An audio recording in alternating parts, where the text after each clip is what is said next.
Sure. No, you bet. I get to do broadcasting and game changing at the same time, so I get to get loaded pretty early. That's cool. We hadn't had a PA in that roster, so Right. my first year stab at it. Hey, that's good. That's one thing we don't have. We can't get somebody to commit to it. So. Yeah. So my grandson plays over there. So. Does it? Cool. Yeah, my son used to play with Dakota. Oh, really? Growing up. Yep. Now, is there a pinch runner they like to use for the catcher? Is there one that they do? Probably not for the catcher, and probably not for the pitcher this game. There probably will not be a courtesy. If they do bring anybody in there, it'll be a pinch runner. And honestly, anybody we bring in is not as good as the ones that are playing in the field. Well, because see, I don't have that lineup. The girl took it, so Right. I have no subs. So if somebody subs, I may rap on the door and just say number 13. Here's what we got. Yeah, no, you're fine. You're fine. Yeah, I don't like to not announce a name. To me, I don't care what side teams they own. I had one guy just said, just announce a number. Just announce a number. And I'm like, yeah. These kids are only in high school for so long. If you can get it done, it'd be nice. So. Yeah, don't worry, I don't play any. Oh no! Hey, I'll be honest with you. We come over. This is Homer television, so we have too many sponsors and stuff to pay. There's a little bit of a tent to it. I'm not gonna lie. No. If I was doing, because we don't have any podcasting, right? And so we would sit in and talk about it. Yeah, we don't get paid for it. We both have kids on the team, and we just do it for free. And, Nima, who comes in here, he's really good. I'm just, I call a game like I see it, and it is what it is. There was one team that came in, I think it was Silo. Oh, yes. They have their professional radio again? Yeah. Oh, yeah. And the color guy is Antonio Pitt. Oh, I thought you said Asher was his name. Yeah, something like that. We got to play Silo on Thursday. We didn't know we were going to play him. Oh, really? We were supposed to play Hilton. Hilton got beat 30-1 by Silo in the first game. Silo didn't want to play Silo. Wow. So we showed up. We were supposed to play Hilton and then Latta. Silo was there. I ain't gonna back down to anybody. You'd rather not take the loss, but it is what it is. So. Yeah, they got a really good team. They do, and they traditionally do. So. Yeah. I can deal without the antics of the coach, but other than that, him and our coach got a little bit, not sideways, but our coach told one of them, hey, look, tell you what, you coach your kids. Right. And just not being mean, just being able to say, hey, look, you got your side, I got mine. He's tricky too. We were playing the state tournament against them, and we had a senior that was playing third base. He's got a football scholarship and stuff, and he's over there just engaging in conversation with the kid. Oh yeah, really got a football scholarship? That's awesome. And he takes a couple steps back. The kid still engaging in conversation, takes a couple steps back. Before you know, he's laying down the bunt. I mean, there's a game within the game that I wasn't even aware of there. So. Yeah, there was a little bit of a ruckus because they were stealing signs. Oh yes, they do it all the time. Yeah, and so the other team seen it, and the guy that keeps score here, his son was over here. He said, and sure enough. The small town hospitality these communities are known for. Our friendly staff is here to serve you and provide one of the best banking experiences around, equipping our customers with the latest in banking technology combined with a personal, down-home relationship. Come into one of our local branches or visit us at www.mycsb.com. Community State Bank. Small town banking, the way it should be. Member FDIC. What would you do if you only had one life to live? Well, that's kind of how this whole thing works.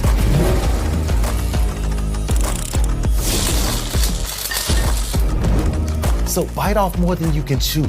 Don't wait for someone else's green light. Go after what they say you can't. Oklahoma needs more doers, and doers don't wait. Get skilled, get paid. Oklahoma Career Tech.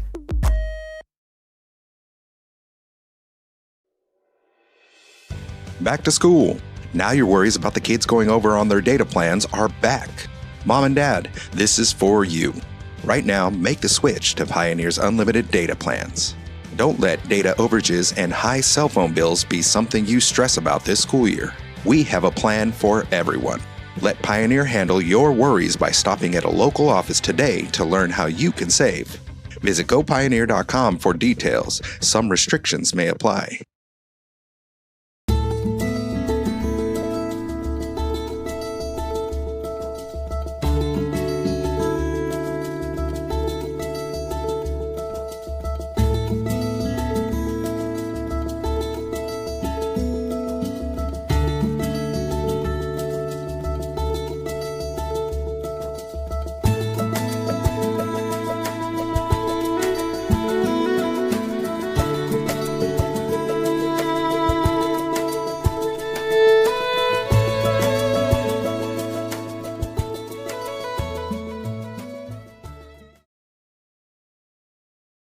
Cashion FBC is a church seeking to grow in Christ and our love for the body of Christ. With ministries from children to youth to adults, we strive to present the gospel in an engaging and meaningful way. Sunday school meets at 9:45 a.m. and worship starts at 11 a.m. Children and youth meet on Wednesdays at 6 p.m. Please check our website at cashionfbc.org for more information, and we hope to see you this Sunday, located a half-mile east of Cashion. Absolutely.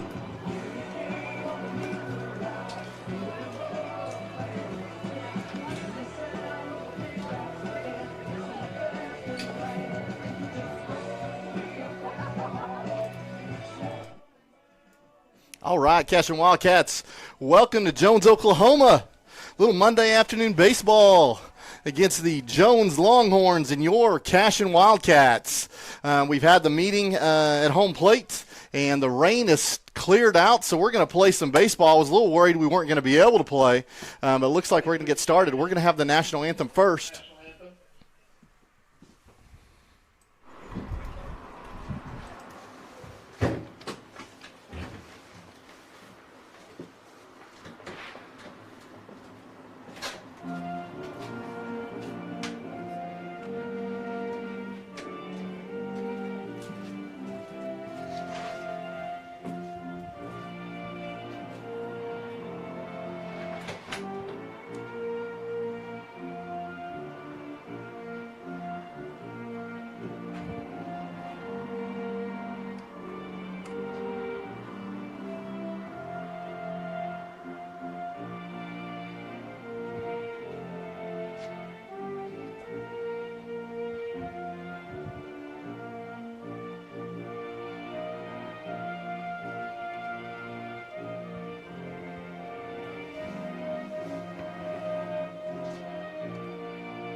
All right, Cashion Wildcats, we've finished the national anthem, man. Nothing better than that song right there.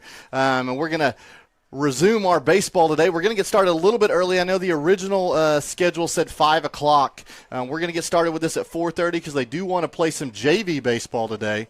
So just giving you a little bit of the rundown of the lineup for the Cashion Wildcats. Cooper Frazee will be leading off playing shortstop today, followed by Chance Acord, who's going to be on the mound.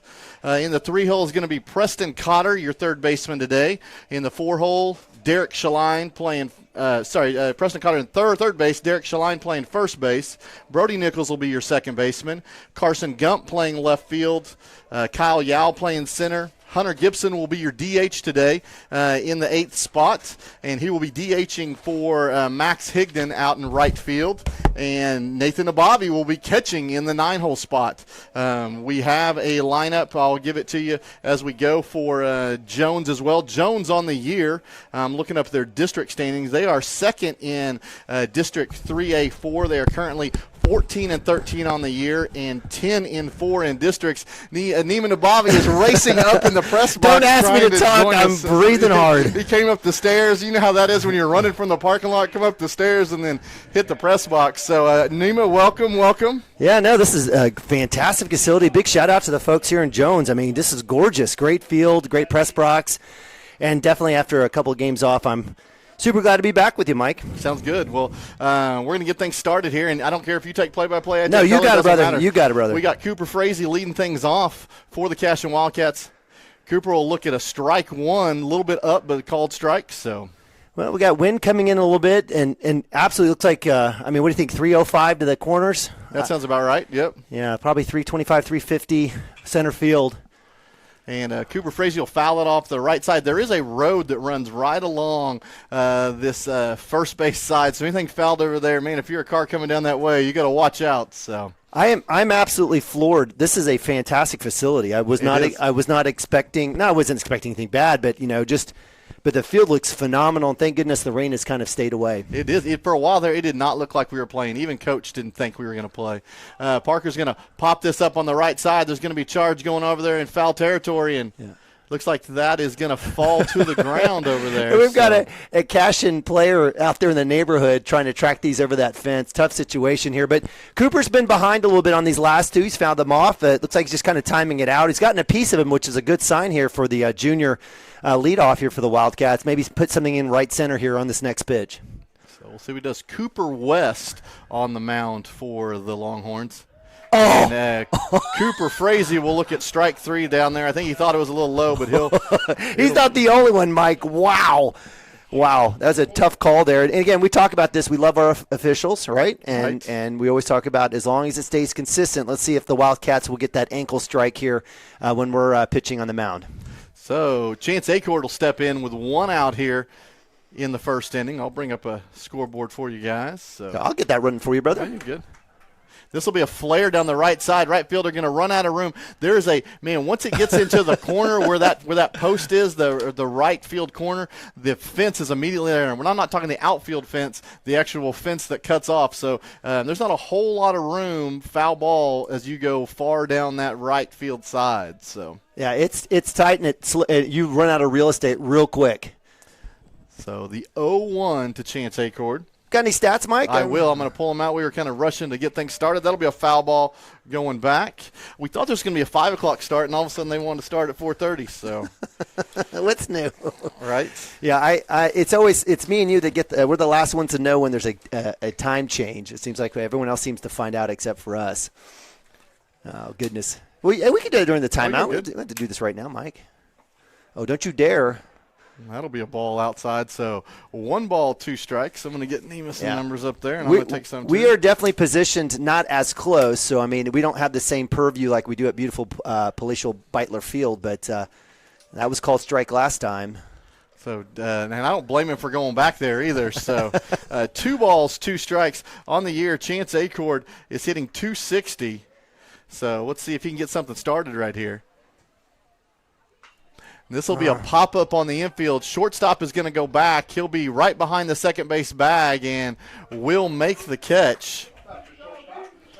What's the story here about the Jones? Have you been able to chance in terms of record-wise, kind of where they're at? 14-13 on the year, okay. But they're sitting second in their district. Oh, they have districts. They have districts in 3A. We talk about that all the time, right? So, they're second in their district, so they're sitting pretty as far as when it comes time for when they're going to have districts next weekend. Okay. They're in an excellent spot already. So Preston Cotter digging in here with 2 strikes. Yeah, just taking a look. I mean, you take a look at Jones. I mean, they all look athletic, good shape. Catcher's an absolute mountain of a person, as big as, if not even wider than Preston Cotter. So, I mean, they look the part out here in their pinstripes of white and green. Right, they're wearing the all whites today with the green caps, and Cashion in their all grays today. We definitely have a lower zone here is what I'm going to offer up here with our play dump. So let's see if Chance pays attention to that before he rolls out there on the hill. So and that one will be up. So 2 balls, 1 strike. Good speed here by the pitcher. You said what was his name? Cooper West. Cooper West. Yeah. So I've enjoyed. He's thrown some good stuff here. So it'll be a nice battle here instead of seeing someone throwing about 55 miles per hour. So that'll be down for a ball. So 3 balls, 1 strike. Yeah, in terms of Cotter, again, you're taking a look at somebody 382 on the season, 32 RBIs. I mean, he's done great work with Acord and Frazee getting on board. With Mike, we lost Mike there for a second. That's all right. 3-1 pitch up top for ball 4, so that'll be a walk as the senior, Mr. Preston Cotter, heads down to first base. Wildcats with 2 outs. Good try a little rally going here with my man senior Derek Schlein. Derek on the season batting .397, 31 hits on the season, 22 RBIs and 1 home run. Derek's moved in and around the lineup, but definitely has solidified himself as the 4-hole here for the Wildcats, batting cleanup. Let's see if we can move my man Preston around. So Derek's definitely been working on some stuff in the cages. He noticed that he was getting out of his fundamentals and trying to make something happen. So we'll see if he can drive Preston around here. Yeah, I was going to say, Derek seemed like he was just kind of it just seemed he was out of sorts the last few at-bats. And that's what he said. He said guessing. Guessing. We said, I feel like I'm getting jammed. I don't know what the deal is. So. And then when he made it a swing attempt, it was kind of half effort. And, right. That'll be called strike. That'll be out there. It looked like he was out there a ways, but it's a called strike nonetheless. So being patient first time around against West. Well, love seeing this. Love having Cotter at first. Wildcats with the chance here with Derek Schlein at the bat. Yeah. That one will be go outside a little further for 2 balls, 1 strike. Brody Nichols, number 11 today in the on-deck circle. Yeah, it looks like we actually lost rankings again. Wildcats staying right at 7 here right before districts, I guess. So maybe they'll post them later tonight. That's how it was last week. We were a little late on the 2A rankings. So 3-1 to Derek. So both Preston Cotter and Derek Schlein running it to 3-1 against West. Yeah, he's not. He should be going back to the ankles again. He was getting those calls. Right. Everything up top. Wildcats have stayed off of it. So we'll see what happens here.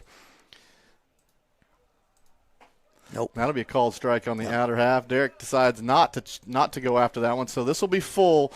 There's 2 outs. Preston Cotter will be running. He'll be stealing on this pitch. So you got to watch out for the pickoff move over there, and you're going to at least get a look. So there you go.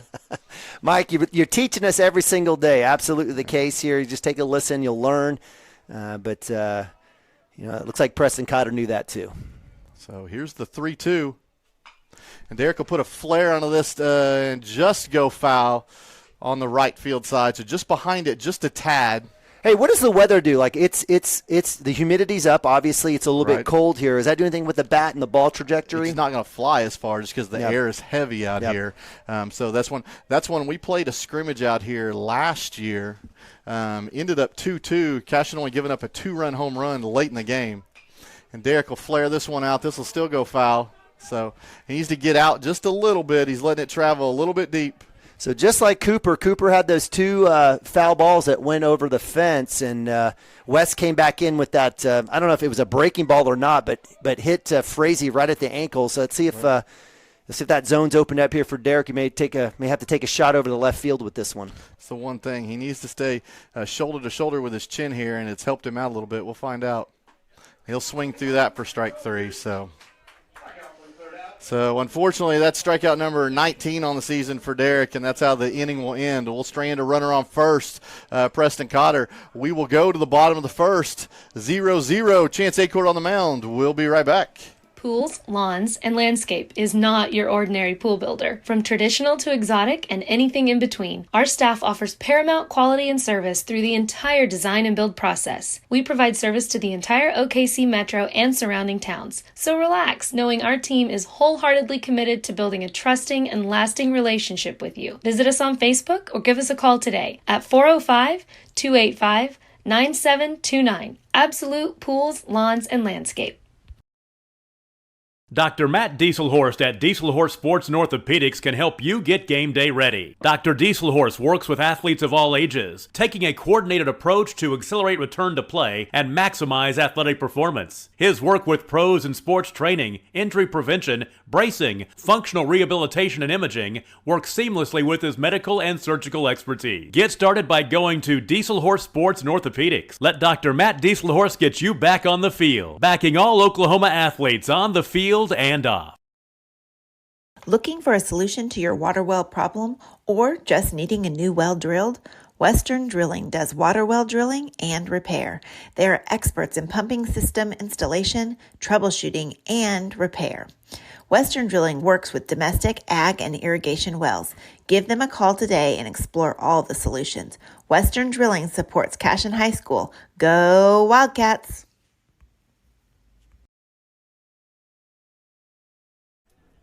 All right, Cashion Wildcats, welcome back. Bottom of the first here in Jones, Oklahoma. Monday afternoon, the Jones Longhorns versus your Cashion Wildcats.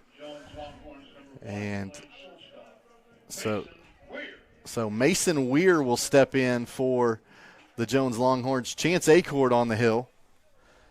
We'll see his first pitch right here. And that'll be a fly ball that goes to right, and that's going to go into the street over there. Watch out, red truck. Wow. Man, I'm telling you. I bet somebody can find some. I mean, there's even a car coming in through the alley that's got a better chance of getting hit over there. So. All right, well, 7th game pitched here for or 8th, I should say, for Acord. 5, looks like he's got 4-1 on his record, giving up 12 hits, 40 strikeouts, so giving up 179 on ERA. So, Wildcats coming with a little bit of power as Acord brings the artillery from the mound. He does. I mean, Acord, we've seen him top as much as 89. He likes to live about 85. We notice when he pitches about 82, 83, he's a whole lot more accurate. So, all right. Oh, what are we looking at? I was looking at the cameras. Yeah, we had first base at one point. It is up here. But not down there. Oh, no, we got it. My bad. Yeah, I just need to extend this out. There it is right there. All right. My bad. 1 ball, 2 strikes. 1 ball, and I think that we're going to call it a called strike. I missed it, but I don't care if it's swinging or called. We're going to go with there. So we do have a second umpire trotting down there to first base. Maybe he got the 5 o'clock start time, too, with the rest of us. So here we go. 1 ball, 2 strikes to Weir. This will be a line drive to center field. We were playing the gap in the right center gap. Otherwise, I think Yao would make that play, but this ball is going to go in for a double based on where we were playing. The wind really not shifting to the right too much. And Coach Mounts is going to say something of, why are you playing so deep? Why are we not playing straight up? So. Yeah, and if that's Yao in center field, is that Yao? It has to be with Cooper at short. With Yao, and he shifts over, if he's in that spot, that I don't want to call it a routine, but I think that's a play that the freshman can make. It is. So that will bring up the 2-hole hitter Farmer. And Chance will get ahead with a called strike. Yeah, it'll be important to watch Chance as he works around the zone and tries not to do too much. Just do what he needs to do to allow his defense to get some outs. And this will be a fly ball that's going in the right center gap, and this one's going to go to the wall. It'll be a 2-hopper that goes to the wall. It will score the first Longhorn run, and it'll be back-to-back doubles to get things started for the Jones Longhorns. Well, was not expecting that, and those were both absolute solid hits. Those were fastballs that they sat on and absolutely stroked. And, you're talking about 1, 2, 3 hoppers to the fence, the warning track. So that time looked like it was Max Higdon in right field chasing that one down. And they've hit spots. So we'll see what happens if the Wildcats can maybe try to get an out here. So that'll bring up number 24, DeBusk. Normal lead at second base. Chance will throw this one. And, man, what looked like was going to be a strike in the upper half was not right there, so it'll be ball 1. Yeah, tough situation there. I thought we might get the call there, especially with the zone being low. I guess it's low and inside maybe. That's what we've got here with our umpire. So he is lined up in the slot on the inside half, so it is harder to see that outside corner. Nice stop by Nathan Abavi behind the plate on that low fastball. Which, by the way, I want to brag on Nathan. Okay, brag. Let's hear it, because I beat him up all the time. All city in basketball? Oh, yeah. He was, he was all conference, and then he made little all city honorable mention. Yes. Hey, I like it. I like it. So an athlete all the way around. So pretty good opportunity for him following his brother's footsteps. So it was nice. So 2 balls, no strikes in the pitch. And that'll be low. I mean, I thought that's where the other one was. We'll get a called strike this time. It sure was. So we'll fill it out here first round. But got to give credit to Weir and Farmer. I mean, they absolutely they sat on. The scouting was, Acord's going to throw some fast he was going to throw some heat and get out it, and they sure did. They made some good contact. So holding the runner at second. Here's the 2-1. And that'll be a line drive going to center as well. This will be a single this time. Go to Kyle Yao, who'll throw this in, and we'll have runners at the corners. Still nobody out. 1 run in. Sitting on it. Every ball's been off of about 10 feet, right over second base, went left or right. And, it's a situation where, you got a pinch runner here, number 15 coming in. Let's see if the Wildcats can kind of maybe settle things down. And I don't know if you're Coach Mounts. It's not a situation where Acord can't throw. Right. But maybe we throw a little bit different speed at him. Maybe this is in their wheelhouse. Right. And I know you want to get things set up for districts this weekend, but Chance is one that you wouldn't, if you can avoid putting him a lot of pitches on his arm, you want to. So. Yeah. Well, again, and that's a great call, Mike. I mean, this truly is a tune-up. For sure. Wildcats have typically played Kingfisher in this spot, right. And so the situation here is that again, I don't expect Chance to go very far. So that one was fouled off for strike 1. Let's see if we can get you speed on Chance today. Will he get a pickoff move at first base? So. Always, right? Always. Every time I put the jugs gun out the window, we're going to get the pickoff move, or the breaking ball. It always works. So he'll show bunt and pull back. That was 83 on the fastball for Chance. I appreciate Coach Yost. I mean, that's clearly he's not going to bunt his 4-hole hitter, the lefty. I mean, it's a possibility. You've got a runner at 3, but probably just trying to get in his eyes, get in his way, maybe try to get that runner to 2. So moderate lead at first and at third. Pickoff attempt at first. Everybody stays put. We don't have any stats, but again, I tell you what, if there was a bus team for a baseball team, all bus, this is it. The guys coming off the bus for Jones, I mean, they look the part. They look good. They do. And so far with 3 hits, they've shown it. There's a fastball just outside. If there was ever a steal pitch, that was the one to go because Nathan had been up, ready to gun. Yeah, so call here. Is this one going to Nichols at 2? Oh, for sure. Okay. That's if you're a disciplined hitter, it is. So. We talked about Acord. I know you have all season long, and the fact that he hasn't given up a whole lot of stolen bases. He works extra hard, holds his guys, gives his guys, his catchers, chances to make plays. And there's the runner taking off, so he needs to just run right at him, and he will. And we'll get in this. We'll let Cooper challenge this. And no. We're going to do this too late, and everybody's going to work. That's a freshman mistake right there. Oh, my gosh.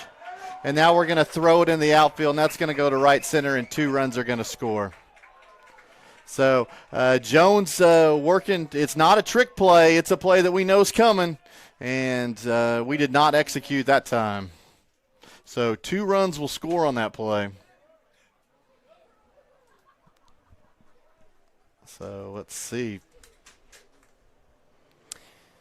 Fielding error, the first one on Nichols for holding the ball too long.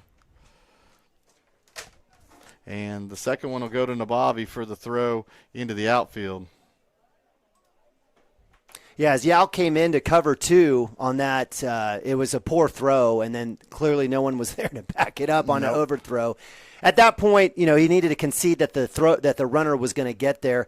This is absolutely elementary. This is not what you've seen for a Cashion Wildcat team that's ranked 7th in Class 2A, which I would say Class 2A baseball is the strongest class of any class in baseball in Oklahoma, and it's not even close.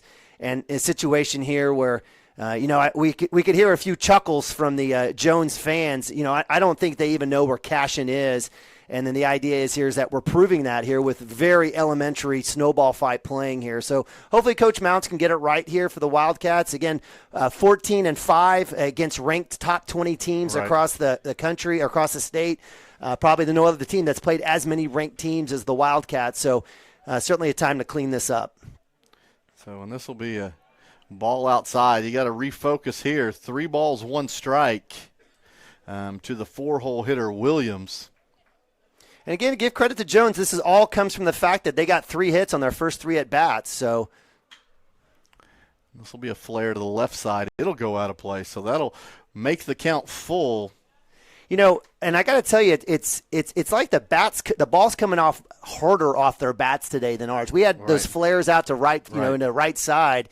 And doesn't seem like that to be the case here for the Jones Longhorns. Squaring it up a little bit. And there'll be a line drive up the middle. Just go right past Chance Acord. Didn't have a chance at that, but it will go into center field. So what is that? 1, 2, 3, 4 hits already in 4 at-bats. So. No outs. And we don't have a run rule situation here in the first inning where it's not 6 runs or 3 runs. So Wildcats have to figure this out. So Williams will be at first. That'll bring up number 13, Abrams. Cashion looking for a first out. You know, going back to that play, the Wildcats just needed to go ahead. They knew what was happening. They just needed to run back the runner to first base and just live with it. Right. And I understand Chance said, hey, I'll give this to Cooper. He makes good decisions here. I have no problem with that. But then when we threw back to first so early, it put the hands out of your infield leader there. So just this stuff that these kids have seen forever in their life. This is stuff from 4th grade Little League baseball. And, you know, should have just, in this situation, already down 1-0 with runners at first and third, should have just said, look, let's get him back and let's refresh. Right. And there's a pickoff move again over there. I love how Chance holds runners. He doesn't even give him a chance to get back to the bag. He's already throwing back over there. Absolutely. So. Well, you know, these it's a hole. The Wildcats have lived here all season. How many times have we seen this same scenario and have figured out how to come back? Looks like we got a strike there. Yep, he'll show bunt and bunt it foul. So that'll go the right side. Yeah, this is one of those things where you just need to get out of this inning and then you chip away at this. Yep. You lost inning number 1. Now let's go try to win every inning after that. So. Yeah, absolutely. You know, in this situation here, you know, have we seen much changeup or breaking ball here from Chance? We haven't. He's thrown fastball and changeup, and that's about it. So I'd love to see he has an excellent curveball. Throw him off. They're waiting on the fastball and just timing it up. So let's throw something different. There'll be a bunt up the first man line. It's an excellent bunt. So Chance Acord will field that. He'll shovel it to Derek Shaline at first base, and that'll be the first out of the inning. Yeah, well done. I mean, perfect placement. Had a chance to beat that out. Acord, a pretty good athlete himself, was able to get there and a little flip to Shaline. Does advance the runner as Williams heads to second base, and that'll, you know, Wildcats with 1 out, maybe see if we can maybe get a K here at the bottom of the lineup. That'll bring up Cantrell.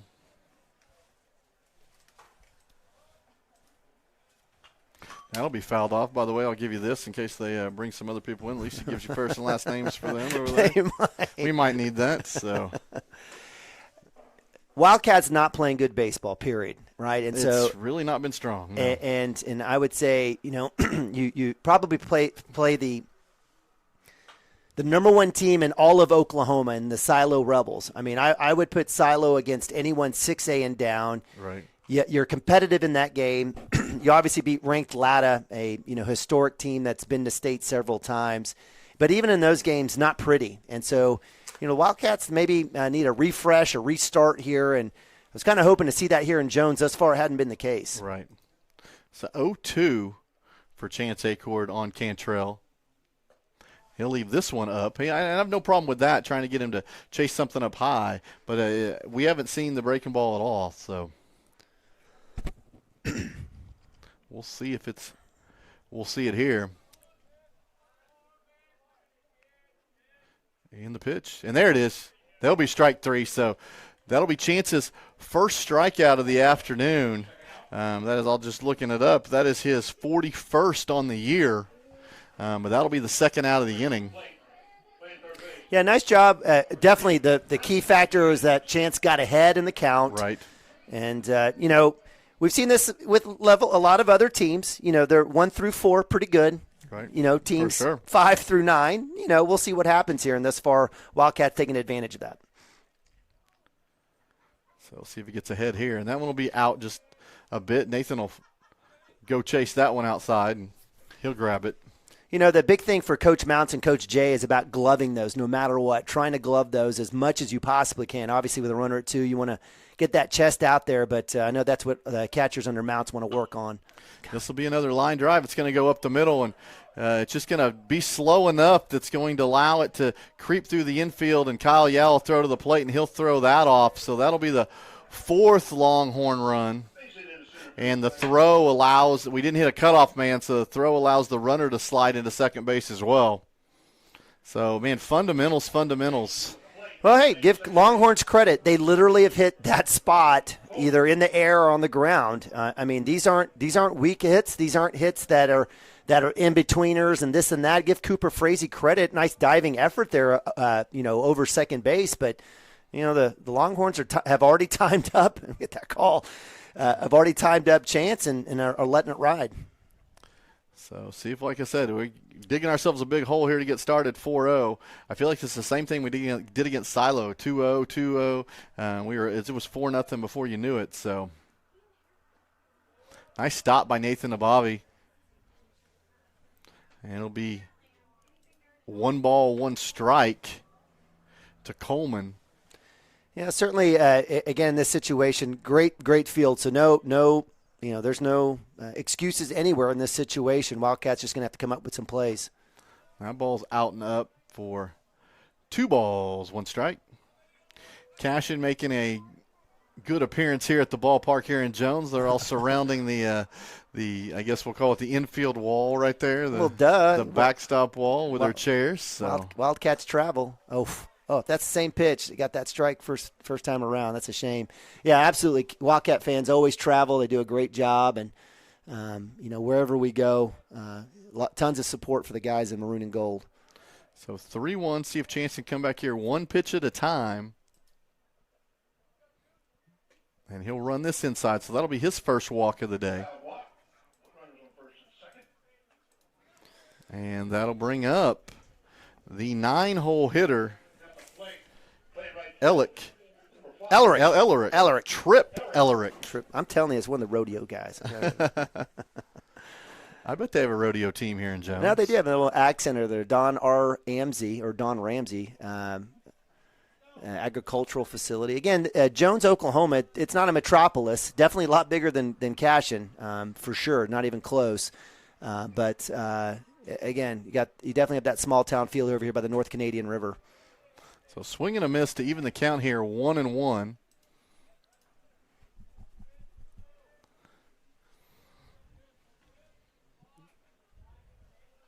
And the pitch. That'll be a called strike. That's been there consistent. If you could live there, you'd be doing pretty good. And why not? Why wouldn't you? Right. I mean, I would want to live there. The umpire's giving it to you. Definitely take it. So the 1-2. And that'll be strike 3. So Chance at doing the work himself gets 2 of the 3 outs that inning. If not, I'm trying to recall where the other one came from. Did he get all 3 strikeouts? It was a sac bunt down. A sac bunt. That's right. So 2 strikeouts in the inning. So, but not before the Jones Longhorns score 4 runs in the first inning. So Cashion gonna have to dig out of this one a little bit at a time. But we'll see if they can do it. We'll take a commercial. We'll be right back.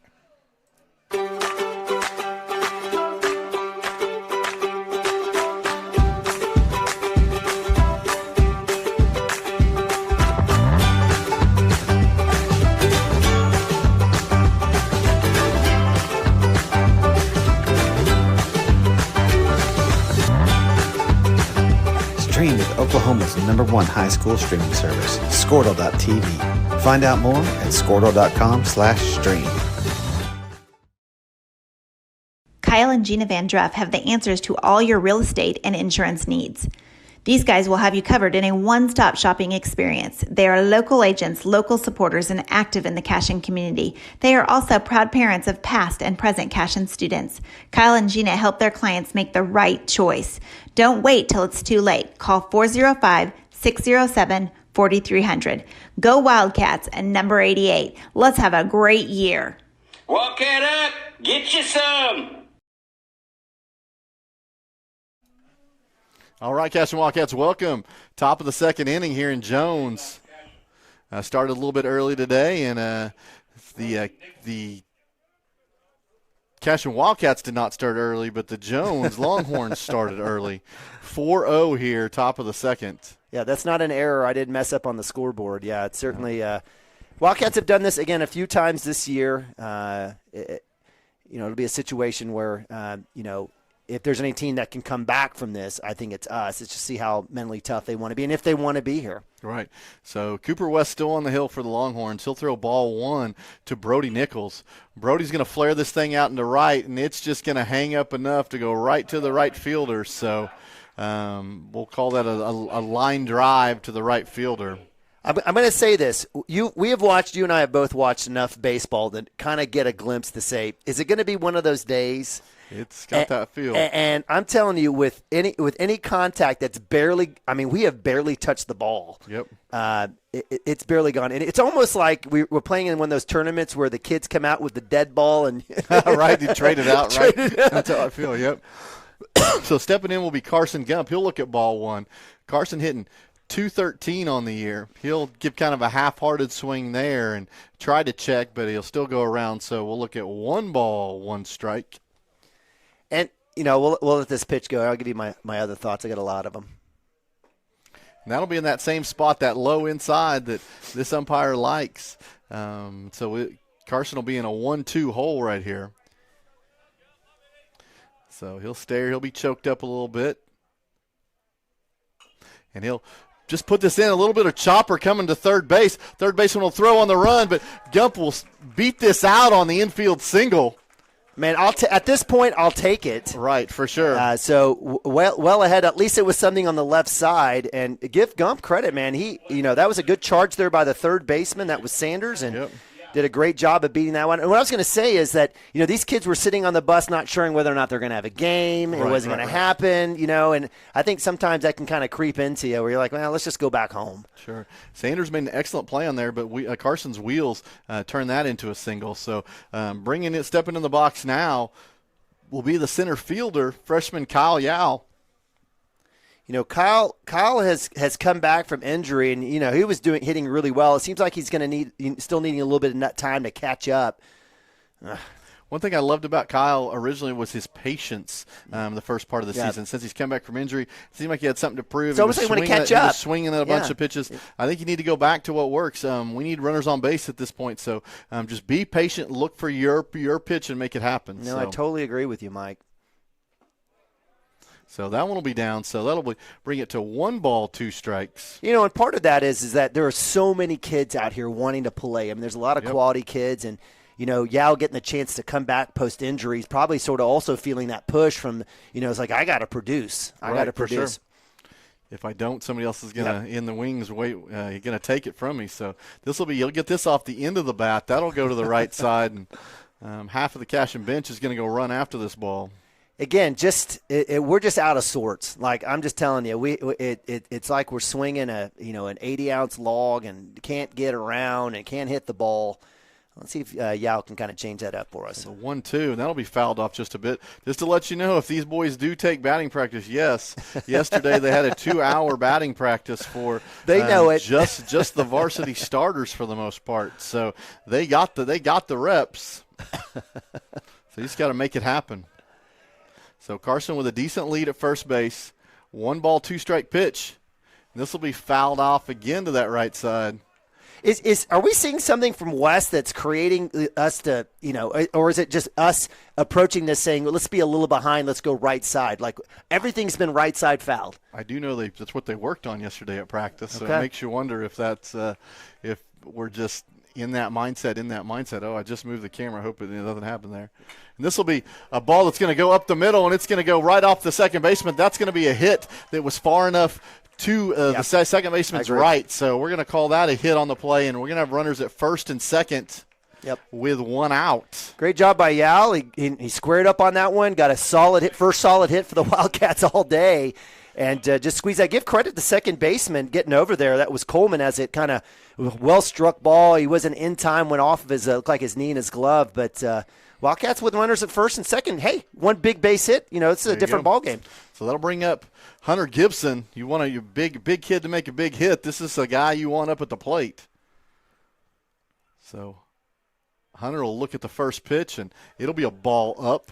So we're going to see West now with a little pressure now with runners at first and second. Things have changed up a little bit here, and, let's see what happens with his pitch. When you come out and you're the home team and you're coming out, you get some fouls, and then you're up 4-0. Now things are a little bit different.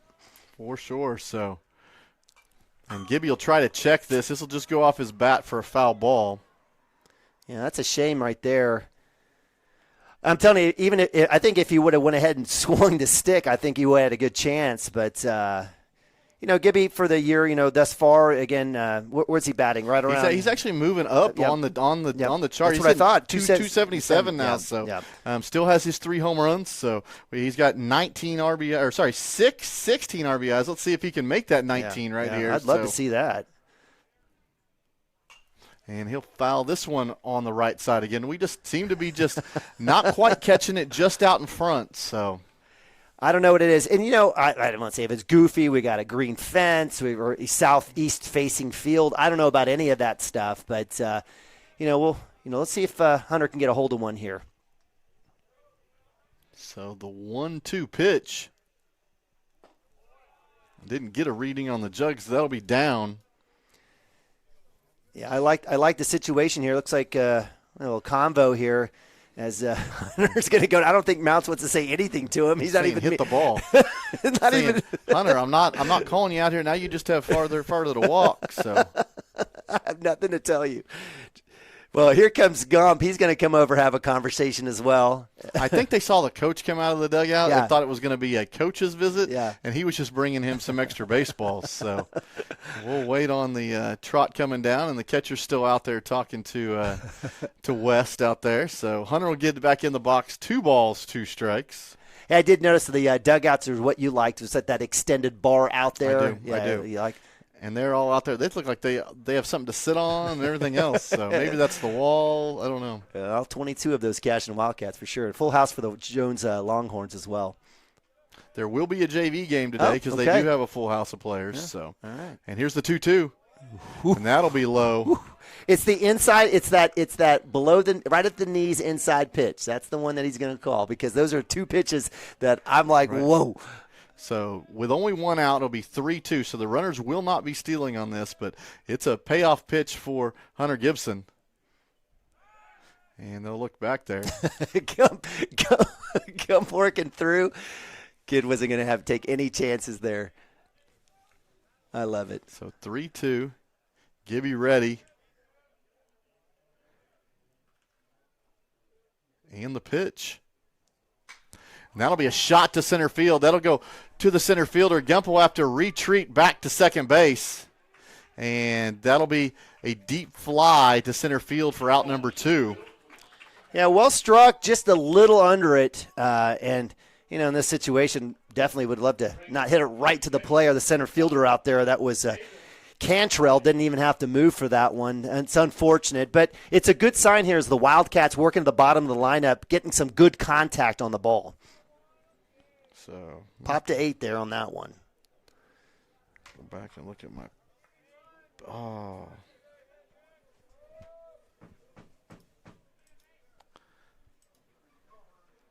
We'll ignore game changer for a bit. I may have to go and do some work tonight. Somehow got off just a little, but we're going to correct it and we'll rescore it later on. So we've talked about Nabavi's on base percentage. It's actually dipped below 500 now. It's right around 483. He's had a few strikeouts the last few games. If we can figure out, if Nathan can figure out how to get on, right, what a great spot with Cooper Frazee, your leadoff, sitting on deck. For sure. That's really strange. Maybe we didn't have it loaded right. I don't know, Mike. You're the expert when it comes to that. I guess I didn't have Kyle Yao. Kyle Yao? Kyle Yao was after Gump, right? Yep, Gump, Yao, Gibson. So Gump got on with the very first runner. He had a hit. He had a hit to the left side. Yeah, Nichols had a pop to right field. Gump, we'll just retrack it for you guys. Gump here on this top of 2. Gump gets on with a kind of a squibbler, a swinging bunt towards third base, beats out the throw, and then Kyle Yao hits one over second base right off the second baseman. Runners at first and second. Then Gibson pops up to center field here with 2 outs. That brings up Nabavi here, top of 2, 9-hole hitter. So 1-0 here for Nabavi. Runners at first and second are Gump and Yao. Nabavi will go right side. It's going to have a chance to bleed. It's going to drop foul. Again, another weak sister hit. We'll say weak sister. We'll call it Kate Nabavi hit, but we'll say a kind of a little bit of a kind of a dinger, a little bleeder out to the right side. It drops foul, thankfully, as Nathan has another chance. Count moves to 1-1. I like the contact. Again, Mike, I asked you, and you said it. Yes, they've worked on a little bit of late delivery, a little bit later swing, and we've seen that throughout 1 through 9 here for the Wildcats. That'll be down, so. And I like Nabavi swinging on that. That was going to be a strike. He took a good hack at it. And I do like these chairs because they go up and down. They do go up and down. So. Man, big time. I'm going to redo. I'm going to let you call for a little bit, and I'm going to redo what happened in this game. Poor Mike. I'm sorry, Mike. 2-1 here for Nabavi, the junior catcher here, 9-hole hitter. Wildcats runners at first and second, looking to break up this 4-0 lead for the Jones Longhorns. That one's up outside for ball 3, so 31 for Nabavi. We already had a little conversation as Wes comes back and says, it slipped out of my hand. And it is a little wet. I don't think we have any more rain coming down right now, but we have a lot of folks with blankets bundling up. It's not warm. Definitely, if you live in Oklahoma, you know that the month of April into May can just about be anything. Snow to hurricanes to rains to tornadoes to scorching heat. That'll be dropped in for strike 2. So full count for Nabavi. Would have liked for Nabavi to take a hack at that one. That's that spot. So give credit to Wes working it back to a full count. 2 outs. Runners will be going on this pitch.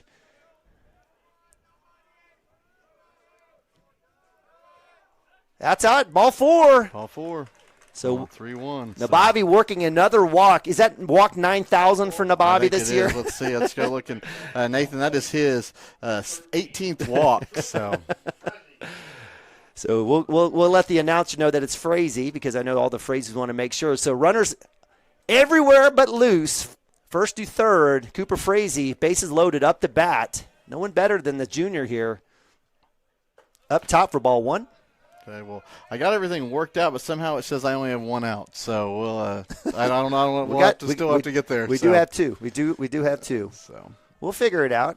Again, I know Brody Nichols. It had Brody Nichols at the last half inning, so I don't know. Uh-oh. Maybe that's the issue. That'll be a ball low. Don't know. So 2-0 to Cooper Frazee. And this is the 3rd visit here from the catcher, DeBusk, coming out to talk to his man West. Of course, Coach Mounts. I love Coach Mounts. You know what? He's got a slew of young guys. I don't know what's going on with my chair. We can trade if you want to. I know I've gained a little bit of weight, but Mounts always coaching up there on that third base side. So 2 outs here. Bases loaded. 2-0 pitch to Cooper Frazee. He'll look at 3-0 there. So Dirty 30, auto take. We're at 99.7. I think we're back up to 99.71, I think. Okay, sounds good. On the strike meter on 3-0. Mike rolls his eyes as I say that every single time. Oh, well, there's the number will go up on the way high strike there. Wow. Yeah, I don't blame Cooper wanting to trot to first. That was a tough call. So 3-1 here. Bases loaded, 2 outs. And Cooper will flare this up in the air. This is going to go in foul territory near the screen. Oh, and Cooper's going to get lucky. Have new life. I would have been so upset at that umpire because Cooper was going to swing at that 3-1 pitch no matter what. He was, and he almost got baited into swinging into that, and which should have been a walk and should have been the Wildcats' first run of the game. But new life. New life. Hey, make him pay for it right here. So 3-2, 2 outs. Runners will be going. So we'll get a new baseball in. And I think that actually probably hit the concrete It over did. there. It did. Just in the outside dugout. the Right. net. Yeah, you're exactly right. So if you see the runners take off, you'll know what's going on here. So when everybody's moving, and Cooper will look at ball 4, and that'll be the first run of the game for the Cashion Wildcats. Take it. For sure. And that'll bring up your pitcher. See if he can help his cause here, Chance Acord. All right, so that was Carson Gump coming in to score. Wildcats break up the 4-run, and you know what? Like we talked about it, runners at first and second. West started to go down a little bit, Right. and so now with bases loaded, he's given up 2 more walks with a very, very strong hitter in Chance Acord coming up to bat. So, and he'll look at that first pitch. It'll be up, and if that's anything, West has been up a little bit so far in this second inning. So, And if you're a Wildcat now, you definitely want to be patient. So and Chancel, but the umpire does like a little bit of that letter high outside. He likes the low at the knees and the letter high on the out. So you got to know where your zone is there for sure. So 1-1. Chance Acord will see that pitch on the inner half. So 1-2 quickly. Yeah, the tempo's moved up here. Chance, I think, should have maybe stepped out, but I think he's hungry too. He wants to get after it. So that ball will be outside. That was excellent placement by West there on the 1-2 pitch. Fantastic pitch with ahead of the count there. Certainly something that would have drawn a lot of folks to try to swing at. Good, give Chance good eye right there. So the 2-2. That'll be up. So we just saw it about 2 minutes ago, the 3-2 with 2 outs, bases loaded. We'll see it again right here. I love seeing it as DeBus comes out there. Big kid at catcher comes out and tells his man to figure it out. So here's the 3-2. Runners go. And this will be inside, exactly the same pitch that went to Cooper. So the second run will cross for the Cashion Wildcats, and that'll be a trip to the mound from Coach Yost. Yep. So all the giggling from the Jones fans when they drew 2 runs off the throw around snowball fight. Not so much giggling now. So Wildcats getting it close, and you talked about it. Just chip away. Right. And, hey, you'd love to have those 2 runs back now. So 4-2 on the scoreboard. And we will have a pinch runner for Nabavi. A little courtesy. Looks like number 4. Is that Austin Compton? Yeah, let's go with Austin Compton. Why not? I think it is. Yeah. So. Yeah, it's a right move. Nathan get his legs on with 2 outs on, and it looks like we will have a change. Okay. We will see who it is. Do you want to go timeout, Mike? Sure. Whatever you want to do. We can stay here. We can go to timeout. We can go to timeout. So. Okay. All right. Presenting Regato Ranch, located within the Cashion School District and offering homebuyers the experience of small-town charm with the modern world of shopping, dining, and healthcare just minutes away. Situated east of Highway 74, Regato Ranch boasts 1-acre home sites with privacy and ample space to retire or raise a family. To build your next home from the ground up or to inquire about new properties currently for sale, contact Brandon or Shannon Cotter with Iron Creek Homes and C7 Realty. Come find your forever home at Regato Ranch. And go Wildcats! Founded by Jesse and Amy McCracken, Rural Pest Solutions is a Cashion-based, family-owned and operated company. Our focus is on providing the highest level of customer service while effectively treating many common invaders, including spiders, ants, roaches, mice, mosquitoes, fleas, ticks, and termites. Flexible scheduling and superior customer service are our top priority. Call us today to schedule your appointment. 405-283-6565.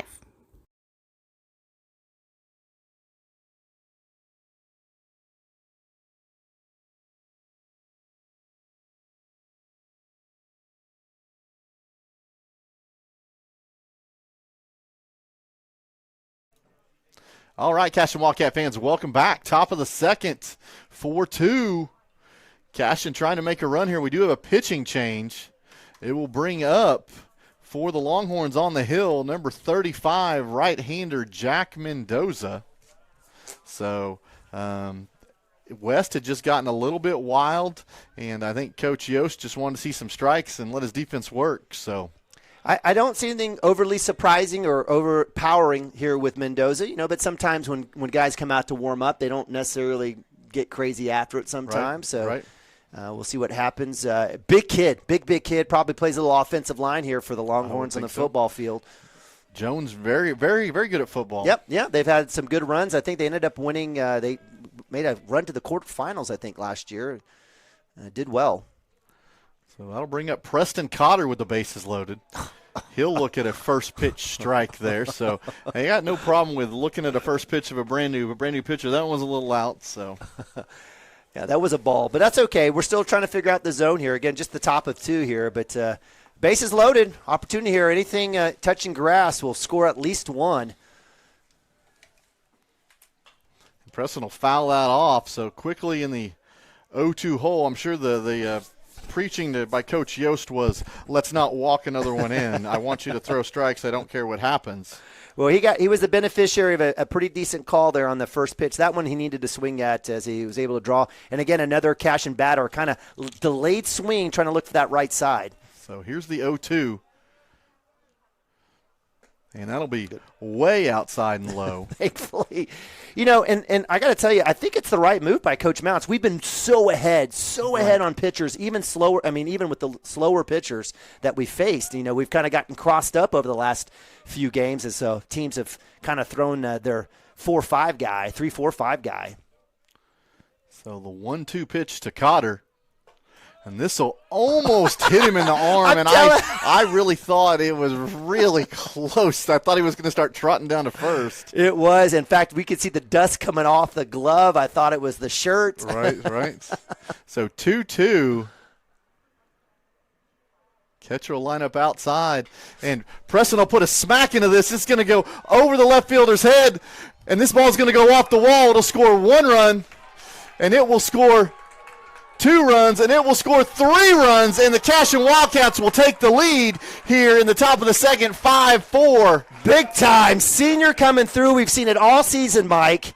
And when the Wildcats needed with bases loaded, absolutely drops a bomb over the left fielder. That was Abrams. He had no chance. And we talked about the chuckling from the Jones fans earlier. Were they able to generate 2 runs? They probably thought, this is a small-town Cashion team. They can't play baseball. Well, we just showed them there as Preston Cotter absolutely goes pistol to left field. Man, when you needed it for sure. The only question was that going to leave the yard? I think everybody kind of held their breath. And it does just touch the wall. So that'll bring up Derek Shaline with Preston Cotter on second base. And we've seen it all season. You cannot walk. You cannot walk. You cannot walk. You've got to be able to throw strikes, play defense. And that one goes back to Wes. Mendoza gives up the big smack, but that was all on Wes walking and getting bases loaded. So first pitch called strike on the outer half to Derek Shaline. And here's the pitch. He'll put a charge into this. It'll go to the right side. So quickly in the same 0-2 hole that Preston was in. Yeah, I got to tell you, in fact, all of this has been done with 2 outs. So credit the Wildcats. Right. 5 runs with 2 outs. Kai's doing it right as Cotter sits at 2, waiting for his man D. Shaline to move him around. He just got to get out in front here. They're going to bust him inside here, I got a feeling. He just barely tapped this thing. Well, this is what I'm talking about. Derek's got it. This is kind of what we've seen from Derek. I've been surprised the last few his last few at bats, just kind of sticking his bat out there, kind of in between. The kid's should have all the confidence in the world. He's the best hitter on the team. I'd like to see him just go ahead and let one go here. Right. Come on, Derek. Find some grass out there. That right center gap looks pretty appealing over there. And the pitch. And Derek will rope this. This is going to go right to the center fielder, though. That's a good stick there, but just, hit it on the line right to him. And the Cashion Wildcats will strand 1 runner, but not before they score 5. Breathe new life into this baseball game. Yeah, absolutely fantastic. And, again, with all 2 outs. And you know what I like? What I'm liking seeing? What do we talk about? That second turnaround, even though this is Jack Mendoza, right? We saw some weak hits, some weak fouls in those first few at-bats. We did. Wildcats have timed it up. They've been paying attention. And those last 2 or 3, even the hits by Gibby, hit by Gibby, well struck. It just happened to go to the center fielder. So give credit. And it looks like we've got Chance Acord coming back out. Mike, do you want to leave it here for a sec? Sure, why not? Just to give you an idea of what we have facing the rest of the week. So we talked about this being a kind of a tune-up game. District play starts on Thursday. In districts in 2A, it's just a best 2 out of 3 against one team. The one team that will be coming to Cashion on Thursday for that will be Hinton. So it'll be they're going to schedule it for 2 games on Thursday. My understanding is the first game starts at noon. The second game will start at 2. It's best 2 out of 3. If one team wins both those games, we'll be done. If we have to go to a rubber game, I understand it will be on Friday. We do keep tuned into Cashion Wildcat TV. There is some rain scheduled to come in Tuesday and Wednesday this week. It could push that whole thing back to Friday start. Yeah. So we'll see what happens. Yeah, I hate to see that. I want to get that taken care of Thursday. Don't even want to touch Saturday at all. Right. We'll talk about Hinton here. They're 7-11 on the season, Coach Chad Shields, but we've got bottom of 2 here with Jones up to bat. So, yes, I forgot I had to manually override. So we're going to end the half inning here. Well, that one's fouled off. That's number 11. That is number 1, I apologize. Leadoff, Mason Weir, the shortstop. Weir started off the game with a solid hit into center field. Did score a run, one of those 4 runs scored by the hometown Longhorns. Acord coming back with the strike. So I love it. So 0-2 early. Yeah, absolutely love Chance getting ahead. Are you ready? I am. Let's do it. Okay. Let's do it. So outfield playing a little more in. They had back-to-back doubles to start things off here. We'll see what Weir does here, and he'll get jammed and just foul this off to the right side. Yeah, I love the spot and the location there for Acord coming back in with that fastball inside, and Weir had no chance on that one. So 0-2 remains. Chance will kick and deliver. This will be a foul ball that was up in the eyes, and he chooses to take a swing at. So we'll stay at 0-2. Again, a good-looking athlete, Mason Weir, shortstop. You'd expect that here, leadoff. See what Acord can get him here. Maybe get his third K of the day.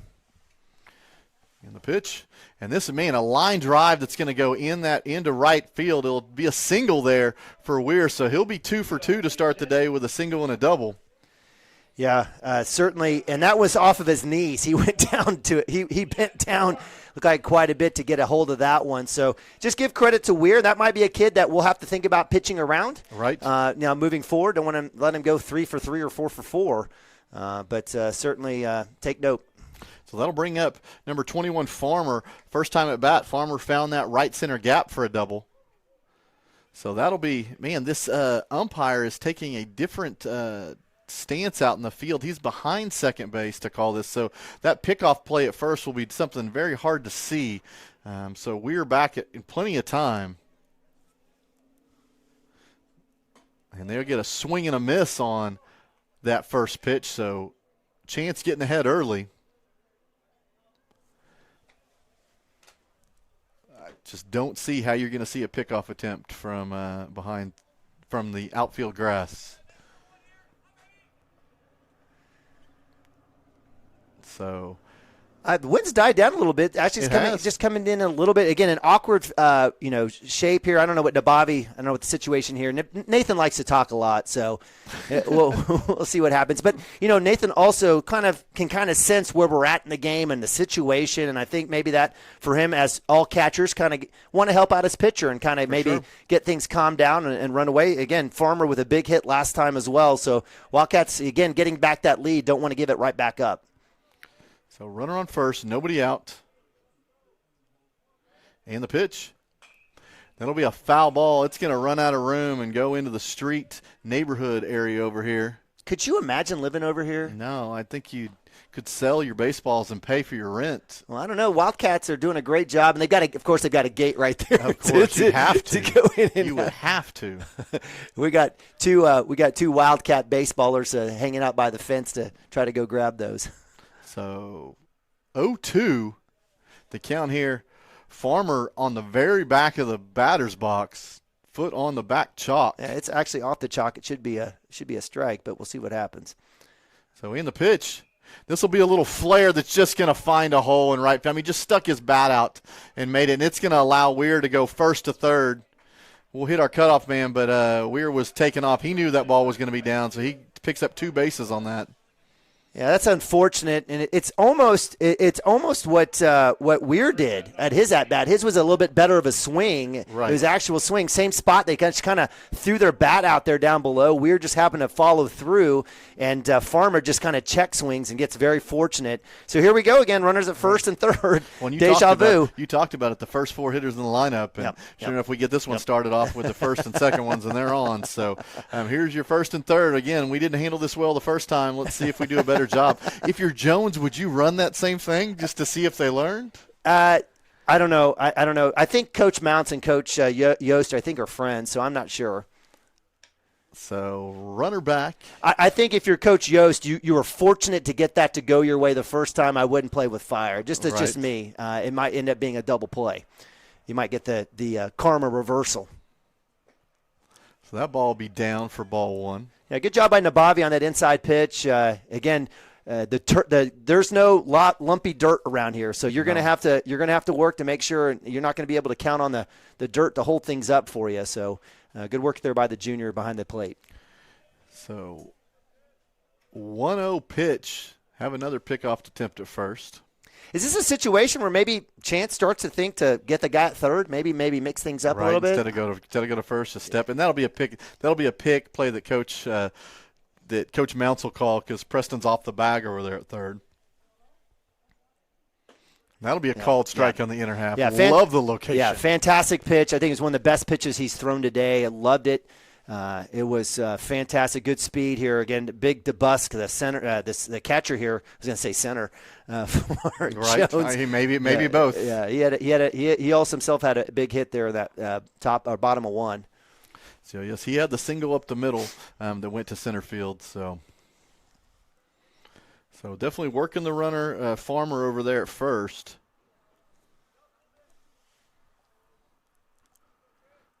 Yeah, first and third. 1-1 pitch. Be a swing and a miss from DeBusk right there. And that is not only a great pitch because it moves the count to 1-2 and it gives Chance a chance to own this, but I think that really puts pressure on the first and third here situation. So, I really like Chance in this situation ahead of the count. See if he can't get his third strikeout. That'll be a that's got a chance. Ball that's hit to the right side. Will it stay? It'll be foul. It will find the road up there and in someone's backyard way past right field, but it'll be a foul ball. That had some distance. And we talked about DeBusk. He's a big dude, and he got a hold of that. He was behind, as most people are with Chance Acord, and absolutely paced that one. That had distance if it would have stayed fair. For sure. So be careful on that outer half here. I think you don't want to hit him, but I'd definitely live on the inner half with DeBusk here. So the 1-2 will be a little cue ball that'll go in foul territory up the first base line. So it'll stay 1-2. That's a really good point, Mike. I mean, you're not going to look to walk DeBusk, but here with the Wildcats, I mean, bases loaded is not terrible. I mean, I hate to see the DH Williams here. He had a hit that last at bat, but again, we talked about 5 through 9 and not scary at all here for the Jones Longhorns. So we'll see if there's any trickery. Preston just kind of staying even with the bag. And the pitch. Great stop by Nathan Nabavi. The runner's going to be hung out there, and we're just going to let him have second base. And I think that's the right play right there. So absolutely. That'll be a defensive indifference, just allowing him to go to second. So absolutely. Especially what happened last time. Again, we talked about it. Just roll it up. Nathan doing the right thing. Plus, he probably remembers his last throw to second base. Right. Well, and the one at Silo, we tried that play at Silo, and it didn't work for us either. So. Oh, and there's the one that's so you let the runner take second, and it doesn't matter anyway because you hit DeBusk, and that'll load them up. So we've seen this story before. Again, bases loaded, no outs. We'll have a pinch runner or courtesy runner here for the catcher as number 15 comes back in. And we got the big lefty, Williams, the DH. He showed bunt last time at bat. Let's see if he shows it again here. So he had a single up the middle that scored an RBI last time. So Coach Mount's telling everybody, hey, in the outfield, take a couple steps back.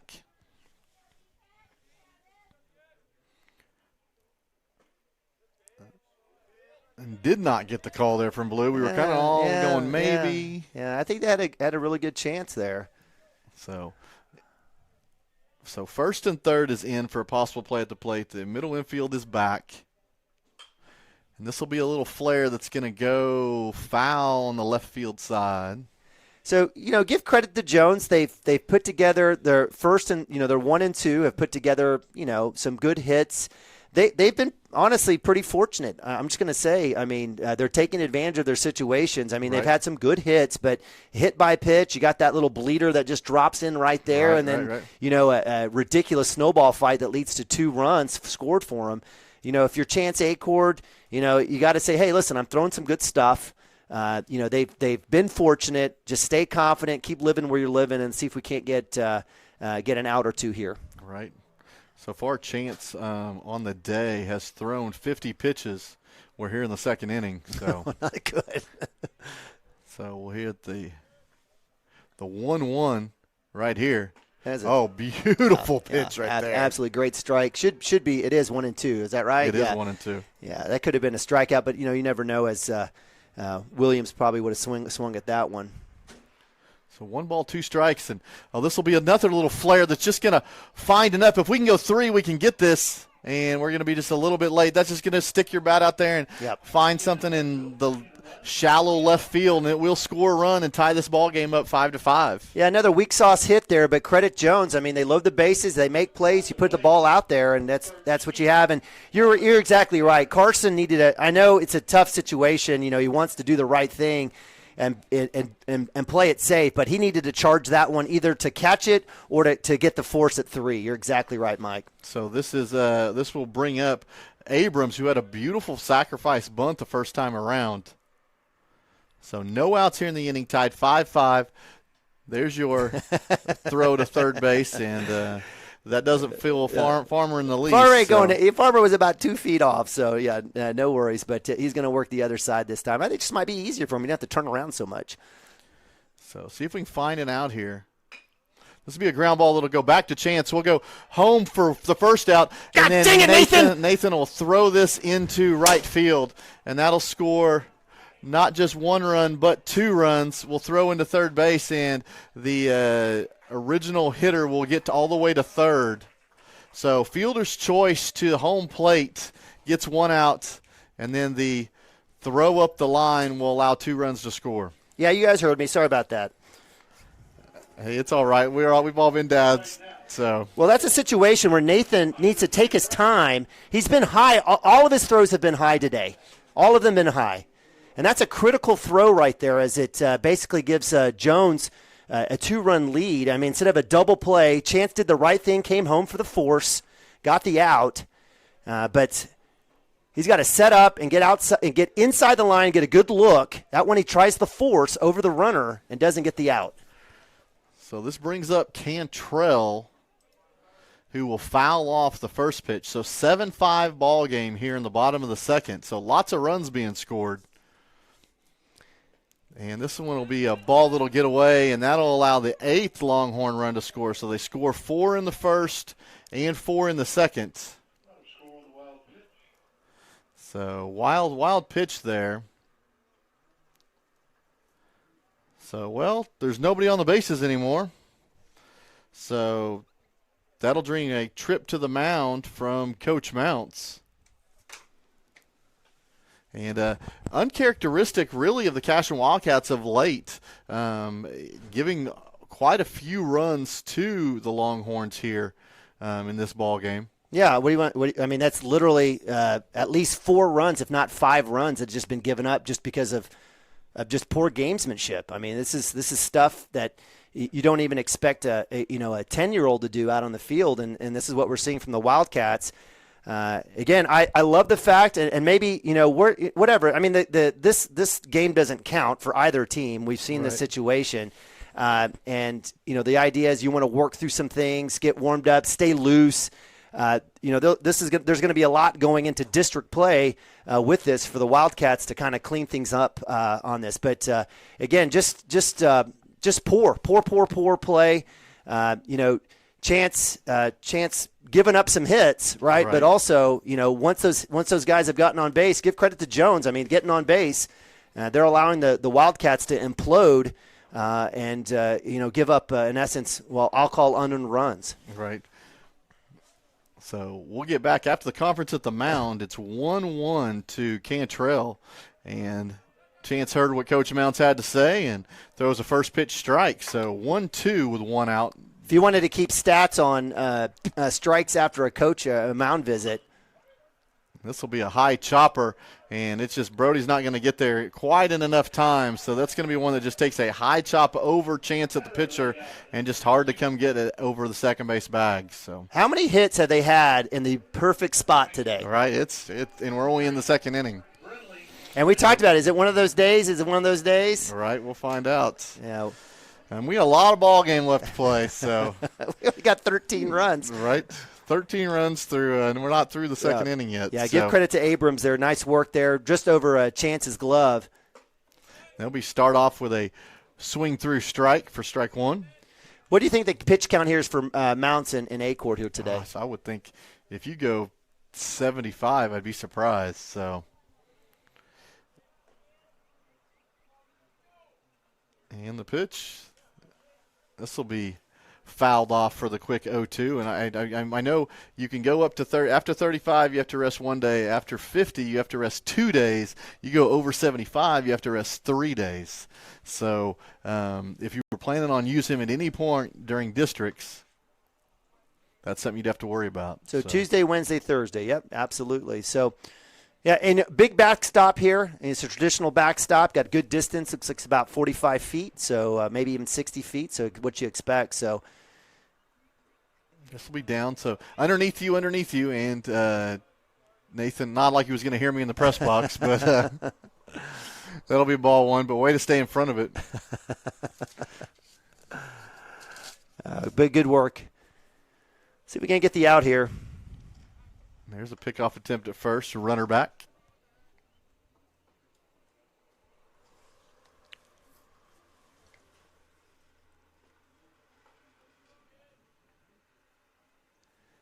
And Chance will deliver the 1-2. This will be a line drive. It's going right out to center field. Oh, and we don't charge this, and it's going to be a single up the middle for Sanders. So 6 batters, 4 hits, and a hit by pitch. And that'll be it. Mounts will make his second trip to the mound this inning. So Chance Acord will be done for the day. We'll see. Looks like we're going to pitch Cooper Frazee. So, again, Gump, sophomore in left field. You got freshman Yao, coming back from an injured wrist. These are situations where if you're looking back, you actually, I think it would be Derek. Oh, maybe. Well, Cooper's grabbing his outfielder's glove. Yeah, I think it's going to be Derek, I think, as Derek's taking off the tape off his wrist. But, that's a play he's got, in the game that doesn't mean anything. Go make a play. For sure. Come up and get that at minimum if you're charging. Just like the Gump play, you might be able to get the force at 2. I agree. What's going to go in the books is a hit, right? And well-placed again, another well-placed hit there by the Longhorns. They've hit every single safe spot in the outfield. Will be, it could have been a situation for a force at 2, or maybe even a catch. For sure. So this is, I think it's interesting. Players know more than dads do sometimes. Derek, I said, hey, let's go to the hill and let's just work on mechanics. And this was yesterday evening, about 6 o'clock. And he goes, Dad, I don't know, I might have to pitch tomorrow. And he didn't want to put any wear and tear on his arm. So sure enough, you never know what's going to be called. And he's on the hill, so. All right, so it looks like with the change, it looks like did Cooper go to the outfield? Looks like Cooper went to center field. Did, and I saw Max Higdon come in, and it makes me wonder if they're going to put him at first base. Well, either him or Ryder Likens. Right. I think it might be Ryder that's sitting next to Coach Mounts. So we'll see what happens. I don't see anybody just jumping out there. Oh, you're talking about out there in the mound. Oh, yeah, sure enough. Sure enough. Yep. So we'll put Ryder Likens at first base. So in terms of the lineup, I guess he'll go in. He'll bat for Max. Is that correct? I guess he won't be batting. So Max was correct. So Ryder will become the flex. So I liked this move. You thought it may have been Cooper Frazee coming in. I like this move. I think Derek provides a different speed, a different set of pitches. All right. And definitely like the idea of seeing Derek here on the mound as it looks like it's going to be Coleman up the bat.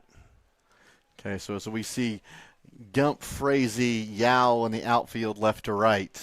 Cotter, Accord, Nichols, and Likens left to right on the infield. Nabavi still behind the plate, and Derek Shaline on the hill with Coleman coming to bat, the 8-hole hitter for the Longhorns. Hit by pitch, hit. So we did have a fielder's choice in the middle there, but big lefty here. Let's see what happens. He walked last time at bat. That'll be the breaking ball that does not get the outer part, and the Cashion fans are kind of wondering where that was. Yeah, I agree with them. So that's all right. Hey, got to figure it out. You're the new pitcher out there. You'll figure out the zone as well. So, and the 1-0. That'll be a ground ball, and we're going to be a little late getting to second base and throw it away. All that is we got to move our feet. And that's going to be the ninth run for the Jones Longhorns. That was a tailor-made double play, and we don't get to second base in time. So I think what started off was that I think in this situation Brody was a little late getting to the bag. I think that's what started off. Acord was there, had the flip, and you could even sense Acord was almost hesitating to flip it. I think Acord should have just let it go anyway. I think he should have just let it go. Right. He hesitated, but Nichols was slow to get to the bag, and then, again, kind of flat-footed throw to first off target. And, again, we have run number 9 come in for the Longhorns.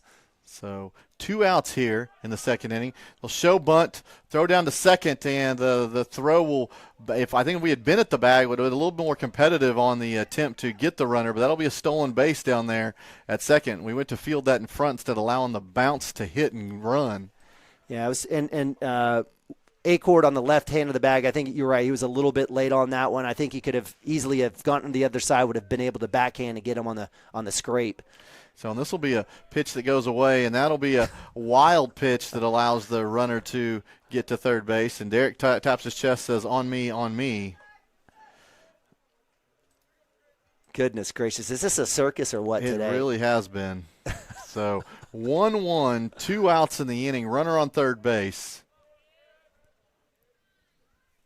And this will get a swing and a miss. Good pitch there by Derek. I like that coming back. And, he's already mixing up his pitches right now, which I really like, and I think it's going to be advantageous for him as we see future Longhorn batters. So see if he can shut the door here on this inning. And he'll get a little nubber. That'll go to Ryder Likens. Derek Shaline will cover first base and get the shovel, and it will be an out at first base and ends the long second inning. So Cashion Wildcats score 5, but then they turn around and give back the same 5. And we're in the same 4-run hole. So 9-5 going to the third inning. Man, well, I guess you need your Diet Coke. We're going to be here a while.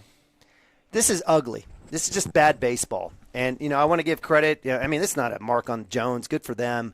I'm just telling you, this is not where you want to go. Now, the only positive is that, maybe the Wildcats work back. They get a few more runs themselves and make this a competitive game. But giving up 9 runs in 2 innings, not good. No. The only positive I can get from this situation is Coach Mounts has literally everything he has in his armament to throw at the boys to get them psyched up and ready for districts. If you can't get in a situation, again, I'm not going to try. I have 4 boys, and sometimes I can sort of tell situations. I know, and we got Nick Nabavi up in here.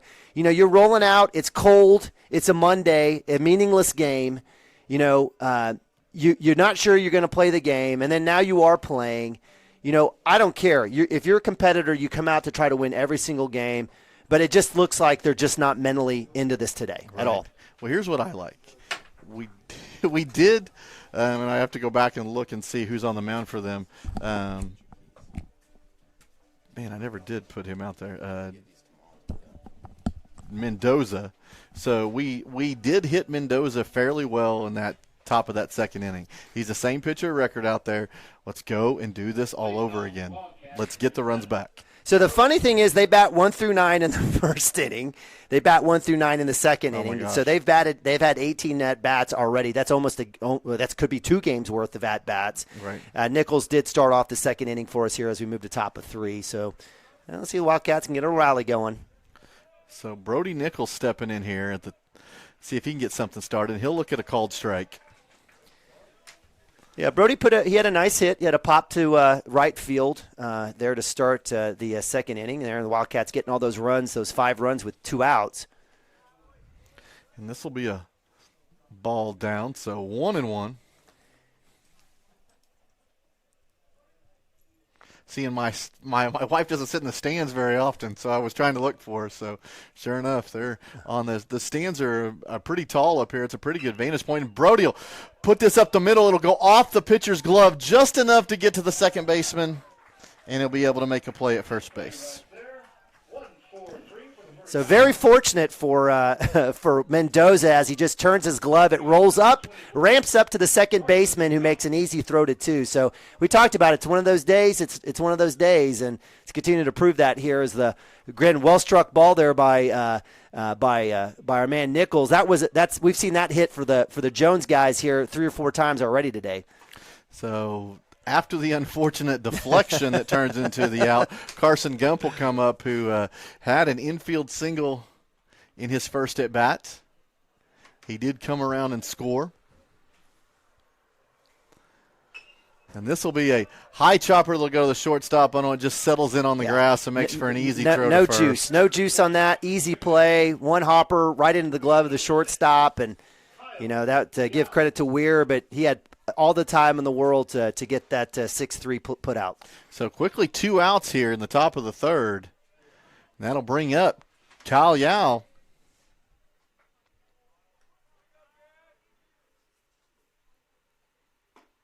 Oh, well, that one was way out, and it'll be a called strike.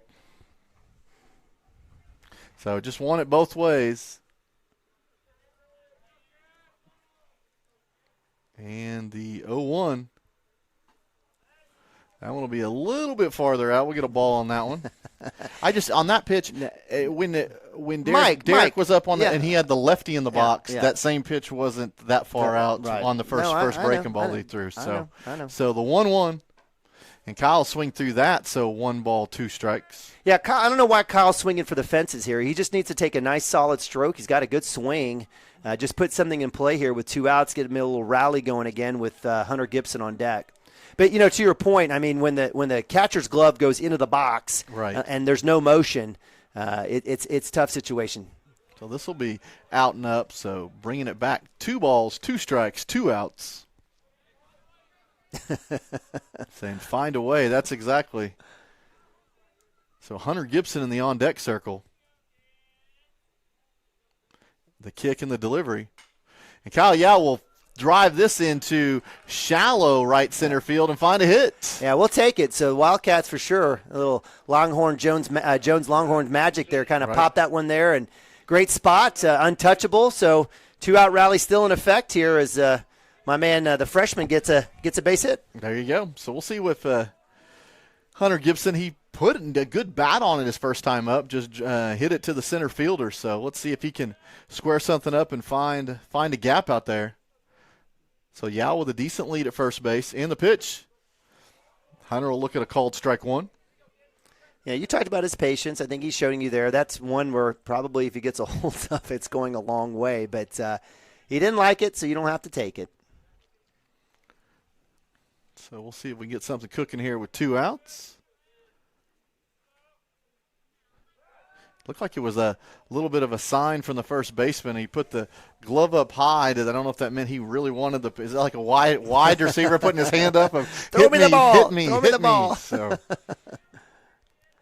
Yao back easily over at first. The 0-1 to Gibson.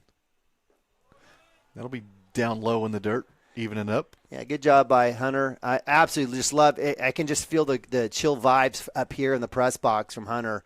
Just absolutely love his approach and what he's doing. He had a good hit last time. He just happened to hit it right to the center fielder. Right.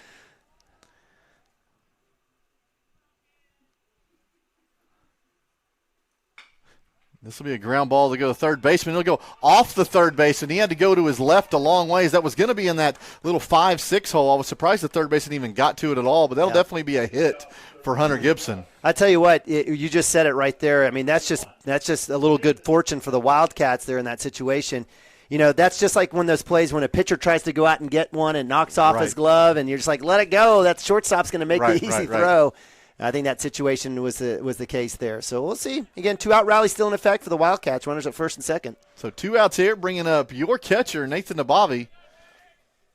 See if he can find some outfield grass. Hey, big shocker, he walked first time at bat, so he did get on base, raising that on-base percentage even further. And he will swing just enough on that to be called on the check. I like wanting to go get after it. Mendoza with 2 outs, probably just trying to get the 9-hole here, just throw some fastballs here to get out of this inning. Let's see if Nabavi can figure it out.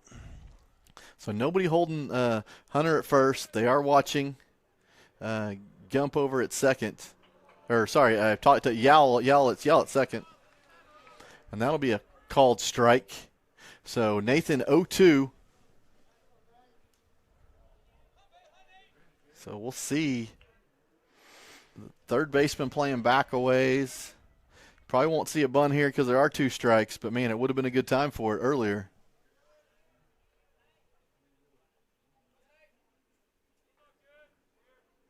And the 0-2 delivery. That'll be low and away. I don't even know how he stays off of that. That's tough. It looked good for a while. They obviously have the best angle to see what's going on. Sure. But from up here, I don't even know how he lays off of that. He needs to get his toes on the chalk. I think he could scoot in a little bit more. So holding you out at second a little bit, and they'll break off. And the pitch. And that'll be up for 2 balls, 2 strikes. Yeah, it's unfortunate. If Nabavi would have done that on that first pitch, we're sitting at 3-1 right now. Again, Cooper Frazee on deck. Just need to figure out how to get on base, load him up again, and get the lead off for the Wildcats, and again to get that 2-out rally going. That's what I was thinking. And we scored all our runs with 2 outs last time. See if Nathan can make that happen here. So 2-2, 2 outs. And that'll be a watch strike 3. So that will end the top of the third. Wildcats will strand 2 runners, and we will keep it at a 9-5 score. Longhorns lead. Cashion Wildcats really needing to put play some defense and put a 0 on the scoreboard right here and have the top of the order come up in the 4th. But we will take a quick commercial, and we will be right back. At Maples Nixon Diesel Horse, we've helped a lot of people, and our goal was to treat each and every person like a friend. And as a friend, we've got your back, always.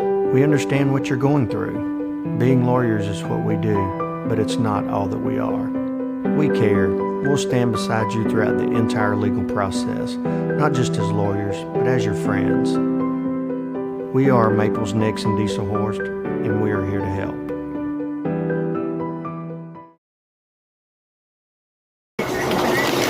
Storm season is coming, people, and your first choice for roofing needs should be Rhino Roofing.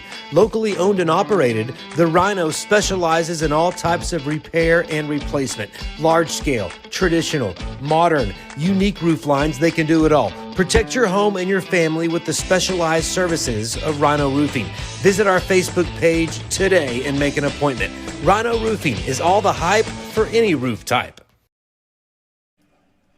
All right, Cashion Wildcats, bottom of the third. This game started at 4:30. We are an hour and a half in, and we are at the bottom of the third. So in a game that we weren't sure we were going to play at all. We should have. We should have stayed at home. So we have not done a whole lot. It is 9-5, and I know 5 runs look like an enormous amount compared to what we had the previous 3 games, but we're going to need a whole lot more if we're going to come back in this game.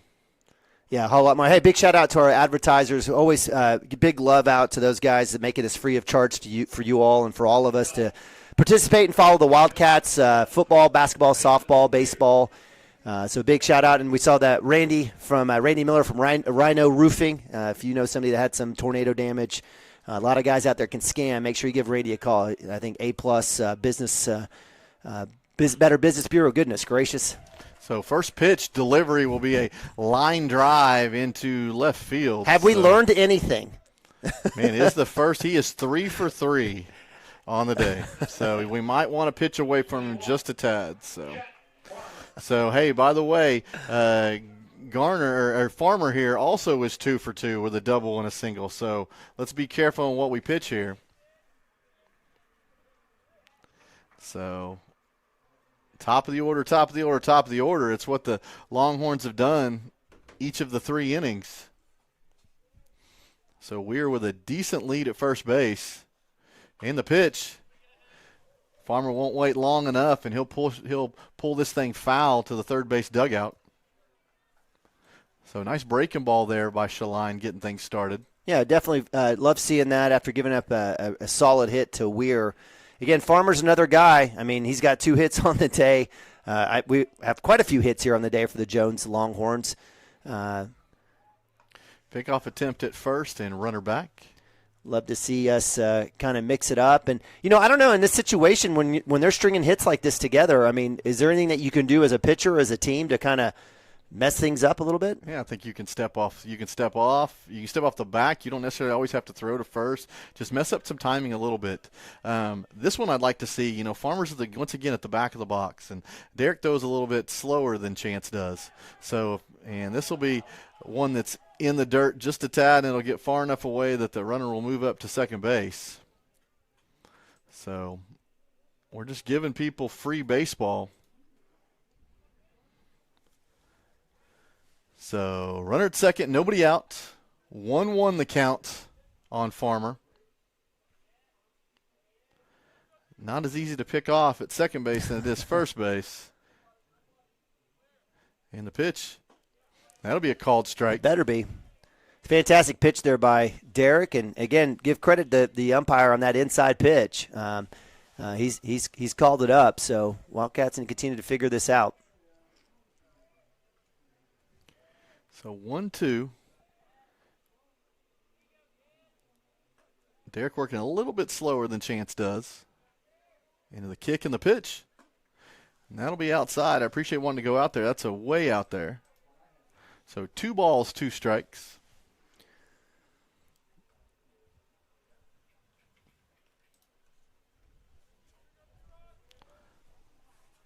Wind still blowing in just a little bit. It's actually picked up a little bit. Yep. Yeah, it's gotten a little bit darker as well.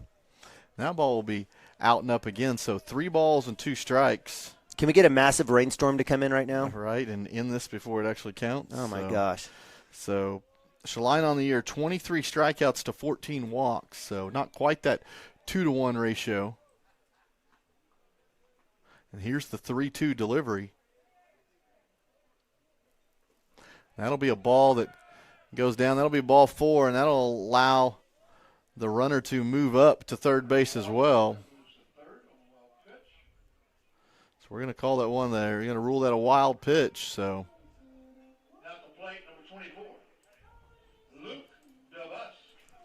that'll bring up the 3-hole hitter, DeBusk. Yeah, DeBusk with a big hit there in the first inning, had hit by pitch, took that one off of the shoulder there early in the second inning. Again, 8 runs produced by the top 4 hitters here on the Jones Longhorns lineup. So Wildcats going through Murder's Alley here right now. So first and third again. This will be down. Derek definitely needs to get this ball up. He's making Nathan work way too hard. Throw the ball. And I understand you want to live low, but you're not even making this competitive. You're making your catcher work a whole lot harder and allowing runners to move up. So runners at second. I'd love to know how many base runners we've given with no outs. Well, quite a few. So they've had bases loaded both times. This will be a fly ball. It's going to go out to Carson Gump. He will catch that, and he will come to the plate, and there will be not quite enough on this throw, and Weir will slide in there, and the sac fly will put the 10th run on the board for the Longhorns. Yeah, well done there by DeBusk. I mean, he did exactly what you'd want to do. Probably better would have been going to right field, but he put a big old hit, and you know what? When you've got Mason Weir Again, definitely a good athlete, shortstop. You know he's got speed. You don't have to guess. Is able to make it in on the tag. Carson Gump had a good charge on that, came up and got it. I think the throw was a little bit higher than needed to, but again, Mason Ware was probably going to beat out any throw from left field.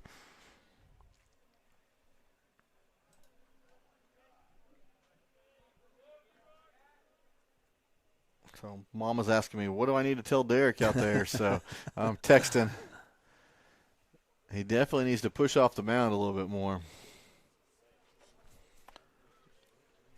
So with a 10-5 ball game here in the bottom of the third, 1 out, runner on second.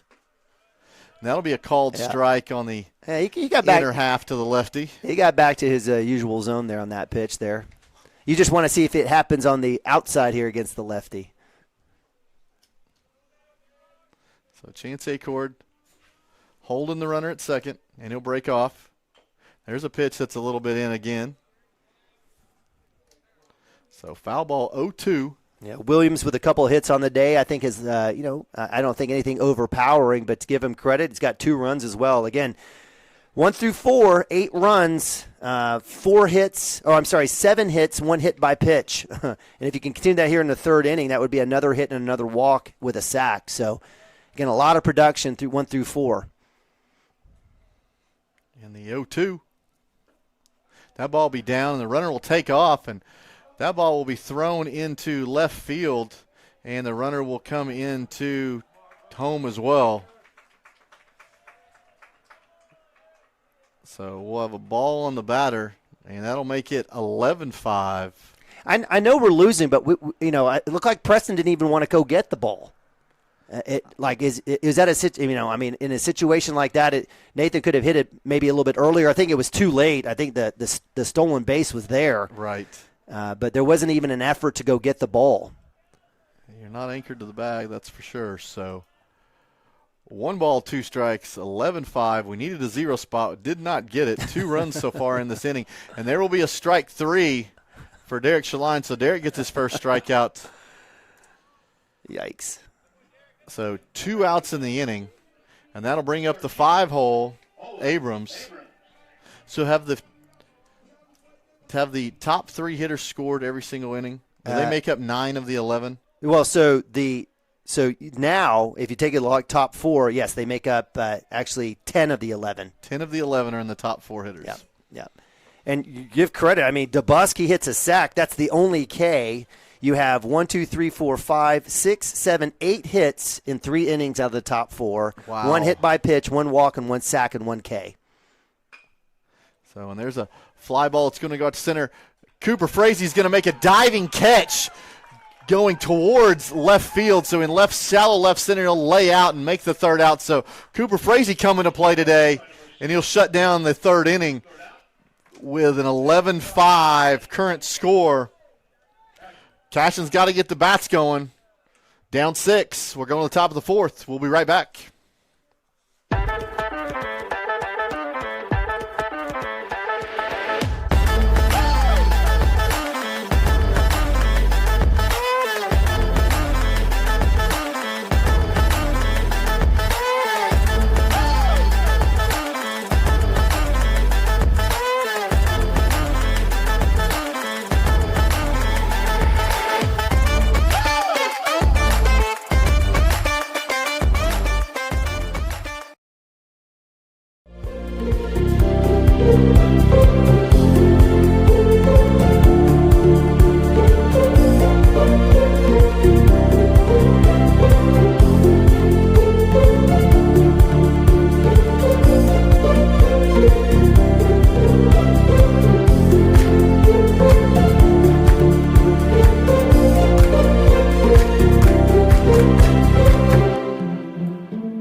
Welcome back, Cashion Wildcats, top of the 4th.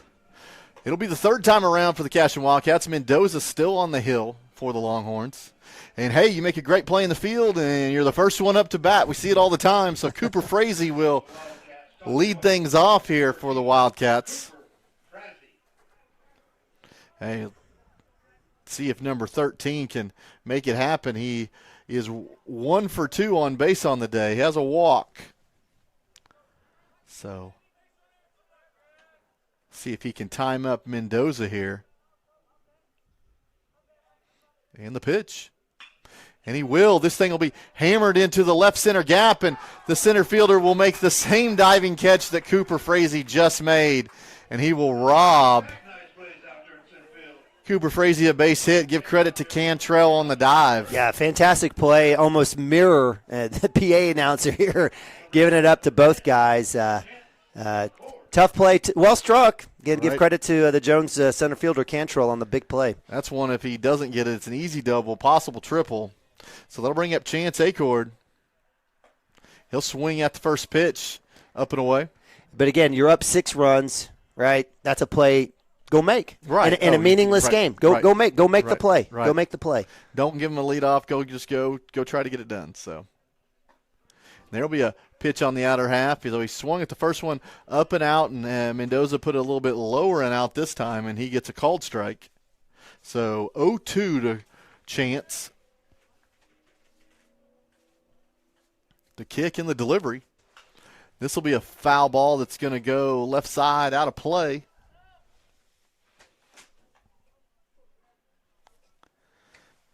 So if you got a rally cap, put it on. We'll take him even early. You don't have to put him on late. Maybe we're just getting all the bad juju out. I don't know. It is. We're holding our. I don't know. Holding all the good cards till later. Not good. This is not good today. Not good. So here we go. The 0-2. Chance to look at that upstairs and lay off. But again, give credit. I mean, the Longhorns, we talked about it, 1 through 4 have gotten on and have figured it out. And then once they've gotten on, then it's been the Barnum and Bailey show for the Wildcats. And this will be the 1-2 pitch, and Chance will pop this up to the second baseman, who'll drift into shallow right field and make the catch. So fly ball out there will be a F4, and that'll be 2 outs coming up for Preston Cotter. And it's unfortunate you face those 1 through 4 hitters up with nobody out. How many times do we talk about, hey, it's not a bad thing if they come up with 2 outs in the inning. Sometimes you get 1 out, and now you've killed half the rally when it comes back around. But we haven't been that fortunate. So. That's what I'm saying. It's the circus show after the fact, But do give them credit in the second inning. They went hit by pitch, hit, fielder's choice, three ground out. So, the bottom of the lineup came to work for Jones in the second inning. So,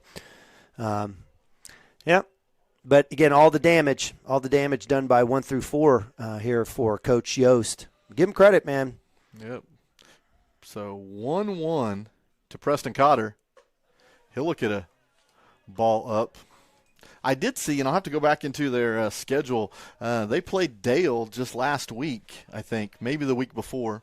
So they've seen some folks in 2A before. And the 2-1. That'll be on the outer half, get Preston Cotter to swing through it, so that'll even it up. 2 balls, 2 strikes.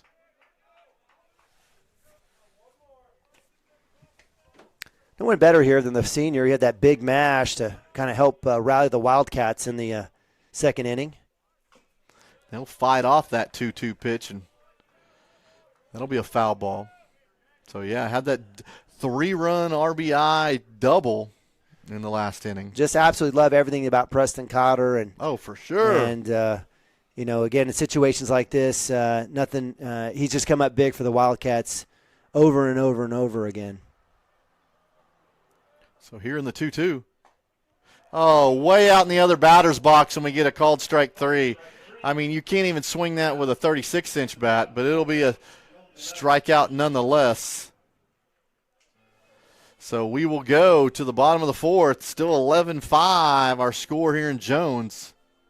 Man, need some good fortune. If you got a 4-leaf clover, break it out. Man. We'll go to commercial. We'll be right back.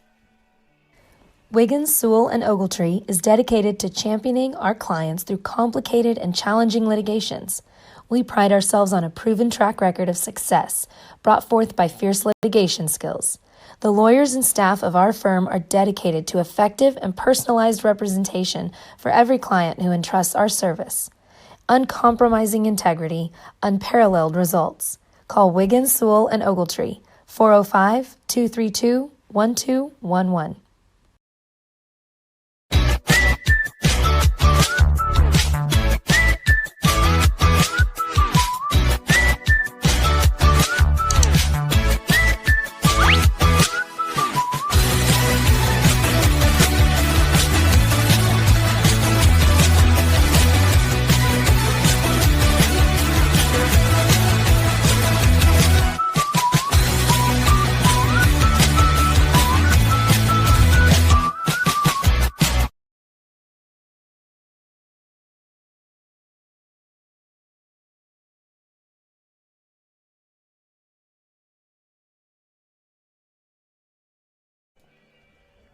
All right, Cashion Wildcats, bottom of the fourth. Here in Jones, Derek Shaline still on the hill. Let's see the throw down there to second base, and we're going to get things started here in the bottom of the fourth. So for once this game, we don't start off an inning with the top of the order. We're going to start off in the sixth hole. Cantrell had that great diving catch of Cooper Frazee's ball there in the top half of the fourth. So Derek Shaline will go out of the windup this time. And the pitch, this will be a little dinker. Oh, Ryder Lyken's going to go way out. Derek's going to make his way to first base, and they will a little flip, and we'll get him just in time over at first. Yeah, so fantastic play. That's a situation there, Ryder putting a lot of trust in his pitcher, and Derek hustling down there made a great play to get the flip and get out number one. So that'll bring up. It's the first time we got the first hitter of the day out of the inning. So it's the little things, Mike. It is. Hey, it's all uphill now. It's going to be easier now. So we'll see. So that'll bring up the 7-hole hitter, Brinley Sanders. Sanders has 2 singles on the day, both to center field. So heads up, Cooper Frazee. So it'll be a ball one followed by a called strike.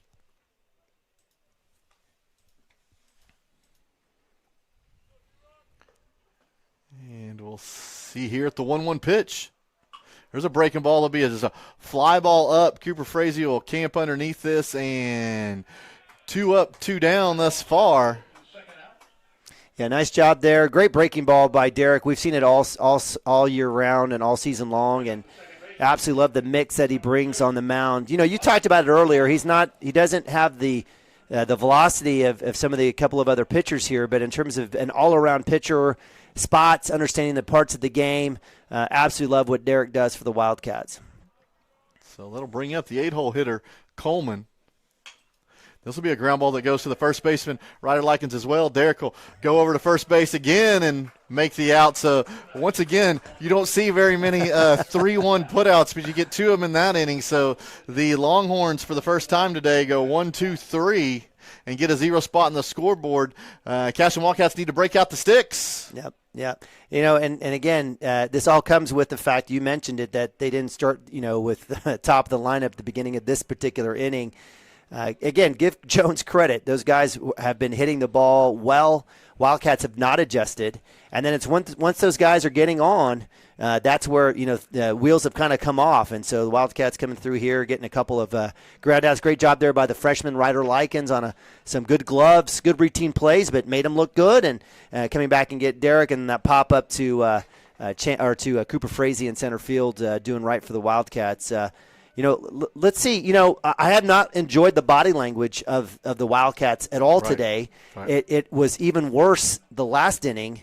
A lot of guys just kind of just there, just going through the motions. And, if you're Coach Mounts in this situation, I don't know, maybe you throw some other guys out there, see what you can do, what goes on. But, right now the body language is awful, and sometimes you got to create your own momentum, and you got to create your own positivity. And when things aren't going right for you, you got to figure it out. So we'll see if the Wildcats can get a little, just enjoyment of the game here as we start the top of 5. And that's what I'm going to tell Derek here. Hey, just go up there and have some fun. He said, you know what you've been working on. Just go execute and go have some fun. So obviously be patient in this at bat, and we'll see what happens. So Derek Schlein leading off here in the top of the 5th. And we talk about being patient, and he is not. He will flare this thing on the right side. First baseman going over, and he will make the catch, falling down almost behind the dugout over here. Craziest thing. You would expect the fence to continue on that same angle, but it doesn't. It opens right back up past the dugout, and that's the only thing that a Jones guy would know, right? So give him credit for the first baseman farming there on the out. So that'll bring up number 11, Brody Nichols. Brody, I believe, had a single. He hit it to the right side last time, so at least putting the ball in play. Yeah, he had that tough play where it went off Mendoza's glove and rolled up. But he's put the ball in play both times. He had a pop to a nice hit ball to right field and had that last grounder that rolled up to the second baseman, Coleman, for the easy out. So taking a big hack there. So 1-1 to number 1-1. And the pitch. Swing through that for the second strike. Good swing. That was a hefty swing. He wanted that one, and it was the right pitch to swing at. He just needed to keep his chin down on that one. Just take a smidge off. I think he would have been all right. So 1 ball, 2 strikes to the freshman. Catcher will bounce outside just a little bit. And Brody will foul it off that way. I mean, to be expected. Good job there by Brody staying alive. I mean, you're up 1-2. You expect something on the outside there. So good work there, Brody, staying alive. So here we go. Do it all over again. And this ball, Brody tried to stay in there and get hit with it, and it literally goes behind him, and the catcher catches it behind him. We've seen it a lot. Good work. I guess he just wants to hit. That's right. Just wants to hit. So 2 balls, 2 strikes.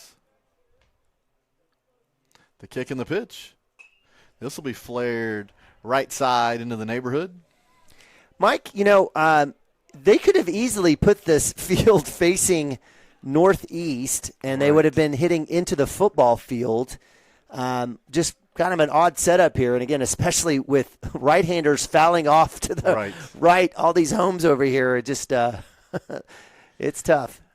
I don't even want to know what the actual baseball budget is for just baseballs. Well, they're doing a good job of collecting them. I mean, the 2 houses over here are stopping every single ball, but it's just kind of it's really rare for me to see a southeast facing. We don't see it a whole lot, I should say. Don't. And then Brody will put a charge on this. He's going to put it in center field, and Cantrell will have too much air, and he's able to go get underneath that and make the catch. Well, look, Nichols is going to go. It looks 0 for 3 right now, but what I like is that he's put 2 balls well struck into the outfield, and he had that grounder that was a put out. So I mean, I know it's a tough situation here for the freshman, but if you're looking for any type of silver lining, that may be it. So that'll bring up Carson Gump. He'll take a first pitch and he'll put a charge into this to left field. Left fielder going to go back, and then camp underneath it. So Cashion Wildcats, as much as the Longhorns went down 1-2-3, Cashion Wildcats do the same here in the 5th.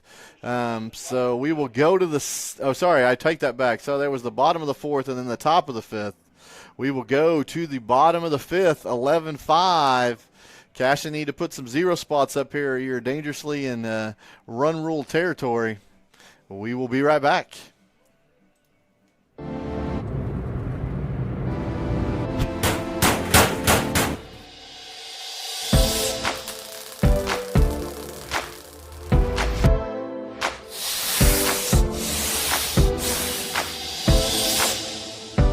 I'm Todd Miller, and this is Grain & Grange, still the coolest furniture store you've never heard of. Come see us.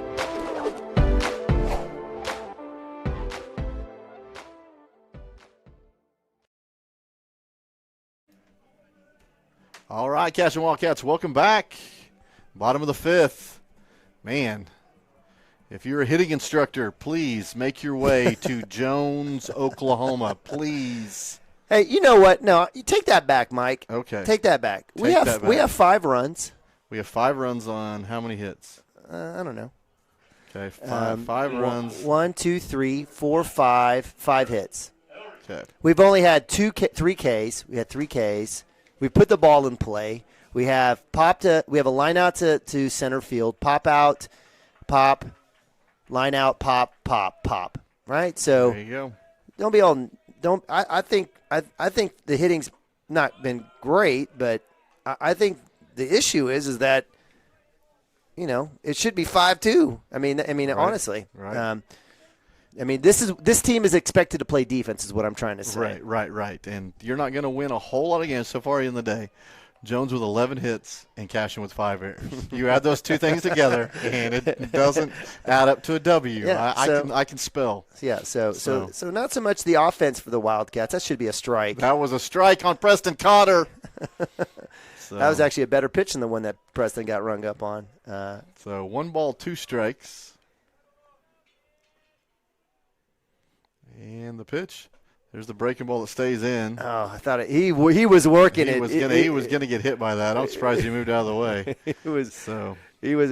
Derek was working that one. I like his tempo here. Let's even get the K. 2-2. Now we worked 3-2, and what should have been strike 3, we're now back to a full count. So yeah, and it's funny, Mike. I mean, it's like, oh, just the pitch. That's just this or that, right? It's that close. It's that close. I mean, you're talking about situations in games where like we saw Preston somebody having a swing because there was a strike called somewhere, and it happened to go. It luckily went foul. Right. And he had a chance to come back out. But it's like, just one call, one pitch. Well, it adds up. It adds up to the situation. Oof. So 1-2, and he does end up getting the strikeout. The swing through on the high fastball there. So second K of the day for Derek Shaline in the first out of the bottom of the 5th here, and that'll bring us to the top of the order. Be careful.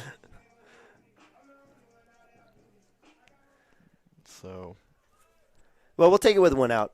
That's least. right. We talk about, hey, you just don't want to face them with nobody out, right? So, good pitch. It's a good start there by Derek. So look at that graphical chart pretty there. Great spray chart there. A double to center, a single to right, and a single to left, and they've all been line drives.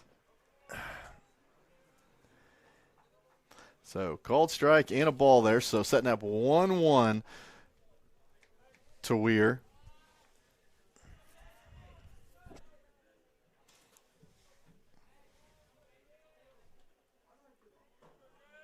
So we'll see if he can work him here, and that'll be a little out and up. You can see the sigh. You can hear the sigh. You could probably see it. It was pretty big from Nima over here. That's on purpose. She called him that. I mean that's less competitive than the other one. So it will be 2-2 nonetheless. And I agree with you. His inside set. We had this conversation with your umpiring friend that was in the box the other day. Yep. I don't get it. I don't know. I don't understand. This will be a fly ball that goes out to Kyle Yao, and he'll take a couple steps back, and he will make that catch. So. Yeah, we love our umpires, and again, we don't have to agree with them. It is Homer television here for the Cashion Wildcats, but I have never. Why would there ever be a situation where you don't set up directly over the plate? Right. If anything, you want the protection of the catcher. Are you worried that you can't see through the helmet of the catcher? Then I'm going to lower my eyesight to the top of the letters so I can see exactly where that is. Figure it out. And it's pretty easy. So. I mean, if anything, if you want to do anything, just watch the catcher's glove in his set. Right. It's not hard, but nonetheless, now we're just trying to find other things to talk about here. Wildcats do have 2 outs though, Mike. Yep. Farmer here, 2 for 2 on the day with also a walk, so he's been on base 3 for 3. This will be a ground ball that goes to Chance Acord. He'll field it, throw across the diamond to Ryder Likens, and we'll be 1-2-3 there for the Longhorns. So we will go to the 6th, 11-5. Get the bats going. I'm turning my rally cap on now. I'm not lying. So let's see if we can go make some magic happen. Well, Mike, we'll leave it here. I mean, Mendoza's coming back out. Something's got to give, right? So for the Wildcats, we're We're going to be leading off. We're going to go 7, 8, 9 with Yao, Gibson, and Abavi. I would like to see if we can get at least one of those guys of those three on. If we can get one of those three on, give the Wildcats a chance. But this will be a situation. If they go down 1, 2, and 3, the silver lining is if we can get to 7, they'll start off with the top of the lineup there. But it's manageable. It's doable, right? It is doable. You'd like to cut it in half here. Yes. I agree. If you can get some production here from Yao, Gibson, and Abavi, maybe even get 2 runners on. You have a situation. Kyle Yao, who has 2 hits on the day, no one better than him for the Wildcats leading off. Right. He has a run. Gibson had a pop to center field, but also came back with a hit in the third. He was stranded there in the third. Nabavi got a walk and a run in the second. Did have the backwards K in the third. So, have a possibility here. It looks like we do have a Parker Atkinson sighting. So Parker may be coming in potentially, do you think? Or maybe just it's possible. He's just making sure he's getting ready. It's not like this isn't the major leagues. We can go down and go to a cage and take some cuts. So he's just making sure his swing looks good. He's ready if called upon. So it looks like we had a little Preston Cotter sighting here, so we might have a pitching change as well as the senior is taking a couple throws on the sideline here. And I'm wondering if that's just a play. Let's go look and see what Derek's pitch count is. He's at 40 pitches, so if he gets to 50, you get 2 days off. If you get to past 30, if you get to 50, it's 2 days off. So maybe they're just trying to manage that in case they need him against Hinton. So that'll bring up Kyle Yao, like you mentioned, 2 for 2 on the day. He'll look at a first pitch strike. So both of his hits, I believe, to the right side. Yes, one to second and one to right field. So he had one that came right off, and then one that just kind of bled in there, dropped right over the second baseman. That'll be outside. I'm surprised it wasn't a called strike from what we've seen a little bit. So that'll be 1 ball, at least 1 strike. At least against the Wildcats, that's for sure. Right. So 1 ball, 1 strike. Ooh, outside again. Wow. Hey, the umpires kept me guessing. So Mendoza's got to be like, what? That was the store was open just 30 minutes ago. So yeah, but thank God. Big shout out to the folks here in Jones. Got a fantastic facility, great press box. Really appreciate the fact that we get to do this indoors. Oh, please, thank you. So 2-2 to Kyle Yao. The kick and the pitch. Wow. That'll be outside for 3-2. I'm telling you. I am confused, folks. I have. Again, maybe we say this. Maybe we're a little bit further away. Maybe. Right. Maybe we just don't have I'm just that. older and my eyes aren't as sharp. So 3-2. That'll be down for ball 4. So leadoff walk. That's what you want. Yeah, just like our PA announcer. Yeah, absolutely. So. We'll take it, right? So, we talked about it, or at least I talked about it. Got to get at least one of these 7, 8, 9. It will be Parker Atkinson. It'll be DHing for Nabavi. So he'll be coming in. And so let's see what the Wildcats can do here with 7, 8, 9 with a runner at first. So Hunter coming in, still looking smooth in that box. Does have a single that he hit hard to the left side. The pitch, and that'll be a called strike on the outer half. I don't know. Put your quarter in and spin the wheel. I don't know what it's going to be. Well, third at bat, Hunter started off with a strike every single time. So let's even get a situation here, get something going. And there you go. Hunter staying hot. Hits another bullet to the left side. This will be a line drive that goes into left field. And there'll be 2 runners on with nobody out. Great job by the junior there. Absolutely, and talked about it. Get 1 of the 3, great. Get 2 of the 3, even better. So a great spot here for the Wildcats with runners at first and second. Parker Atkinson DHing or coming in for Nabavi. A little in and out. Parker will not be catching. Looks like Coach Yost has seen enough from Mendoza, or at least going to have a combo. Yeah, at least he's going to come out and they're going to have a conversation. So Parker coming in.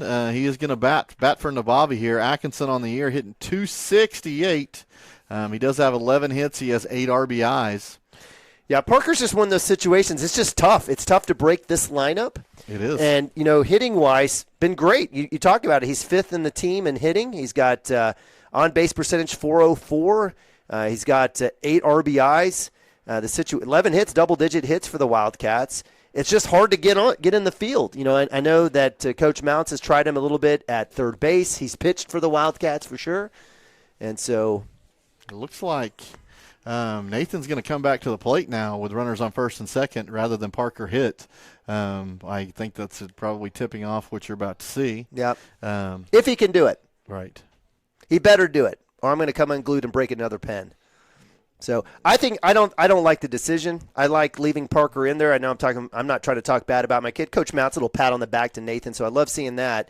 But nonetheless, with Parker's hitting average, I thought it was a great move. And in a situation, you don't want to give up an out though here, do you? Do you, Mike? I don't think you do. You don't have enough left in the game. Yeah. So, but we'll see. We'll see what happens. So let me make the change again. It is not Parker. We'll switch back, and we will. Parker's we'll like just go undo. Yeah, how about that? yeah. That's even easier. So poor Parker. So Nathan Abavi coming in. Runners on first and second. Nobody out here in the top of the sixth. He'll show bunt, and he will lay it down, and it is a beaut. It makes the pitcher go way, way, way away, and Nathan will be safe on first with a bunt single, so loading him up here with nobody out. That was a beautiful placed bunt, Dad. Yeah, I'll take it. He'll get to eat dinner tonight. Hey, way to go. You need to feed that kid as much as you can. We try. He's a cereal and ramen kind of kid. But we do have a big shout-out to Nick Nabavi, catcher extraordinaire here, or not a former, but alum of the Cashion Wildcats. It's his 20th birthday today. So hey, happy birthday. Yeah, he showed up. He thought we were going to go out to eat after this. He's like, I'm not sticking around for this, and he's left already. Oh, wow. But he's missing a good one. So let's see what Cooper could do here with bases loaded, no outs. So this is the part of the lineup you want, and if you're going to do damage, I mean, you're not going to wait till the seventh to do it. This is the inning to make it happen right here. So that'll be that outside strike call that goes in and out. So called strike there on Cooper Frazee. Cooper back of the box, but he's definitely up on the plate because he's aware of that call out there. Yeah. So yep, absolutely. That open stance, bases loaded, 0-1 count here. And Cooper will drive this in the 5-6 hole. That'll score one run. Brian Nabavi's in. Brian Nabavi is going to race to the plate, and he will score, and that ball will get away.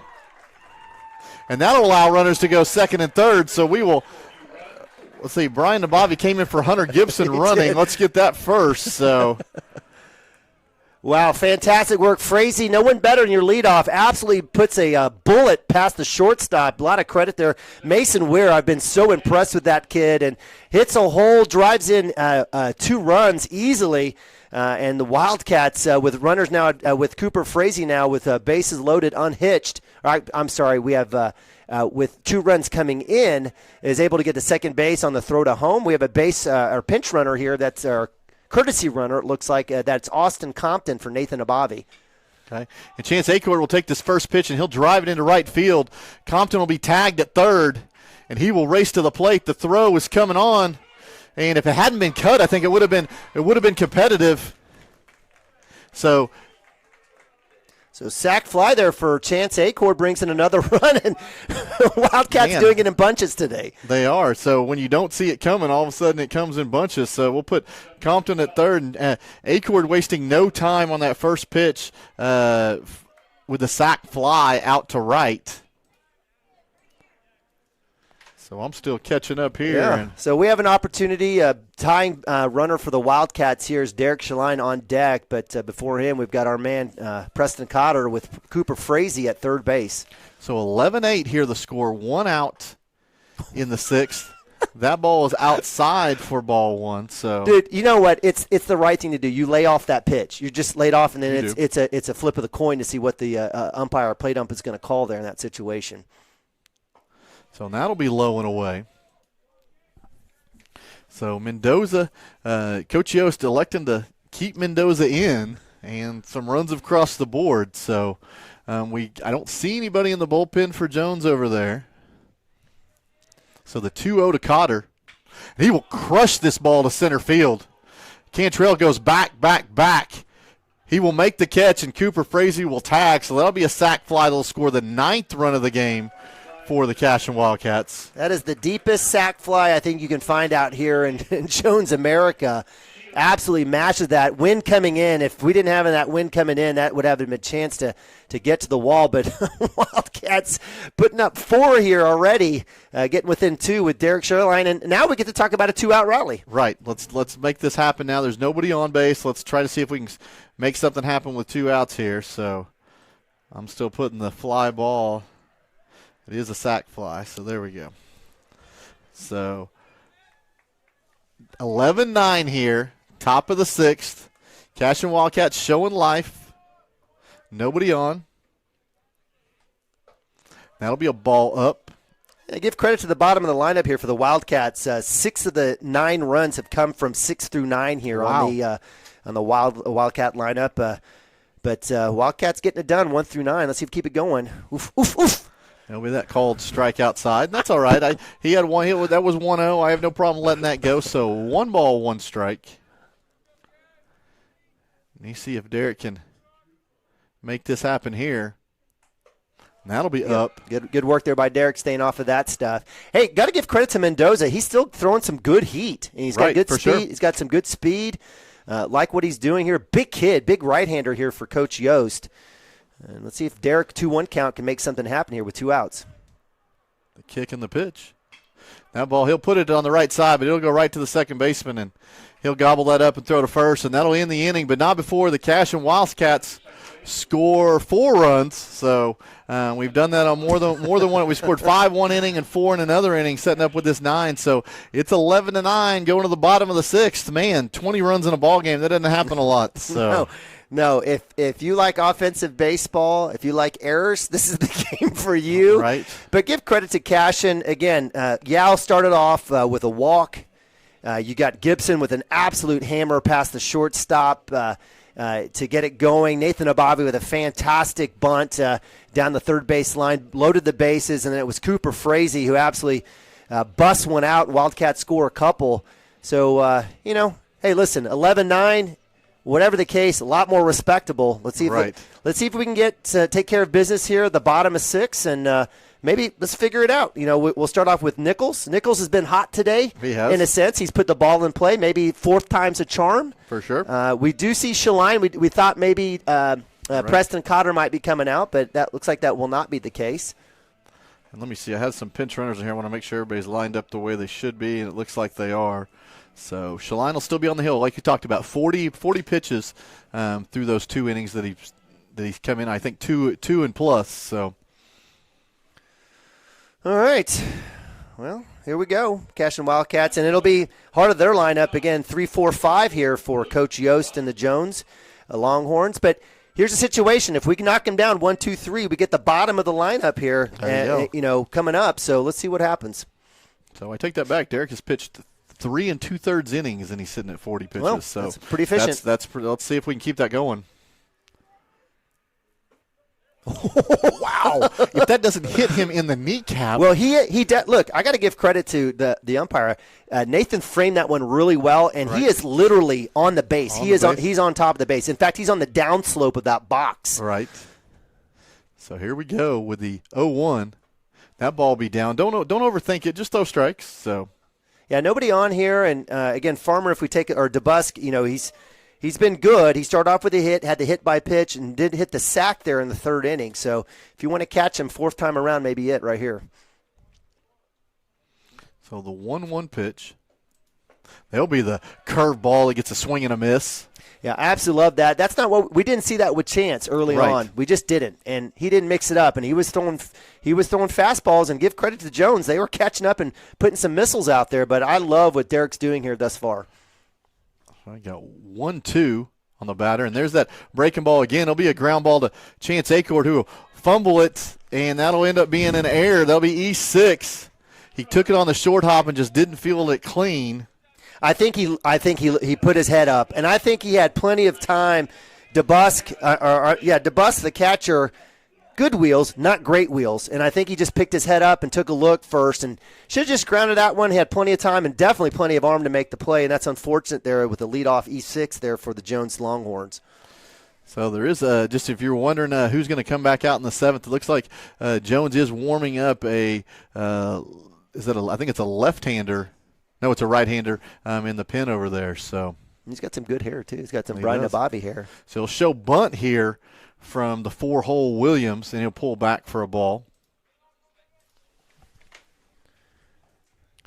Again, early on, the Wildcats have not been good, right? Right. And Derek's been great the last couple innings, and that's kind of held us up. And so, again, 4 innings allowed in the first, 5 in the second, just 2 in the third. And that'll be a pickoff attempt over at first. So, has it gotten colder? It has. It has. I know the players don't feel it, but I know some of the fans do.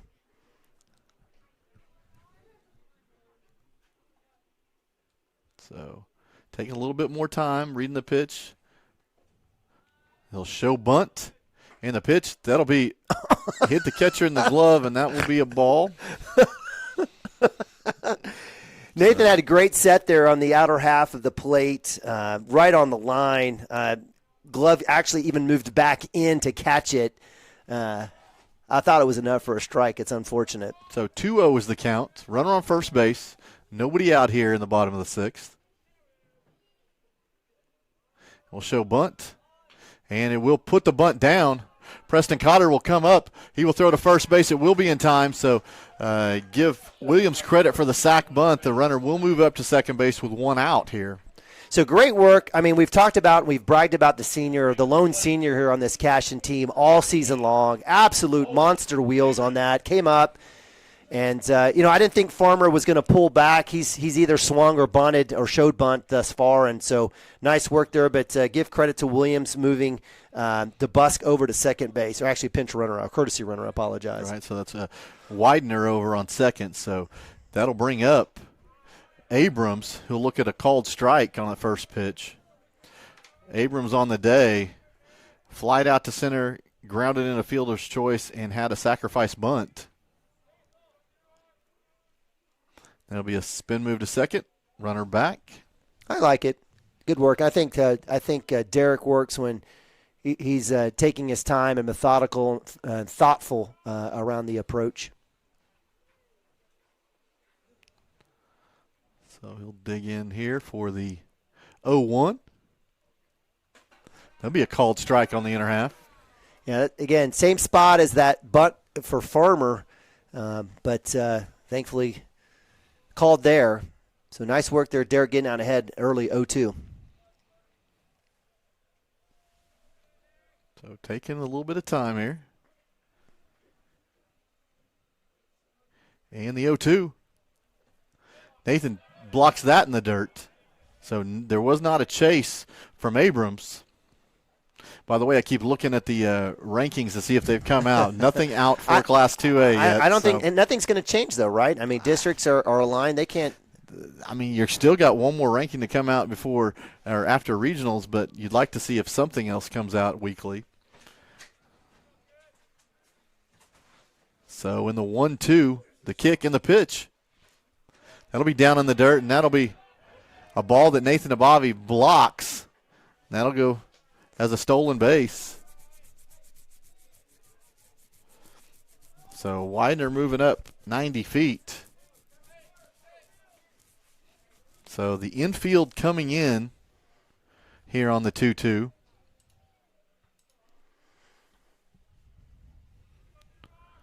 So the outfield coming in as well to play for the sacrifice fly and a play at the plate. And there'll be a pickoff move to third and runner back.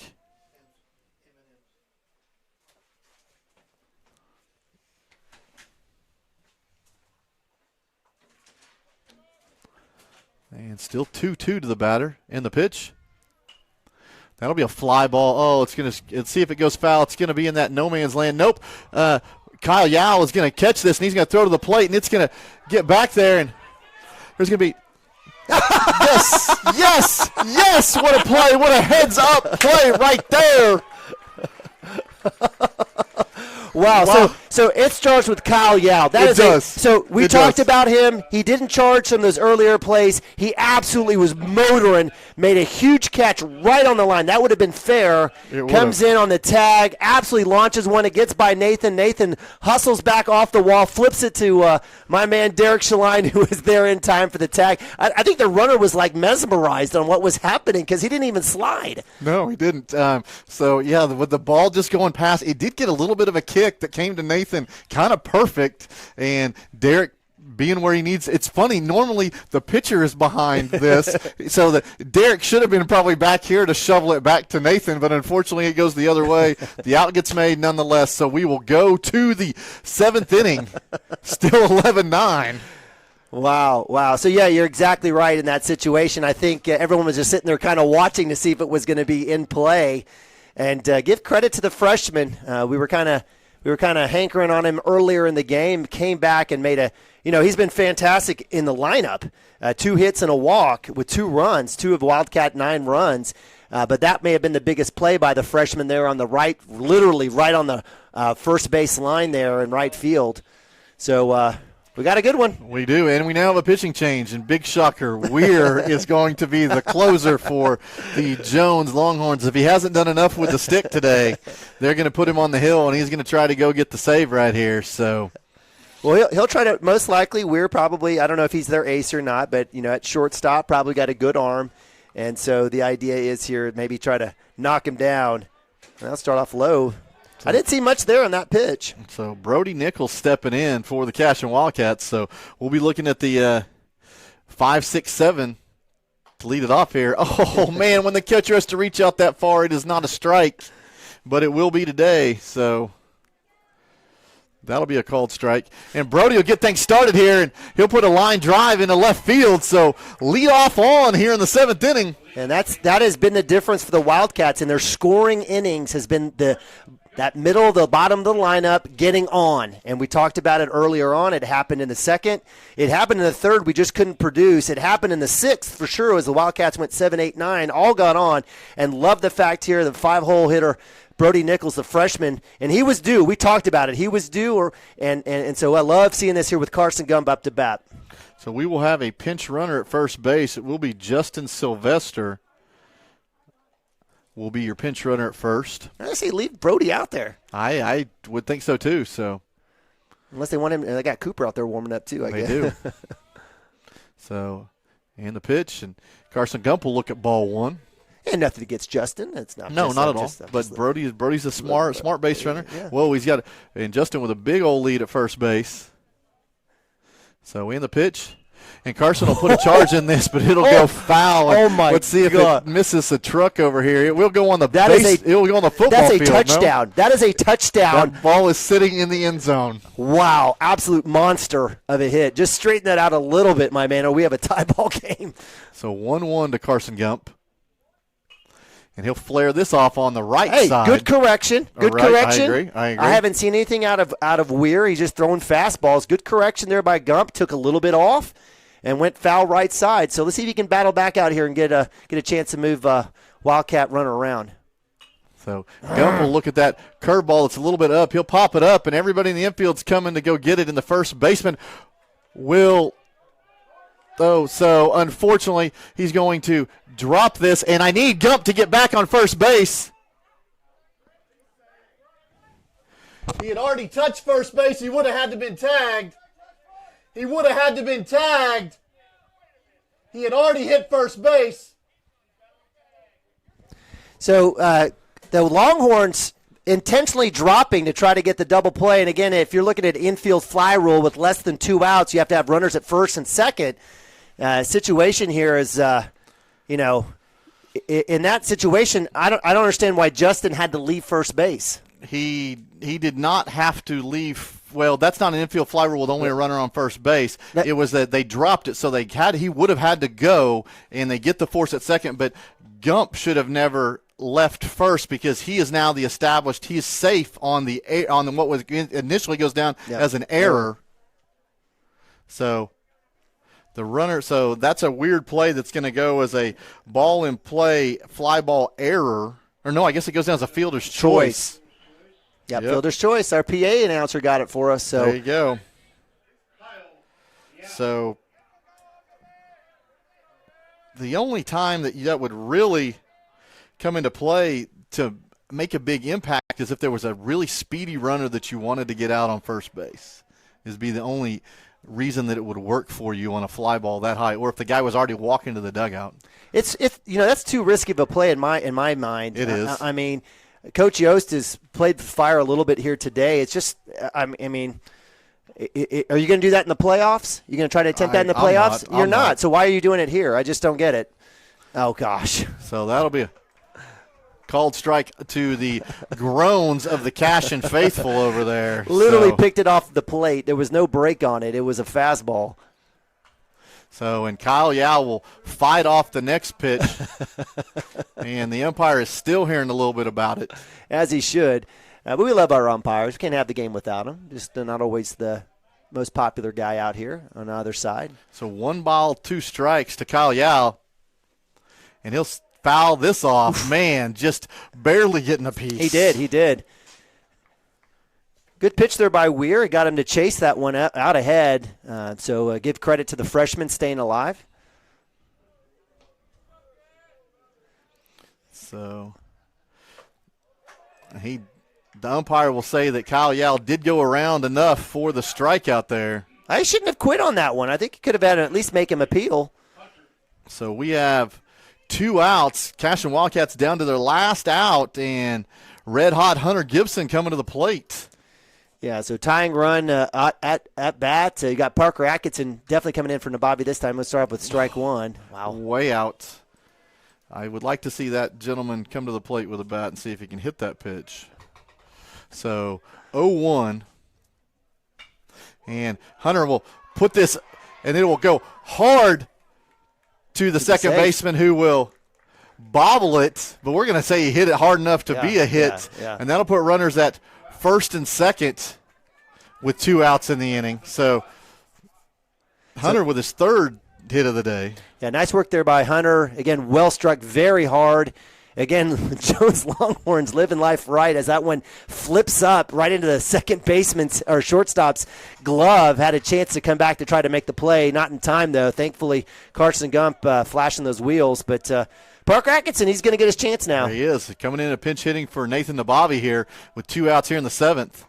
He'll take a big hack there and just miss it on the outer half. So keep your head down, big fella. So getting encouragement from his teammates in the 0-1. He'll swing through that and just be a little bit late. So quickly in an 0-2 hole here. If you got a rally cap on, turn it on now. 0-2, 2 outs. And the pitch. That'll be in the other batter's box for a ball. You got to be careful, Parker. That's a big wide zone. I'd like to think the umpire in this situation won't do that. I think he's been calling those in between.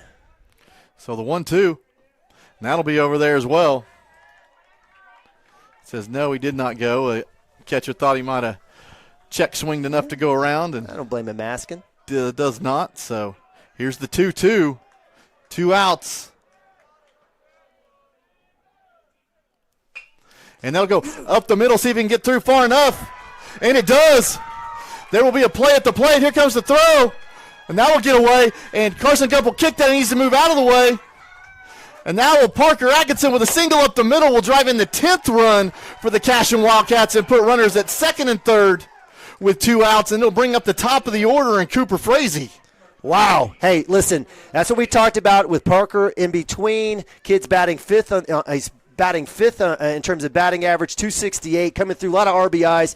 He's a junior. He's not new. He's been around a while. So fantastic hit, driving in a run, and we've got no one better than Cooper Frazee lead off here to get the chance for the Wildcats not only to tie but potentially take the lead. The umpire's going to go ahead and clean the plate. That's probably not a bad idea. So that was, I apologize. Let's see. That was Carson Gump that came in and scored. It was. So 11-10 here. 2 outs. Drama at the ballpark. Cooper Frazee up. Cooper will look at a ball 1 there. I have no clue what's going to be called. I have no clue. at all. There we go. There will be a called strike. It's almost like 50-50. All right, we'll get this one. And, hey, guys, my game changer is all messed up. By the way, Brian and Bobby had a single somewhere in that inning based on a pinch runner that I did never change. So I will go back and change everything.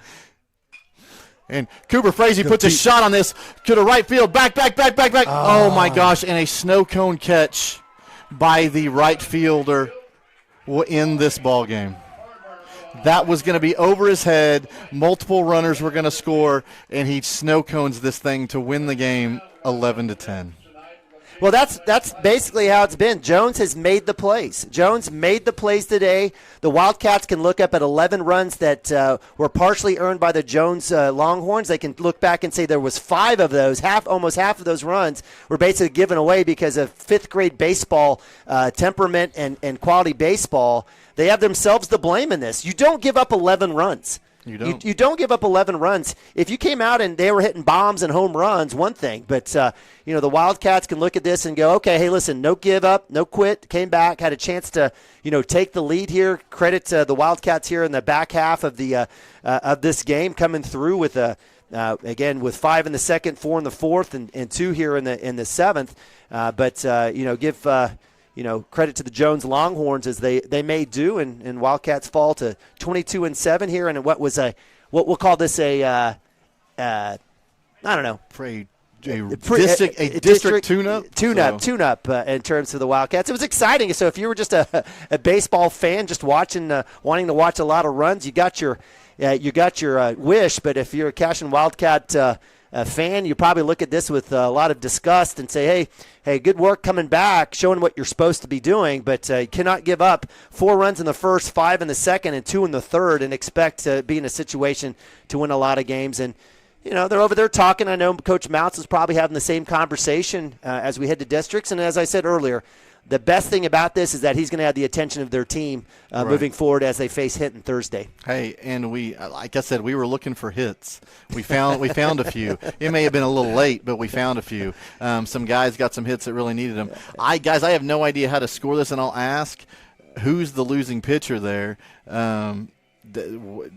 Chances gives up nine runs. Derek comes in, gives up 2, but they never took the lead back when Derek inherited it. I'm not quite sure how it is, so I'm going to give Derek the loss until somebody tells me that is incorrect. I don't know how that works. I mean, it was the Chance was the starting pitcher. Right. We were losing. He came in. He missed his chance for the win, but the loss should go to Chance. But again, you know the rules better than I do. I'm going to find out. But we're nitpicking here in this situation. I know it's about numbers and stats right now. Again, it's just another number as Wildcats move to 22-7. It does stink. I would rather have had this game at home. I would rather have played, a Kingfisher in Cashion, not have to go on the road.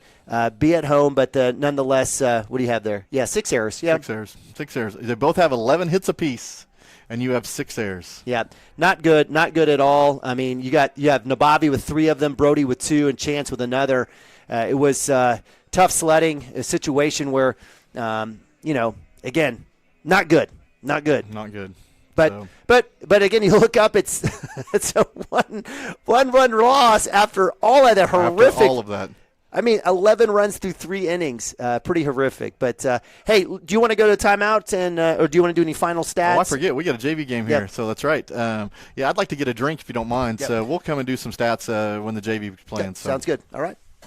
At Water Heater Man, we specialize in repairing and replacing all water heaters. We service the OKC Metro and surrounding towns with fast, reliable service. We keep our vans fully stocked with essential parts needed for basic repairs, and new tanks are always on the vans ready to go. We offer free estimates on all jobs with financing options available. We match manufacturer's warranty for all newly replaced water heaters. We'll get your water heater back up and running as fast as possible so you don't have to put your life on hold waiting for service. Give us a call today, 405-844-TANK. That's 405-844-8265. Go Wildcats! Support your school's booster club and get your business in front of thousands of potential customers. Talk about a win-win. Advertising packages start on this streaming station for less than $10 a game. Call 405-726-0835 or email adam@squirtle.com right now for more information. For 31 years and counting, Community State Bank has taken great pride in being your hometown bank. With branches located in Cashion, Dover, and Hennessy, CSB strives to reflect the small-town hospitality these communities are known for. Our friendly staff is here to serve you and provide one of the best banking experiences around, equipping our customers with the latest in banking technology combined with a personal, down-home relationship. Come into one of our local branches or visit us at www.mycsb.com. Community State Bank, small-town banking, the way it should be. Member FDIC. What would you do if you only had one life to live? Well, that's kind of how this whole thing works.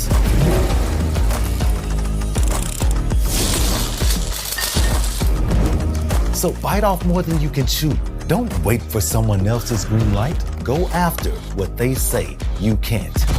Oklahoma needs more doers, and doers don't wait.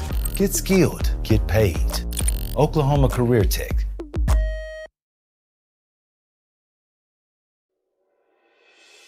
Back to school. Now your worries about the kids going over on their data plans are back. Mom and Dad, this is for you. Right now, make the switch to Pioneer's unlimited data plans. Don't let data overages and high cell phone bills be something you stress about this school year. We have a plan for everyone. Let Pioneer handle your worries by stopping at a local office today to learn how you can save. Visit gopioneer.com for details. Some restrictions may apply.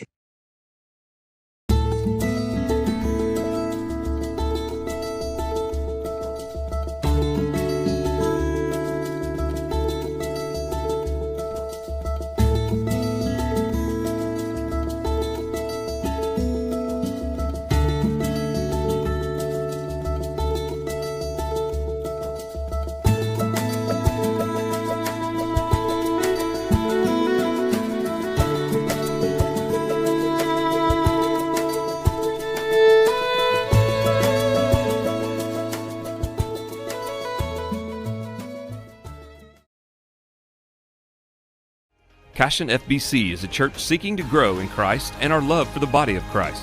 With ministries from children to youth to adults, we strive to present the gospel in an engaging and meaningful way. Sunday school meets at 9:45 a.m. and worship starts at 11 a.m. Children and youth meet on Wednesdays at 6 p.m. Please check our website at cashionfbc.org for more information, and we hope to see you this Sunday, located a half-mile east of Cashion.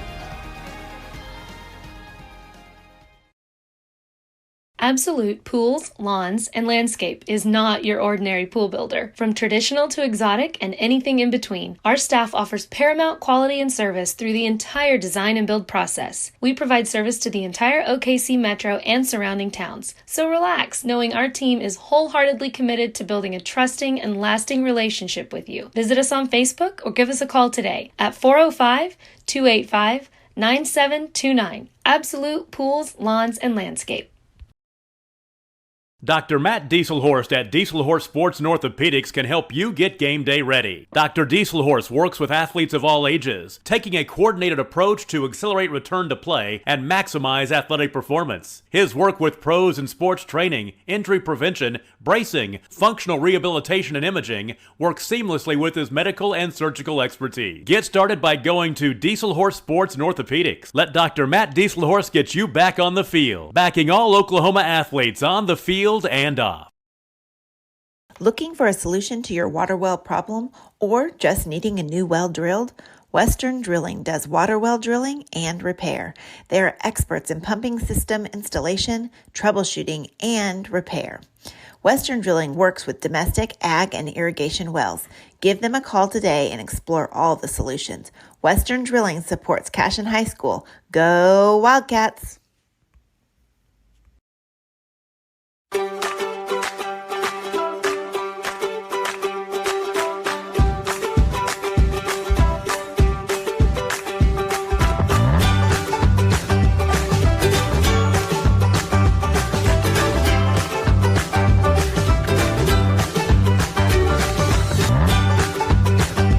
Stream with Oklahoma's #1 high school streaming service, Squirtle.tv. Find out more at squirtle.com/stream. Kyle and Gina Van Druff have the answers to all your real estate and insurance needs. These guys will have you covered in a one-stop shopping experience. They are local agents, local supporters, and active in the Cashion community. They are also proud parents of past and present Cashion students. Kyle and Gina help their clients make the right choice. Don't wait till it's too late. Call 405-607-4300. Go Wildcats and number 88. Let's have a great year. Walk it up, get you some. Presenting Regato Ranch, located within the Cashion School District and offering homebuyers the experience of small-town charm with the modern world of shopping, dining, and healthcare just minutes away. Situated east of Highway 74, Regato Ranch boasts 1-acre home sites with privacy and ample space to retire or raise a family. To build your next home from the ground up or to inquire about new properties currently for sale, contact Brandon or Shannon Cotter with Iron Creek Homes and C7 Realty. Come find your forever home at Regato Ranch. And go Wildcats! Founded by Jesse and Amy McCracken, Rural Pest Solutions is a Cashion-based, family-owned and operated company. Our focus is on providing the highest level of customer service while effectively treating many common invaders, including spiders, ants, roaches, mice, mosquitoes, fleas, ticks, and termites. Flexible scheduling and superior customer service are our top priority.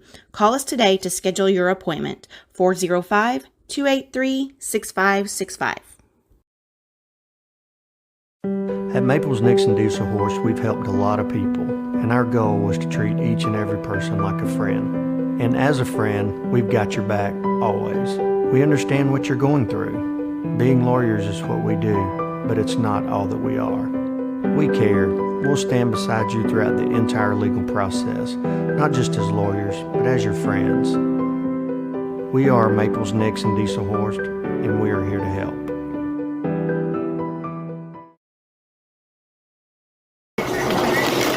Storm season is coming, people, and your first choice for roofing needs should be Rhino Roofing.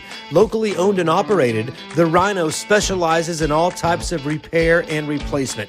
Large scale, traditional, modern, unique roof lines, they can do it all. Protect your home and your family with the specialized services of Rhino Roofing.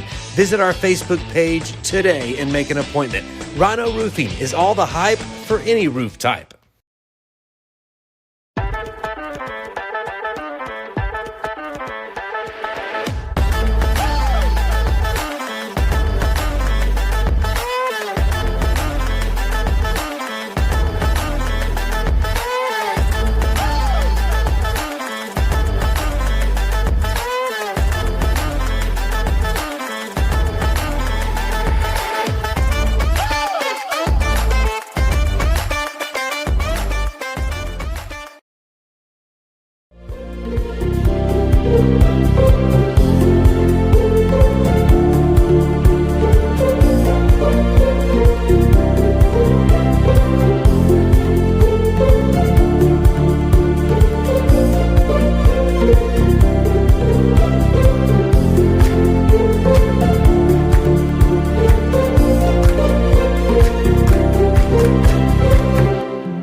Wiggins, Sewell, and Ogletree is dedicated to championing our clients through complicated and challenging litigations.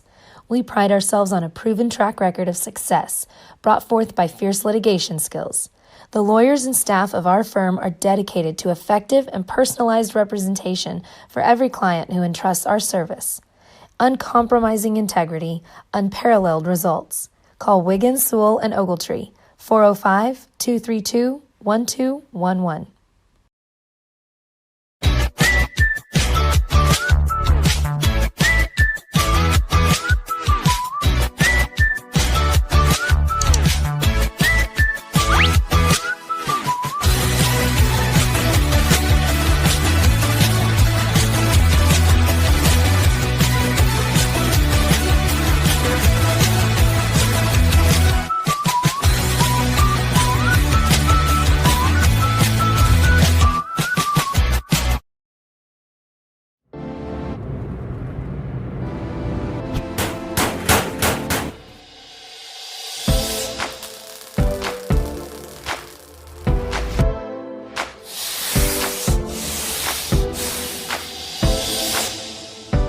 I'm Todd Miller, and this is Grain and Grange. Still the coolest furniture store you've never heard of. Come see us.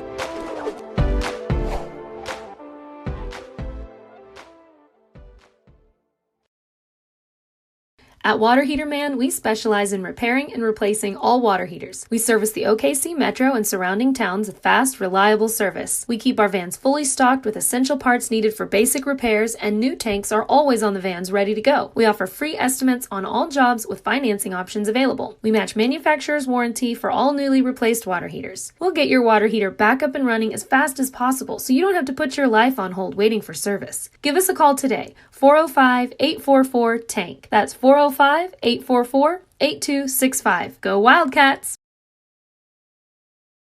Support your school's booster club and get your business in front of thousands of potential customers. Talk about a win-win. Advertising packages start on this streaming station for less than $10 a game. Call 405-726-0835 or email adam@squirtle.com right now for more information.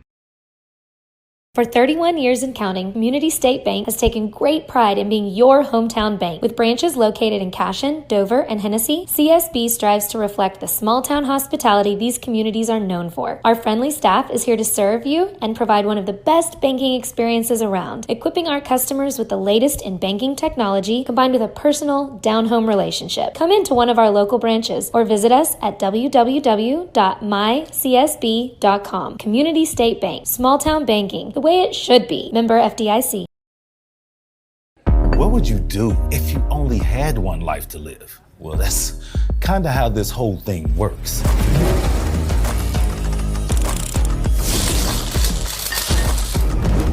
So bite off more than you can chew. Don't wait for someone else's green light. Go after what they say you can't. Oklahoma needs more doers, and doers don't wait. Get skilled, get paid. Oklahoma Career Tech.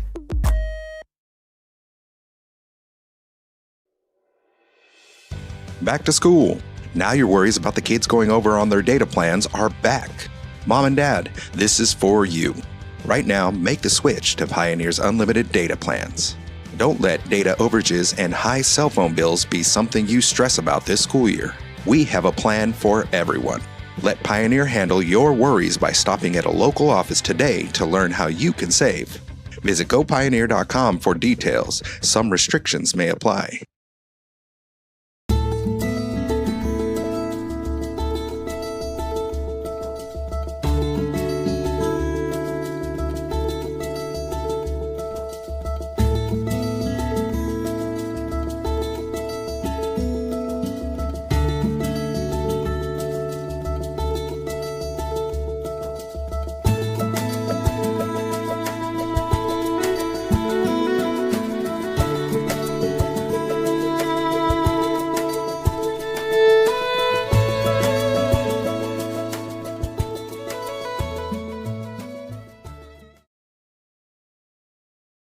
Cashion FBC is a church seeking to grow in Christ and our love for the body of Christ.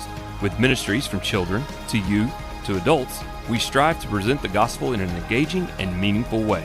Sunday school meets at 9:45 a.m. and worship starts at 11 a.m. Children and youth meet on Wednesdays at 6 p.m. Please check our website at cashionfbc.org for more information, and we hope to see you this Sunday, located a half-mile east of Cashion. Absolute Pools, Lawns, and Landscape is not your ordinary pool builder. From traditional to exotic and anything in between, our staff offers paramount quality and service through the entire design and build process. We provide service to the entire OKC Metro and surrounding towns. So relax, knowing our team is wholeheartedly committed to building a trusting and lasting relationship with you. Visit us on Facebook or give us a call today at 405-285-9729. Absolute Pools, Lawns, and Landscape. Dr. Matt Dieselhorst at Dieselhorst Sports and Orthopedics can help you get game day ready. Dr. Dieselhorst works with athletes of all ages, taking a coordinated approach to accelerate return to play and maximize athletic performance. His work with pros in sports training, injury prevention, bracing, functional rehabilitation, and imaging works seamlessly with his medical and surgical expertise. Get started by going to Dieselhorst Sports and Orthopedics. Let Dr. Matt Dieselhorst get you back on the field, backing all Oklahoma athletes on the field and off. Looking for a solution to your water well problem or just needing a new well drilled? Western Drilling does water well drilling and repair. They are experts in pumping system installation, troubleshooting, and repair. Western Drilling works with domestic, ag, and irrigation wells. Give them a call today and explore all the solutions. Western Drilling supports Cashion High School. Go Wildcats!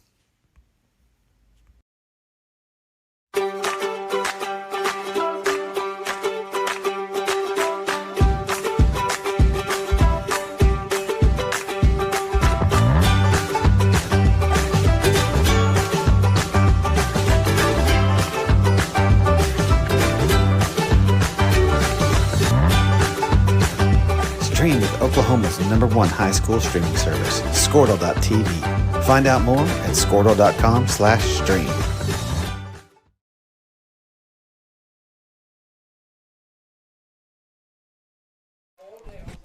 All right, welcome back to Cashion Wildcat Television. Neiman and Bobby, Mike Shaline bringing you some JV action here. We're going to be batting 15, I think, today, Mike. 15.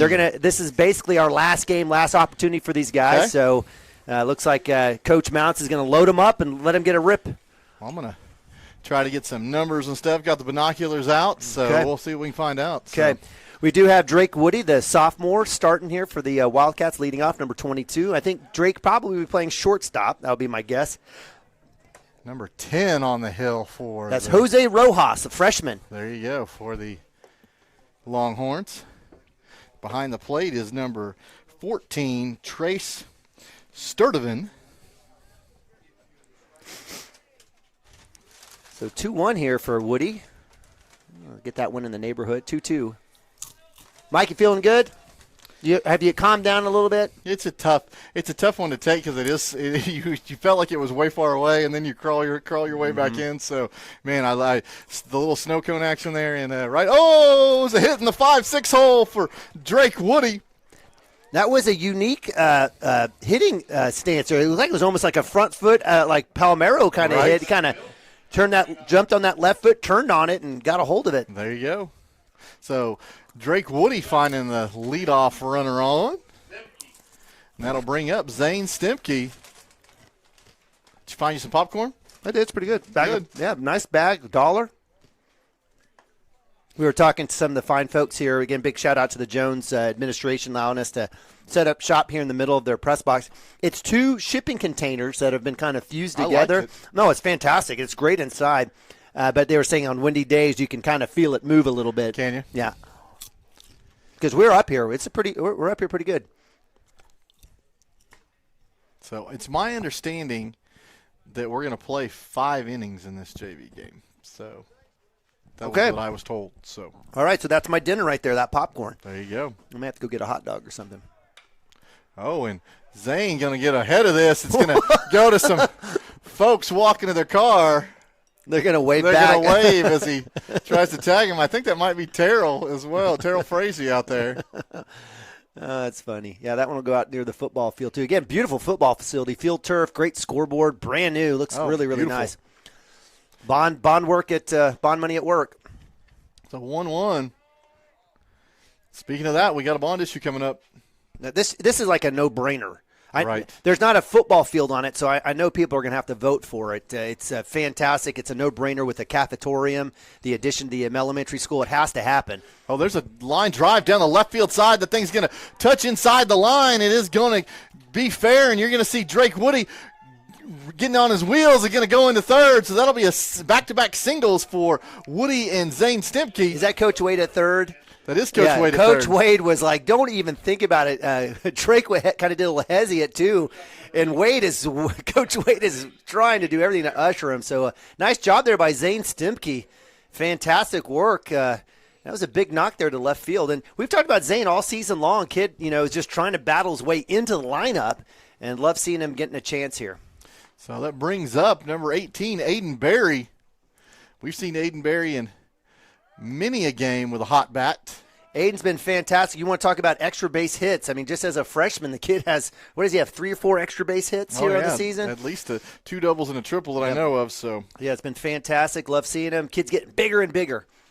So that allows Stemke to take second base. So runners on second and third with nobody out here in the inning, and that'll be a swing through for strike 2.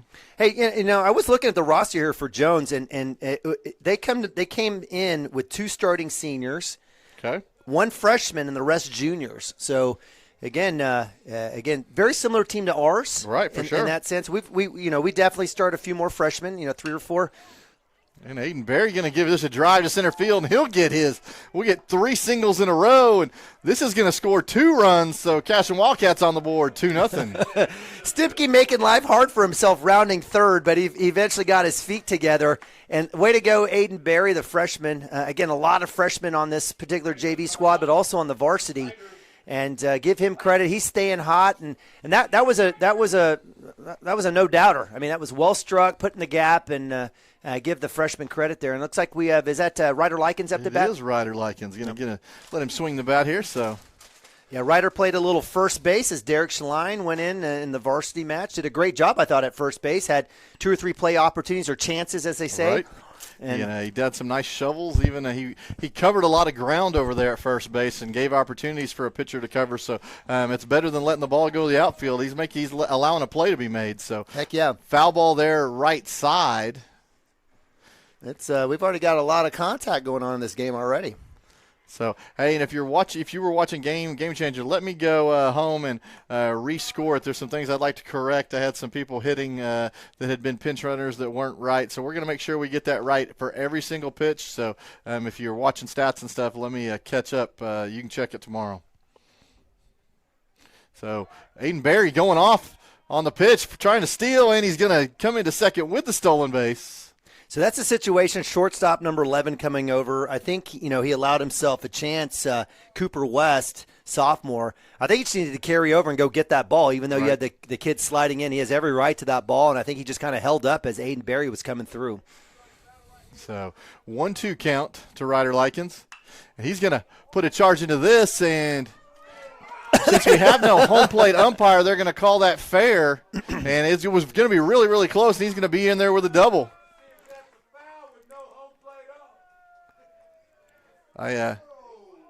So here's a situation, and I don't know why we don't have a home field ump, because we have an ump. We have our plate ump is now over at first base. Here's my guess. Okay. So the gentleman in the field was late getting to the ball game. He wasn't in the positions where he needed to be. I don't think this guy is normally an umpire. And the guy behind the plate says, I've already done my time. Yeah. So this guy has a chance to go behind the plate. He doesn't have gear or whatever. He's calling balls and strikes from behind the mound, and there's no way you can call anything up the line not having somebody back there. Amen. So you would not be allowed in a normal high school baseball game to do 2 umpires and call from behind the mound. Yep. All right, so Brian Nabavi puts as Mike says, a charge into that one. That one goes foul there a little bit. Lefty here for the Wildcats. We'll have 2 lefties. Max Higdon will be batting today as well. So runner at second base in Ryder Likens, and Brian Nabavi will flare this one to the left side. Foul. He knows it. He's just a little behind on that one. That's okay. And you said it was Jose Rojas. Rojas throwing some good speed here for the freshman. We'll be seeing a lot of freshmen here from the Wildcats. The 0-2, that ball's down. That'll get away. So that'll allow Ryder to move up to third base. Yeah, the catcher's got some good length on him. The kid could probably dunk the basketball. Number 14, as you say, Trey. Do you say Tress or Trey? I think it was Tress. Sturtevant.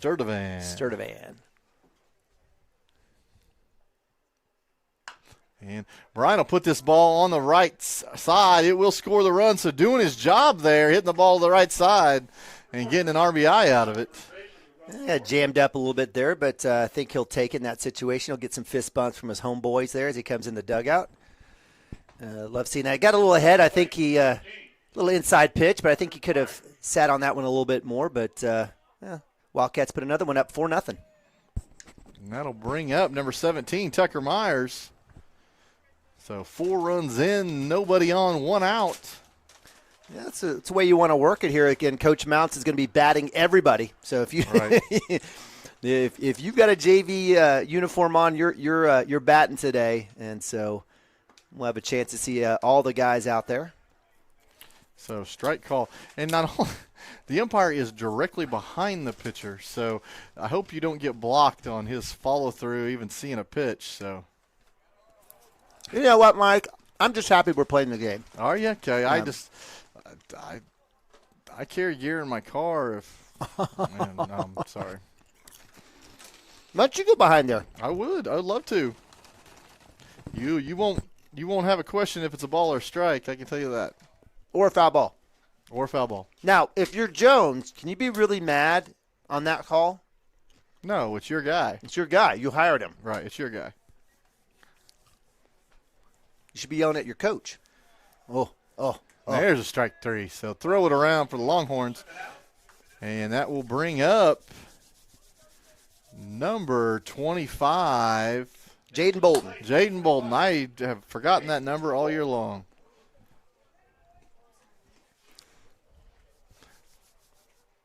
And Jaden will see the inside pitch, and I don't know where he was going to hit that if he did. So, well, that reminds me of Drake's hit. Drake kind of had to pirouette a little bit off that front foot and kind of and worked it past the shortstop. It was a good hit, but Jaden just kind of probably should have been better off leaving that one up there. But let's see what 1-1. Let's see what our man Jaden can do here.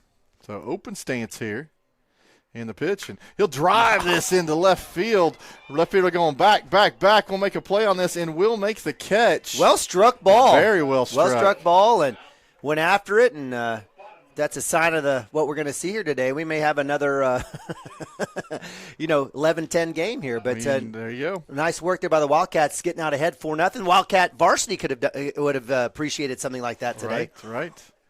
So Parker Atkinson going to get some work here. Going to the hill in this JV game. So yeah, Parker had that big hit. Oh, man. 2 RBI single there in the bottom of 7, or top of 7. Hey, and you got to remember, we're still dealing with 16, 17-year-old kids in Parker's state. He got asked to pinch hit earlier in the game, went out there ready to go, got pulled back and said, no, you're not going to pinch hit. A lot of kids would have hung their head. Yeah. And said, oh, coach doesn't have faith in me. And then he got called upon later in the game. Yep. He took advantage of that opportunity, got his head right with 2 strikes, and put that ball up the middle. So great job by the junior. Now, well stated, Mike. I mean, I totally agree with you. We talked about it during the broadcast situation where, at the time I was like, this is a great move. I mean, Parker batting .268. He's got several RBIs, 11 RBIs, I think, on this, or 11 hits, a few RBIs, and this is a perfect situation. The kid and also has power, and he can get you those doubles. And so that's what the Wildcats needed. He came through, and you're exactly right. I mean, kudos to him. He's going to be needed come playoff time on the mound for sure. And you'll see him DHing in varsity for sure as well. And we talked about it's just hard. It's hard to break through that 1 through 9 for the Wildcats defensively. It's been kind of cemented. But you love his attitude and his mental approach, and that should only help his confidence again going into playoffs.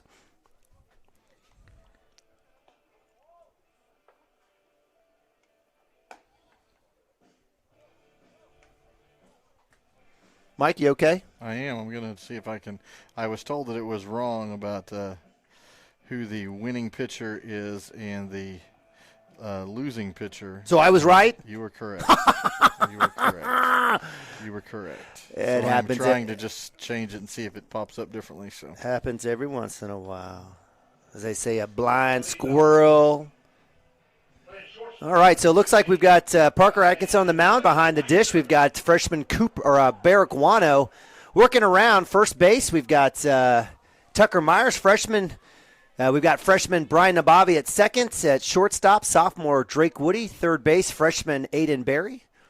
We get first pitch here from Parker. Should be a strike. It is not. And then working around, what do you have? I know Drew Westerhoff's out there, Zane Stimke. And you looking out and right? I've got to believe Zane's in center. And nice fastball there for Parker for strike 1. That is number 25. That is Bolton out there and right. So Jaden Bolton. We've got Zane Stimke in center. And then most likely, is that Drew Westerhoff in left? Big shot towards second. Brian Nabavi with the glove. Throw is in time for out number 1. Nice work there from freshman to a freshman. I'll work it around the bobble a little bit. Yep, that is number 26, Drew Westerhoff, and out there, so in left. So you'll get, you'll have a chance for Ryder, and these guys, looks like Ryder's warming up. He's going to come out and pitch a little bit. He typically will play a little first base. Justin Sylvester may catch a little bit later on in the game, so we'll see a lot here for the Wildcats. So nice start there on the 4-3 ground out. There's a fly ball. It'll make Westerhoff come over to that line, and he will circle around it and make that catch. So he's saying, just like you asked me to do, Coach, get behind the ball. So nice work. 2 outs there for the Wildcats early on. And is that Mendoza that came in and pitched? Mendoza. Yeah, sure is. So his walk-up song is Big John. I love it. Jack Mendoza. Jack is a freshman. It's a big freshman. Yeah, the catcher was a freshman as well. He was a big dude as well. I asked the guys up here, they play football. They're like, of course, and basketball. I said, okay. There you go.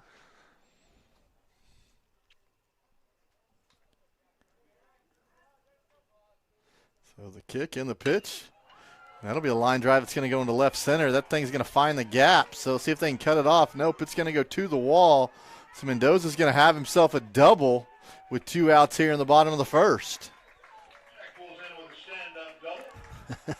Big hit, well done. Kid's got big size, so would expect that. And here, I think it's like we've got the starting catcher. Oh, no, it's 28. No, 28, Bryce Green, the sophomore. So I thought it looked like the catcher there that we had seen earlier. But nice, well struck there by Mendoza. See how Parker kind of comes up here now with a runner at second base with 2 outs. So ask for time. And he asked the wrong place for time. He needed to point. That's right. He needs to point out there. Good, got time. That's nice.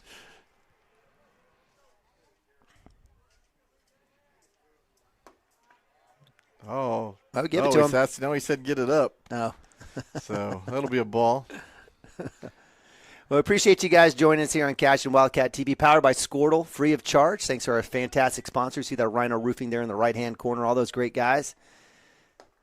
If you'd like to be a sponsor going into the 2023-2024 year, don't hesitate to go out to the CashionWildcats.tv website, check up top, check out the red button that says advertise. You'll see all the great options that you can use. And remember, a lot of those funds come back to Cashion one way or the other.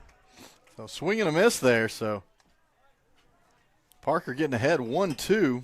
It's looking good. I love his controls, fastball. I would have loved to have seen him in the varsity game. So the 1-2 that should be strike 3, and it's going to be low, so it's going to be 2-2. Why wasn't that called, Mike? Well, because he's not behind the plate.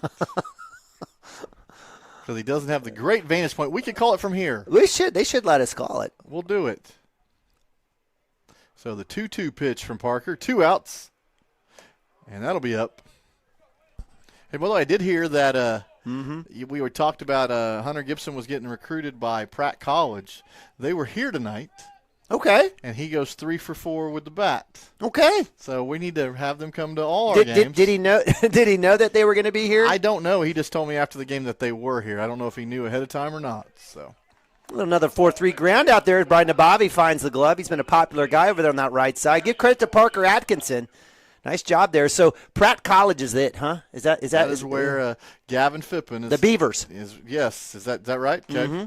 So how could you forget a Beavers? I mean, that's a very unique mascot. It is very, very so.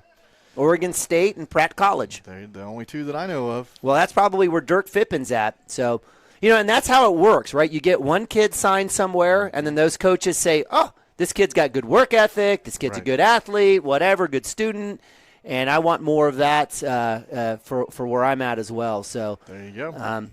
Love seeing that. Is that Cooper McGuire, number 15?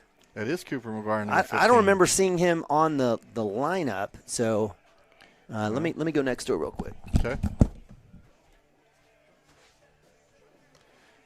So number 10, Jose Rojas, still on the hill, the freshman for the Longhorns. And let's see. I see over there swinging bats is 26.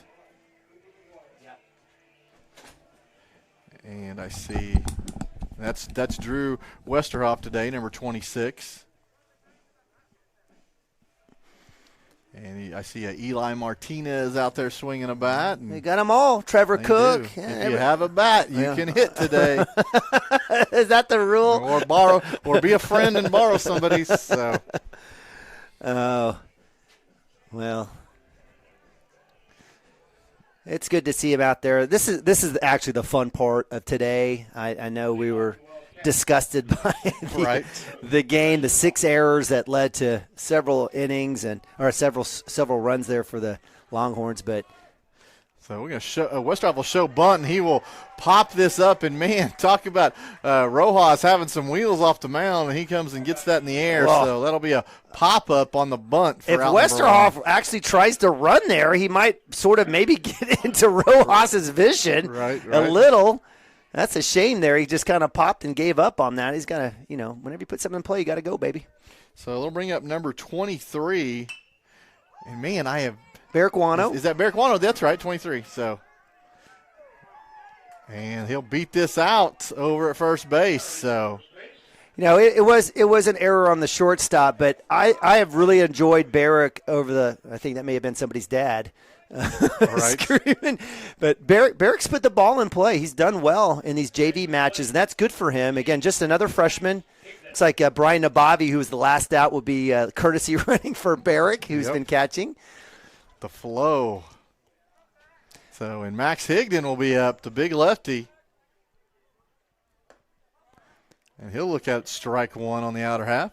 Yeah, so Max and Brian, the only 2 lefties here. We've got no lefty throwers, no lefty arms in the entire squad. 22 guys. Oof. Brian, don't fall asleep, brother. He only got caught leaning, but he leans back to the bag.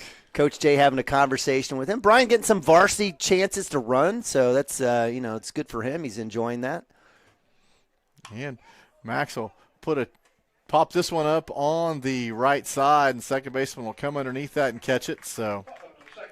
I hate to see that for Max there. I mean, the chance against Rojas, I think, here was a good one. Looked like he just got a little under that. Kind of stepped out a little bit, too, don't you think? I do. So that'll bring up number 24, who do we say? Justin Sylvester. Justin Sylvester. Man, he's normally been 16 for a lot of games, and I'm never going to learn it. So the only reason I know is these boys all play basketball. So that's if you guys will do me a favor, we raised a lot of money.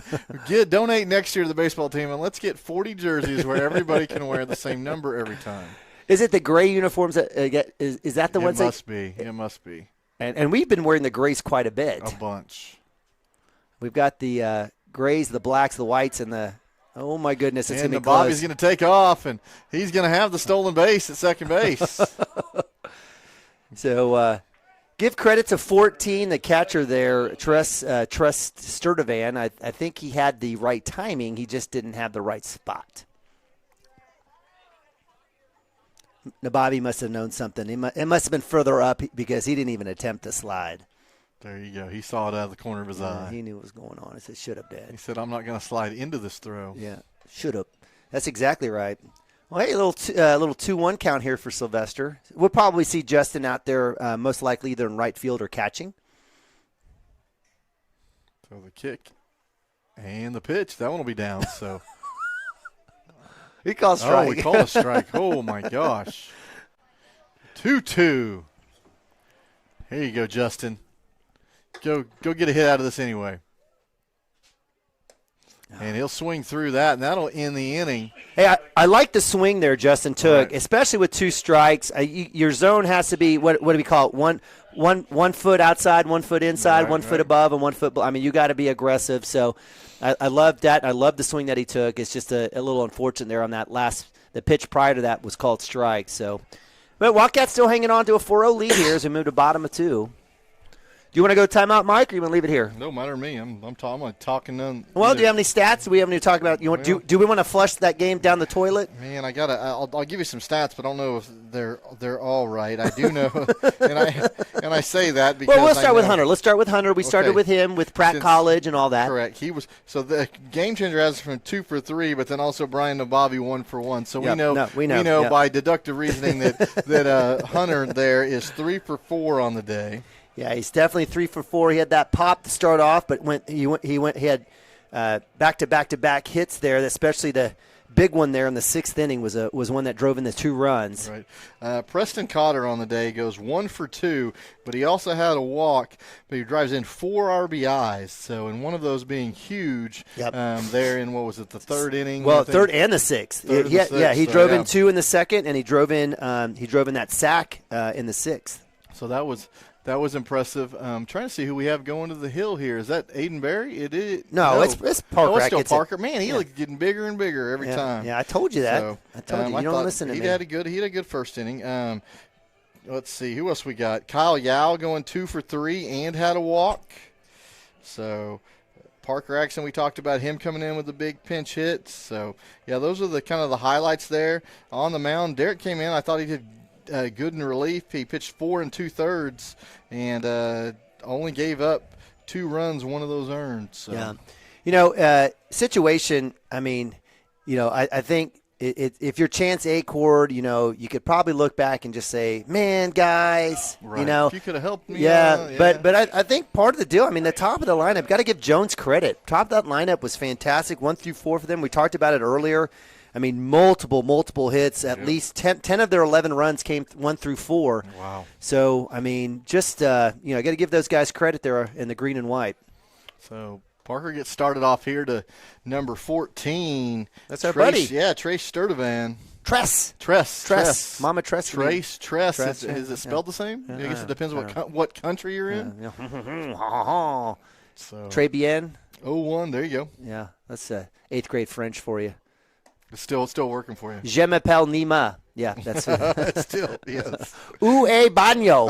No, that's actually a mix of Spanish and French there. There you go. So ¿Dónde está baño? Is that? I don't know. I took computers. Dos surveys, por favor.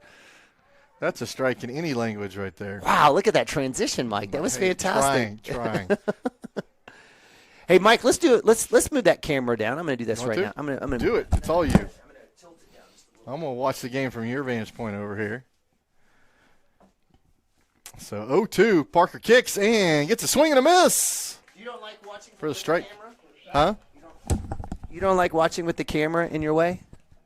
Oh, it doesn't. You can stay over here. It doesn't bother me. I'm looking through this double pane. Oh, okay. Well, come over here. Tinted. Come over here. No, that's all right. I just moved it down. Just kind of got the pitcher and the batter in the middle of the screen. I got you. That's my anal. You're anal retentive in some ways, and I'm anal retentive in other ways. I get it. We don't need to see the sky. Hey, depends. Some of those major league ballparks have a nice little. Yeah, we don't. Well, we're in eastern Oklahoma County. Are we in Oklahoma County? Or maybe I think that's right. Maybe I don't know. We're over by the North Canadian River, but we're in eastern Oklahoma City area. Let's say metro area, and it's definitely a lot more wooded than it is where we are.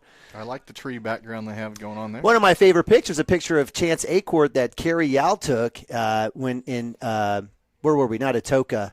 Was it Idabel? Oh, Idabel. Yeah, I forgot. We moved around. We were in Broken Bow. We moved around. And it's beautiful. These beautiful pines behind us. It looked like we were playing in Colorado, but no, we were in southeast Oklahoma. We don't have those in central Oklahoma.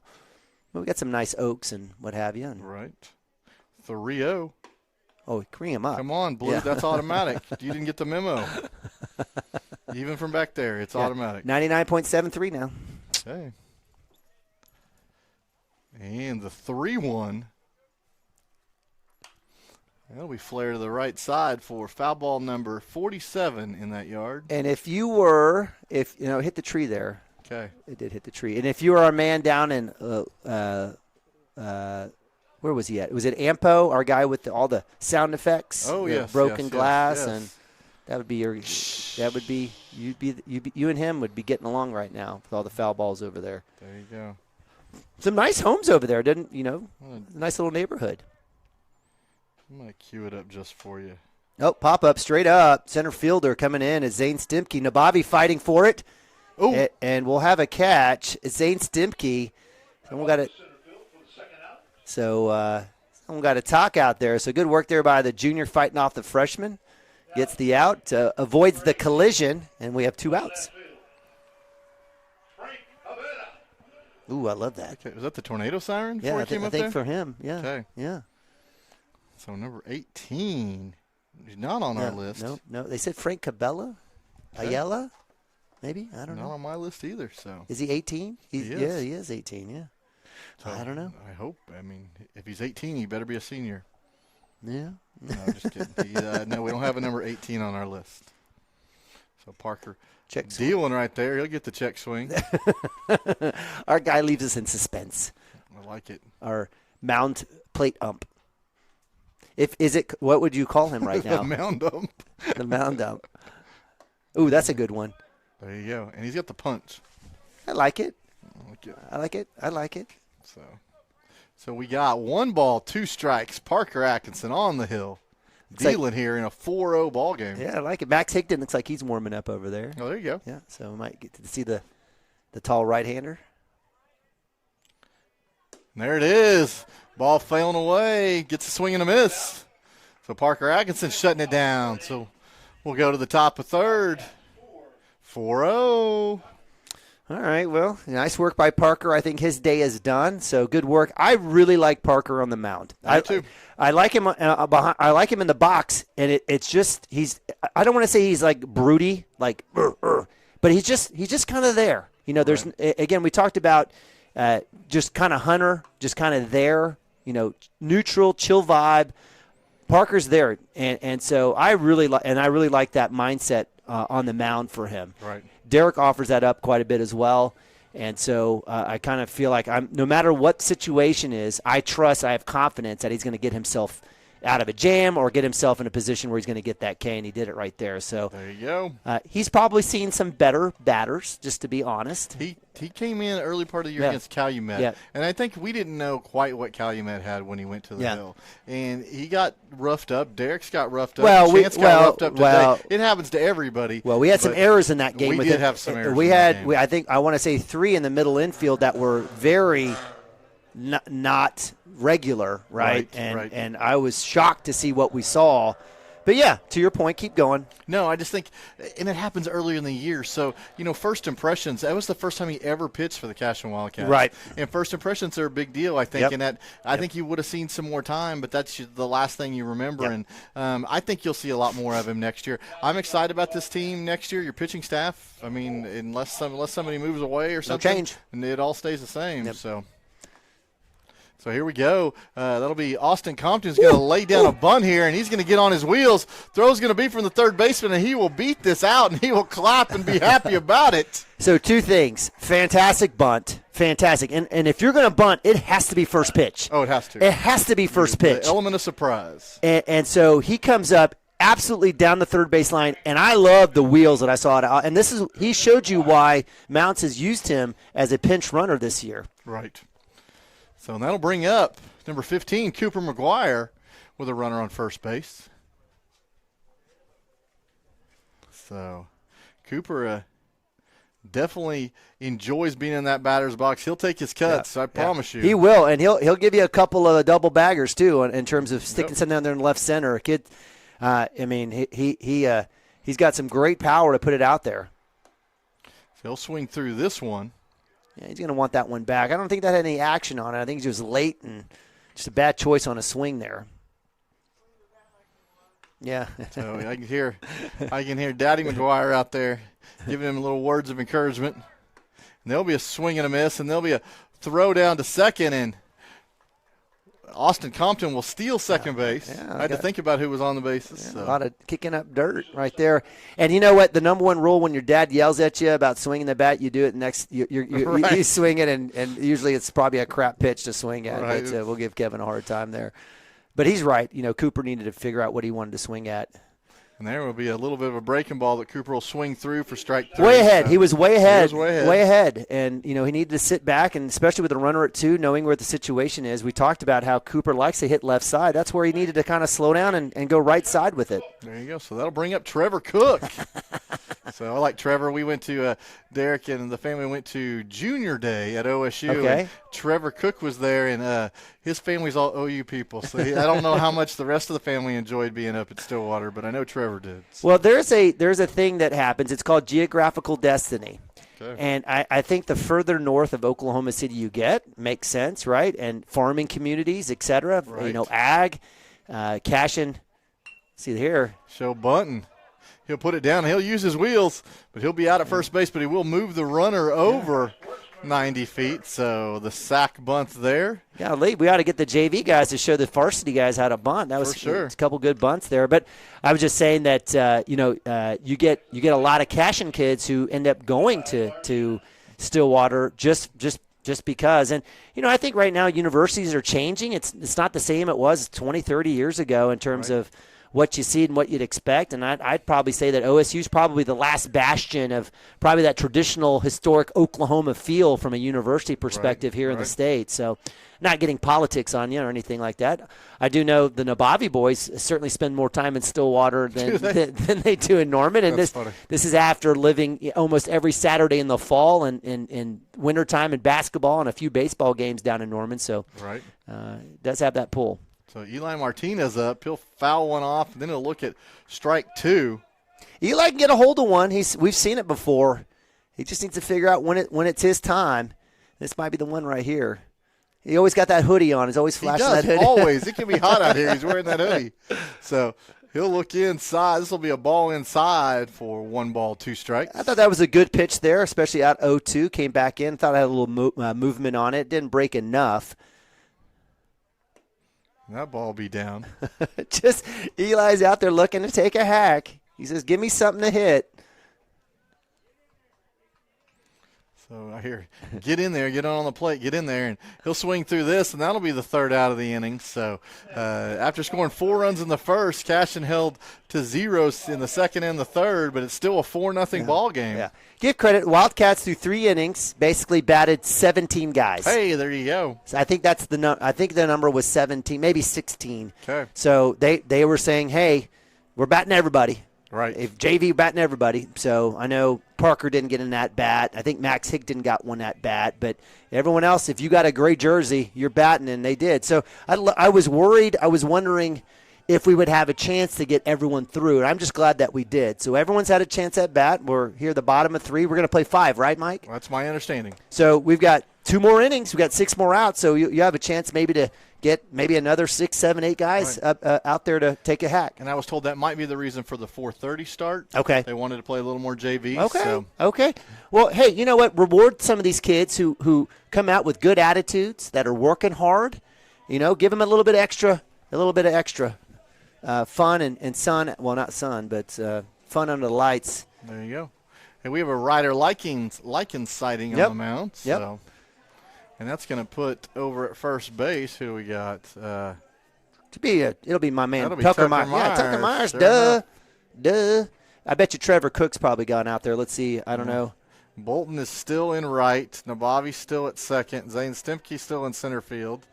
Let's see what we got over here. So then it's just Westerhoff and Westerhoff and Stemke, I guess. So Drake still over there at short and Aiden Berry at third. So the only change was Tucker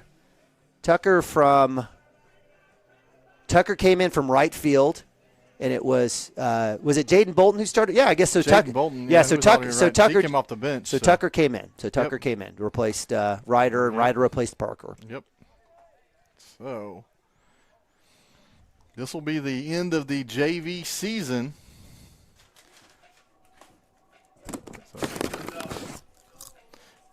So leading off will be number 12, Jacob Standifer. So, hey, I'm going to recruit right now. Can I recruit while I'm on here? We have a districts and regional coming up. Okay.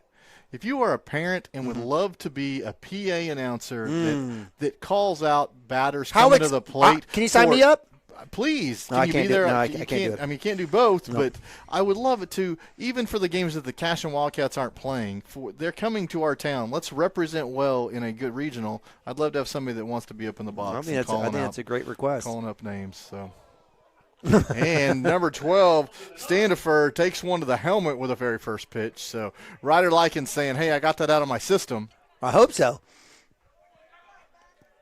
Good for him. Yeah, I think it's a great ask. I think just in general, I think we need to continue to rally as a community for this team and come on out, concession, all those things at the gate, all those things need to be done. Definitely. If PA's not that hard, we've got 7th grade girls doing it. So. Right. Hey, and I'll even make you a deal. So we obviously won't broadcast games that aren't Cashion games. I will try to find a way to be the PA guy for games that we're not playing if you'll do it while Cashion is playing. How about we just get people to come out and do it? Get people to come. Come on. I'm good. I'm good. Come on. I just want to make it happen. Well, I'm behind you. I'll shame somebody into doing it. I think what we just need to do is just right now just tell people you're doing it. There you go. You're it. And if you're not it, then go find somebody else to take your place. We're going to expect you. So the 2-0, he'll show bunt, pull back, and we won't be able to see it through Ryder Likens. We'll call that a ball. Well, I'm not sure what this means. What does this mean? That means bring it on over. Bring it on over. So, but no, the scoreboard has 2-1. So we'll have a pick off the temp at first base, and I love the small ball. Huge fan of small ball, by the way. You probably would guess that about me. I absolutely love it. I love it on the softball field. I love it out here. Just puts pressure on everyone to figure out what they need to do. Puts pressure on the pitcher. Wow. Did he get this? Did he give him the strike or no? He did. Okay, good. We'll take it. 2-2. 2-2. So Colin Moore up for the Longhorns. What do you both think about this pinstripe look? I love it. I love the whites with pinstripes. Well, if Cashion were to do it, would you do white with maroon pinstripe? Yes. Would you do black with gold pinstripes? A little Vanderbilt look. These kids these days are going to pull for the Vanderbilt look. I know there's some people in Cashion that don't like the black. They don't like the black. I would prefer the white with the pinstripes. Yeah. It's more traditional. Okay, for me, so white with maroon pinstripes. Yes. Okay.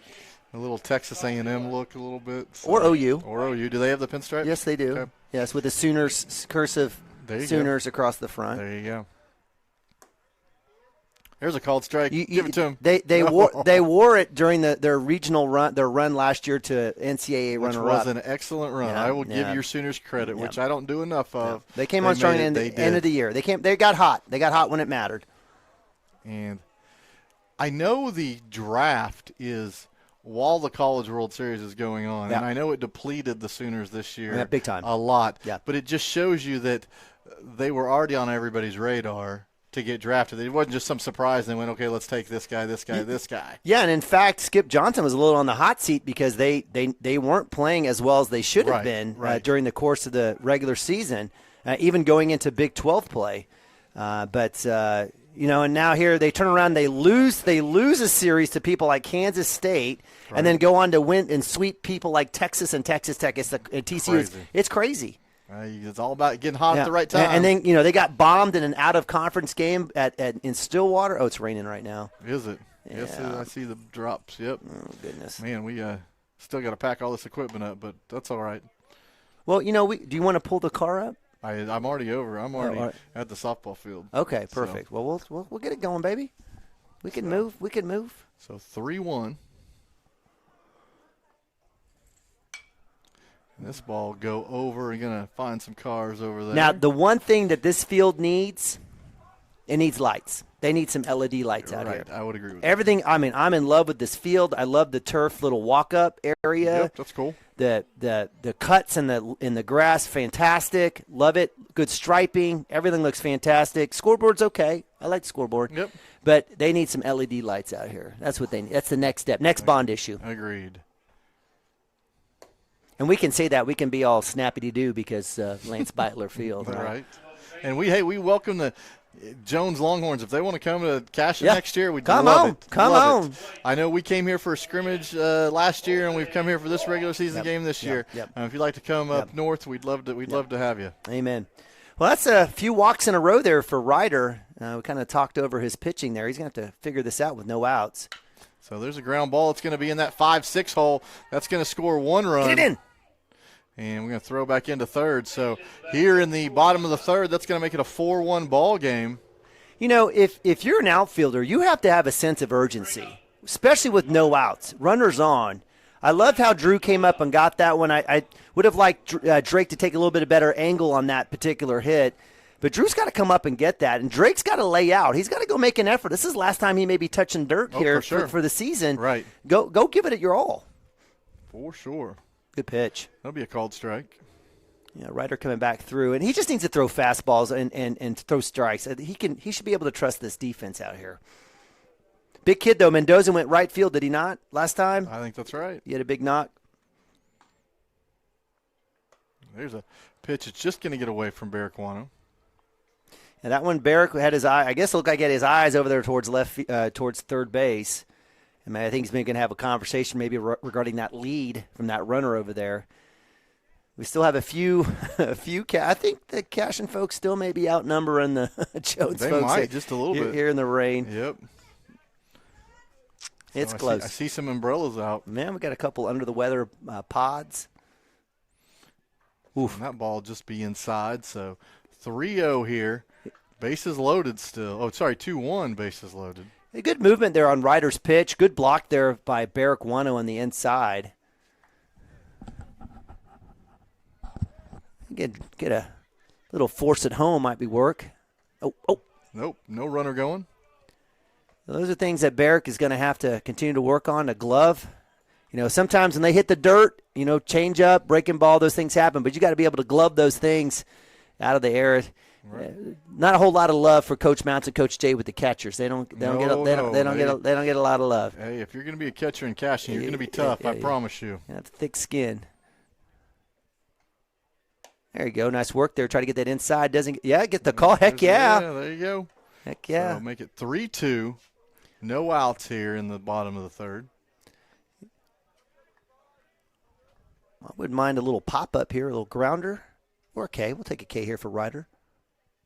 Call it. Oh, man. So make it a 4-2 ball game. All right, so if you're Coach, I was about to say, here comes Coach Jay. I was about to say, you've got 3 or 4 walks and a hit. May want to come out and give your freshman a chance to take a deep breath and reset. Right. If you're Coach Jay, what are you telling Ryder right now? Well, apparently I'm telling him, give me the ball, because that didn't take very long, because he just put his hand out and handed it to him. Oh, I must have had somebody warming up there, and it looks like, is that Brody Nichols? Yeah, it sure is in? Brody, yeah. Okay. You're not saying much, apparently. Nothing that Ryder wanted to hear. I'll tell you what, probably not happy about his performance on the mound here, but I've been really pleased with him at bat and at first base. Right. As a freshman. The arms on this team, you talked about it next year. We're returning everybody. You got Acord, you got Frazee, you've got Derek, you'll have Parker coming back.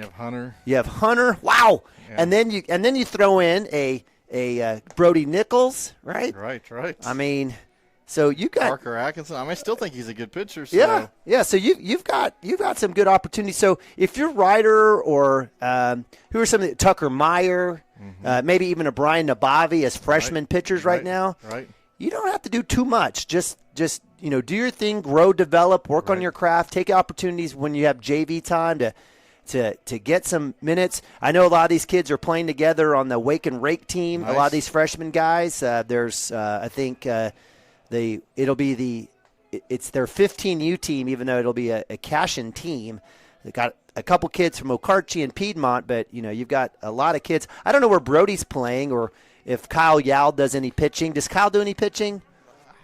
I know that travel ball athletes generally get to pitch. Yeah. So I would think he has pitched in the past. Whether he does anymore, it's one of those things you either love it or you don't. So. But what you're going to see after next year when this freshman class are juniors is you're going to have another reload of a slew of kids coming through. So it'll be pretty interesting to watch. And you'll have Max Higdon as a sophomore right now. He'll get some more run. And in fact, I think he was warming up. He was. It's crazy when you think we have one senior this year, and I think I counted, and I may be off, at least 11 juniors. So this senior day will be a big deal next year, and so yeah. Well, Brody's starting off with a nice little strike there. Good for him.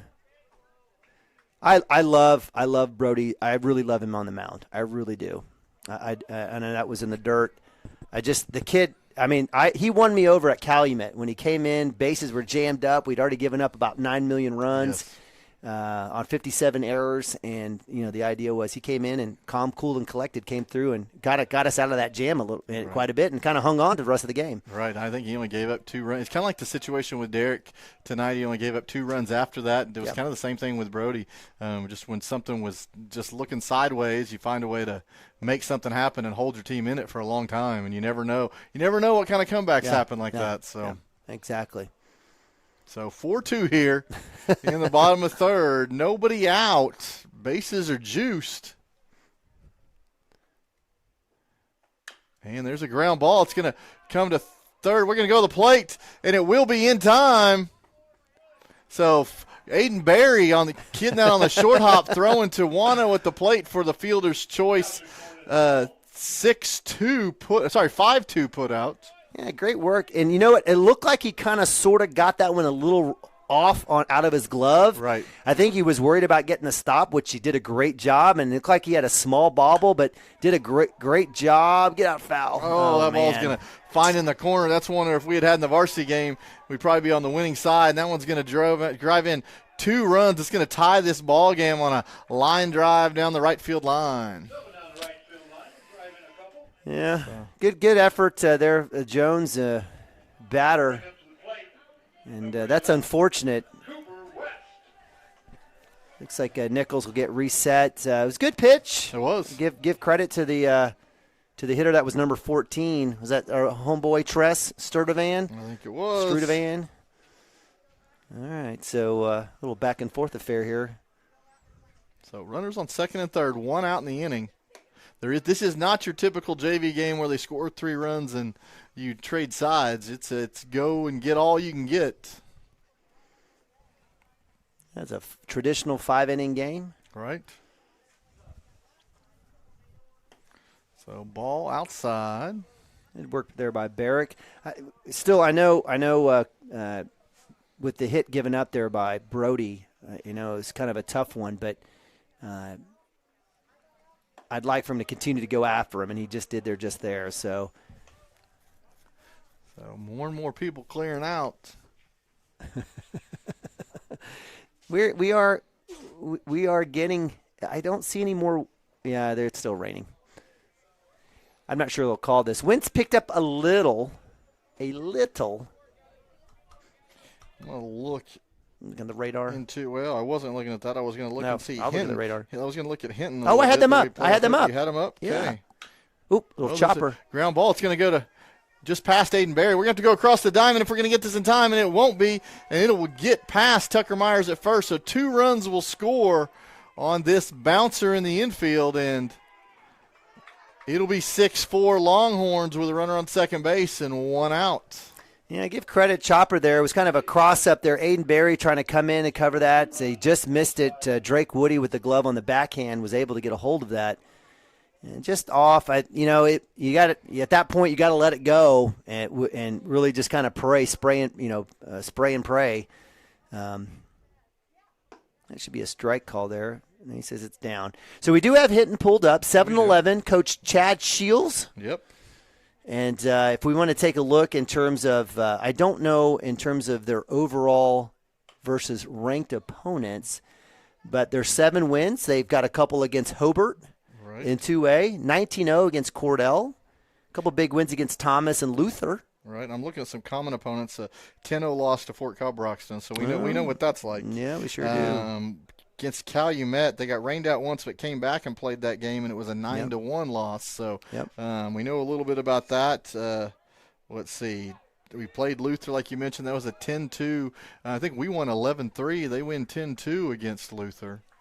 So kind of giving you an idea, not going to roll over for you by any means. They have close losses to Hydro Eakley, ranked number 15 in Class A. Not your typical team here. Again, they had a close loss to Crescent, 8-9. Right. But I'll tell you this, in a situation where it's good against good, I'm going to put my money on the Wildcats in this situation. Even on a day like today, where we had 527 errors, leading to 129 runs for the Longhorns. Right.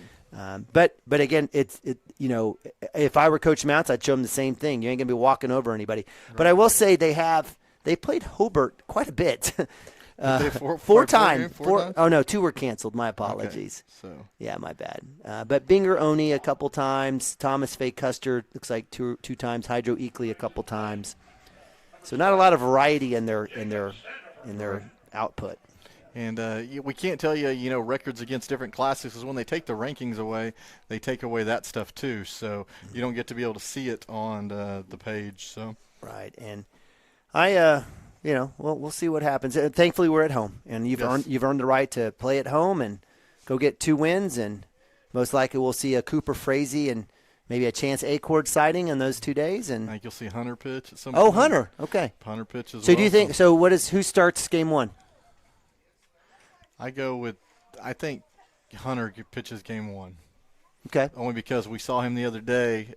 He's the one that got the call against Silo in game 1, and then Cooper came back in game 2. So I'm going to assume if you're just following that trend, that's who you'll see. So Hunter's our ace, in essence, would you say? I think he's the guy for game 1 in that situation. You have to have – if you drop game 1, you have to have game 2. So that's where I think Cooper's coming in and serving as your ace or your closer or whatever. So and guys, that last game when we just lost here 11-10, if Cooper's ball falls over there, he's also warming up to come in and be your closer. Yeah. And you got to love the situation of him coming in. So. Yeah, no, I totally agree. I mean, great play there by the right fielder. Snow Cone is actually being kind in terms of the description of how that catch was made. It was an upside down Snow Cone is what that was. Right. So give him credit. Great play there. And you're right. That would have scored 2. We still would have been going with Chance Acord, with Preston Cotter, right? Yep. Derek Shaline up to bat with a chance to continue to add to what would have been a lead. Yep. And then having Cooper come in and close it out would have been a pretty good opportunity, but for sure. And speaking of that opportunity, if you remember the Lindsay game, the 14-11 game, where we had injuries and everything like that, if you get past districts, the week after that, you have a return trip to Lindsay on the schedule. So that's not happening. I don't think it's happening. No way either, that but happening. It's currently on the schedule. No way is that happening.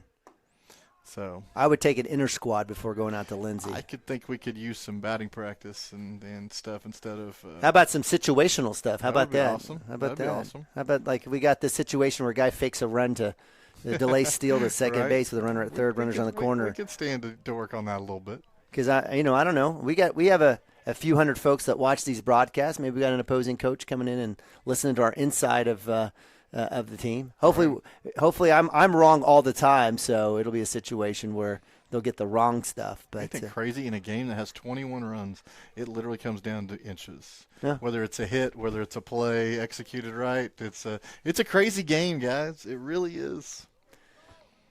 All right, bro's got to have to get out of this jam now. Yep, there's a strike going right down there. So bases loaded here, bottom of 3. The Longhorns scoring 6 here in the inning. See if we can find an out here with only 1. Infield playing in. That's a call. Oh, no, he said bring it up. It wasn't a called strike. So 3-2, 1 out. My money's on Brody Nichols here. The kick and the pitch. That's a strike 3. And that'll be 2 outs. Yeah, he doesn't even know he didn't even know he had 2 strikes on him.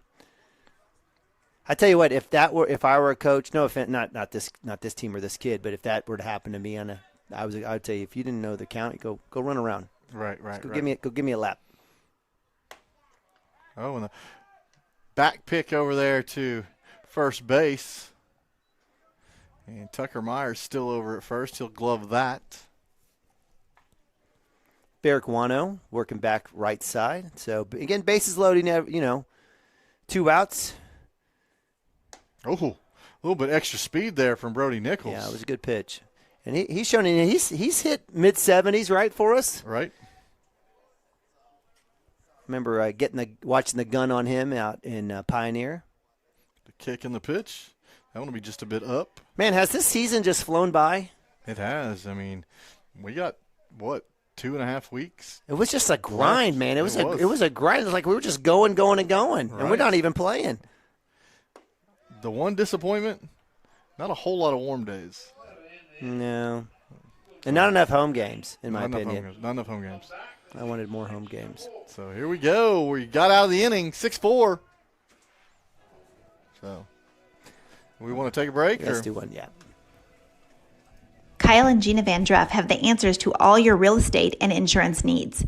These guys will have you covered in a one-stop shopping experience. They are local agents, local supporters, and active in the Cashion community. They are also proud parents of past and present Cashion students.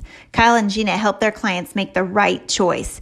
Don't wait till it's too late. Call 405-607-4300. Go Wildcats and number 88. Let's have a great year. Walk it up, get you some. Presenting Regato Ranch, located within the Cashion School District and offering homebuyers the experience of small-town charm with the modern world of shopping, dining, and healthcare just minutes away. Situated east of Highway 74, Regato Ranch boasts 1-acre home sites with privacy and ample space to retire or raise a family. To build your next home from the ground up or to inquire about new properties currently for sale, contact Brandon or Shannon Cotter with Iron Creek Homes and C7 Realty. Come find your forever home at Regato Ranch. And go Wildcats! Founded by Jesse and Amy McCracken, Rural Pest Solutions is a Cashion-based, family-owned and operated company. Our focus is on providing the highest level of customer service while effectively treating many common invaders, including spiders, ants, roaches, mice, mosquitoes, fleas, ticks, and termites.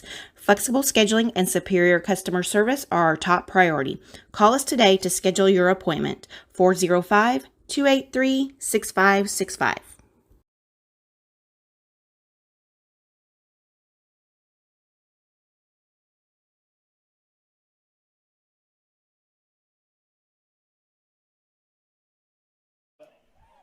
All right, Cashion Wildcats, we are starting the top of the fourth in the JV contest between the Jones Longhorns and your Cashion Wildcats. And Drake Woody will lead things off here in the top of the fourth. Drake had a single in his first at bat, so he'll get started seeing a brand new pitcher this time, Jesse Harwell, the sophomore for Jones. A tall kid, tall right-hander. So look at ball one. The kick and the pitch, that'll be up. So Drake Woody done a good job for the JV squad, holding down the shortstop position. He's strung together a few hits here in the last couple games. He has. So the 2-0. That'll be a called strike. So, for me, I just, again, just the opportunity to get some pitches and see some pitches. Again, I think it's great for these kids. I'm glad we get to do this. There's a breaking ball that falls in, and we'll get a strike from the mound. I don't like that. So bringing it back, 2 balls, 2 strikes. The kick and the pitch. Outside, loaded up. 3 balls, 2 strikes. So, man, it's getting colder outside. I'm so glad we have this press box. So, 3 balls, 2 strikes to Drake Woody. And he'll hit one out there. I'm going to do this just for Nema. Just for Nema. No, don't you do it. Don't you break the glass. There you go. So. There's the national anthem as well. I don't know where that came from. We got to take our hats off here. Somehow, how did I get hooked up to their? No, it was just your phone. It was just really loud. Yeah, it's just really loud. So the window was very small, really quiet, and then it was very loud. No, okay. was really that's what happens when it plays the next song that's on your list. So you're funny, Mike. I don't know about that. Yeah, you are. Good dude. Good dude. Well, we got full count here for Woody staying alive.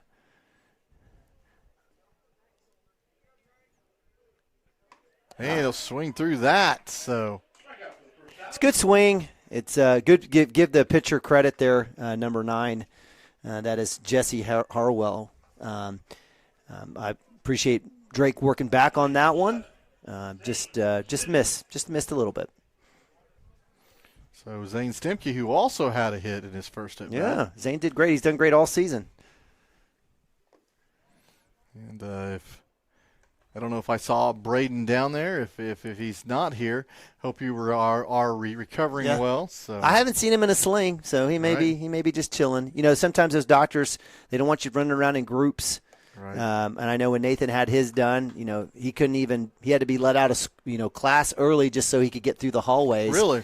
Yeah, just because, you know. Things happen in the hallways. You just jerk and, you know, you're just trying to protect yourself. Something happens. People, It's not that people don't care. It's just they just are not paying attention. So. Oh, foul ball. Oh, in that spot. Outside in that. Have you ever been able to make a play on a foul ball behind a dugout? Never. See, Never. To me, that should not. You should not have the ability to be over there and make that fence. They should have moved that fence right even with the dugout and cut it off right and there. cut it off. Right, yeah, right. It's very rare. I will give it that. So, but then again, have you ever been to Guthrie's park? No, that's true. Yeah, Guthrie, and you got the little lumps over there in the left field. You got the little. Hill that goes up in right field. Right field, This is like a berm up there. And then the openness of the football field. Yep. Crazy stuff. It is crazy stuff. So, but hey, this is a game you can play in any sandlot anywhere, so you never know. Yep. This will bring up Aiden Berry. Yeah, Wildcats had a fast start in the first inning, jumped out 4-0, had a quiet second inning. Back at the lineup here, we started off with Drake and with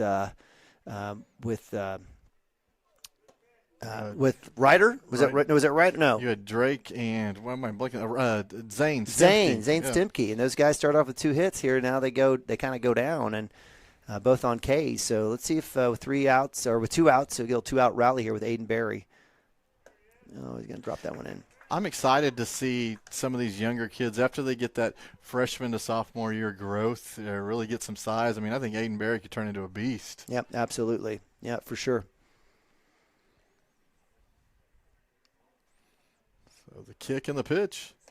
Oh, that had me fooled. I thought it was going at his head. And that breaks in there for a called strike. Yeah, give Aiden credit for just staying in the box. Right. He didn't even move. That was nasty. He watched it come through. I thought it was inside, but we'll give him credit for the great breaking ball. It's hard to not want to call those strikes. They'll be outside, and it's getting late, so apparently that's strike 3. Huh. Well, you'll play some more baseball there, Aiden Berry, I promise you. And we will go to the bottom of the 4th, still 6-4 here in Jones. Let me ask you, are you a fan of robots? I'm becoming more and more of a fan. Like automation of being able to use a camera to – I mean, they do it in track and field. Right. They time kids on a camera. Yep. I mean, the technology's already there to be able to see a kid go from, in essence, letters to knees. Right. Build out the zone based on what the actual strike plate is. So where do you set it up? Is it from center field? It would have to be center. It would have to be center field. So and it's adjustable per the height of the batter automatically. Well, Does right. it read that? Yeah, I think isn't that the case? I would assume somebody's not going up there and zooming it in and before somebody gets up there. So. Okay, so then you're talking about ethics and all that, yeah. But then that would mess it up for the next batter or right.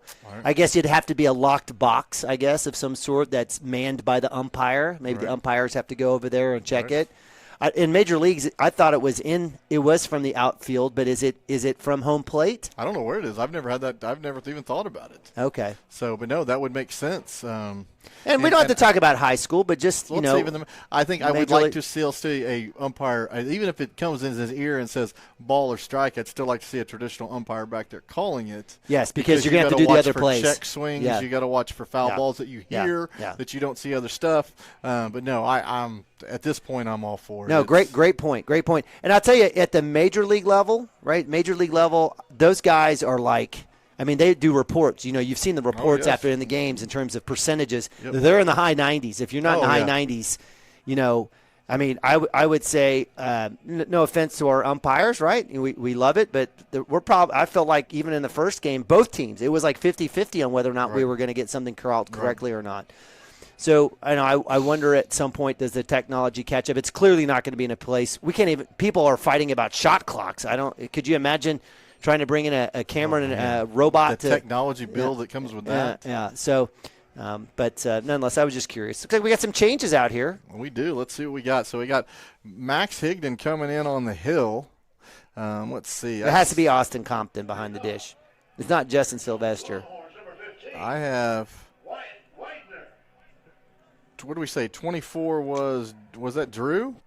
He's going into first base. Yep. Okay. So is that right? Yep, that's right. We got Cooper McGuire at 2. Aiden Berry and Drake Woody stay on the left side. Yep. They do. So Nabavi and Tucker Meyer and Ryder Likens are done.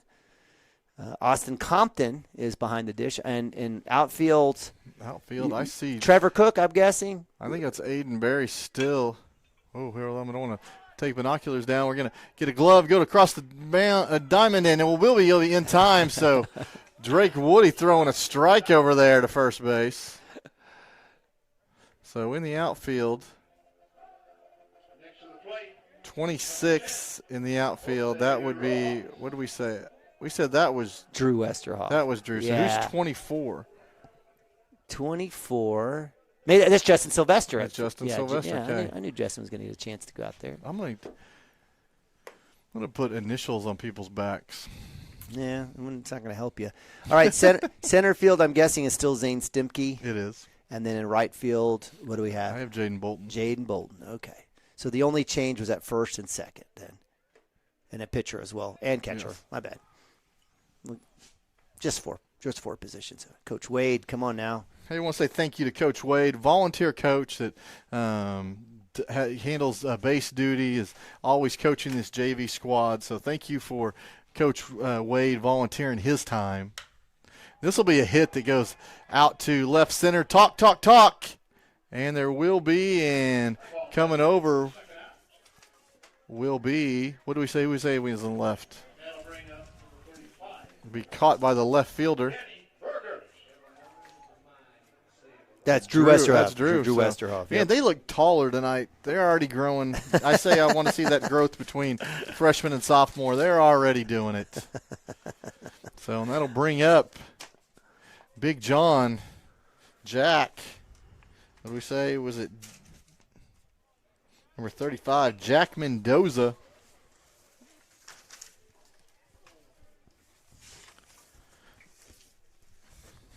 Yeah, it's big dude. Big guy. Number 35 freshman, so. Yeah, Jack came in to kind of get the save for the Longhorns. Do some good stuff. I wouldn't necessarily say anything overpowering, but as a freshman, definitely love seeing out of the kid. And they must have a lot of good meat and milk out here in telling you, in the Jones area. If you're playing Jones in football next year and you're a lineman, good luck. So we get here at 0-2. And that is an excellent pitch right there by Max. He'll shut it down. So, yeah, absolutely great pitch.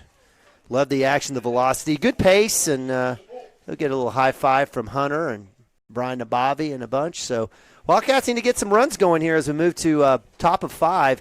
This is it for the Wildcats, I'm guessing, right? I'm guessing, unless we just play 5 just so these kids can get another at-bat. But the Cashion Wildcats, if they want to win this game, they're going to need some runs.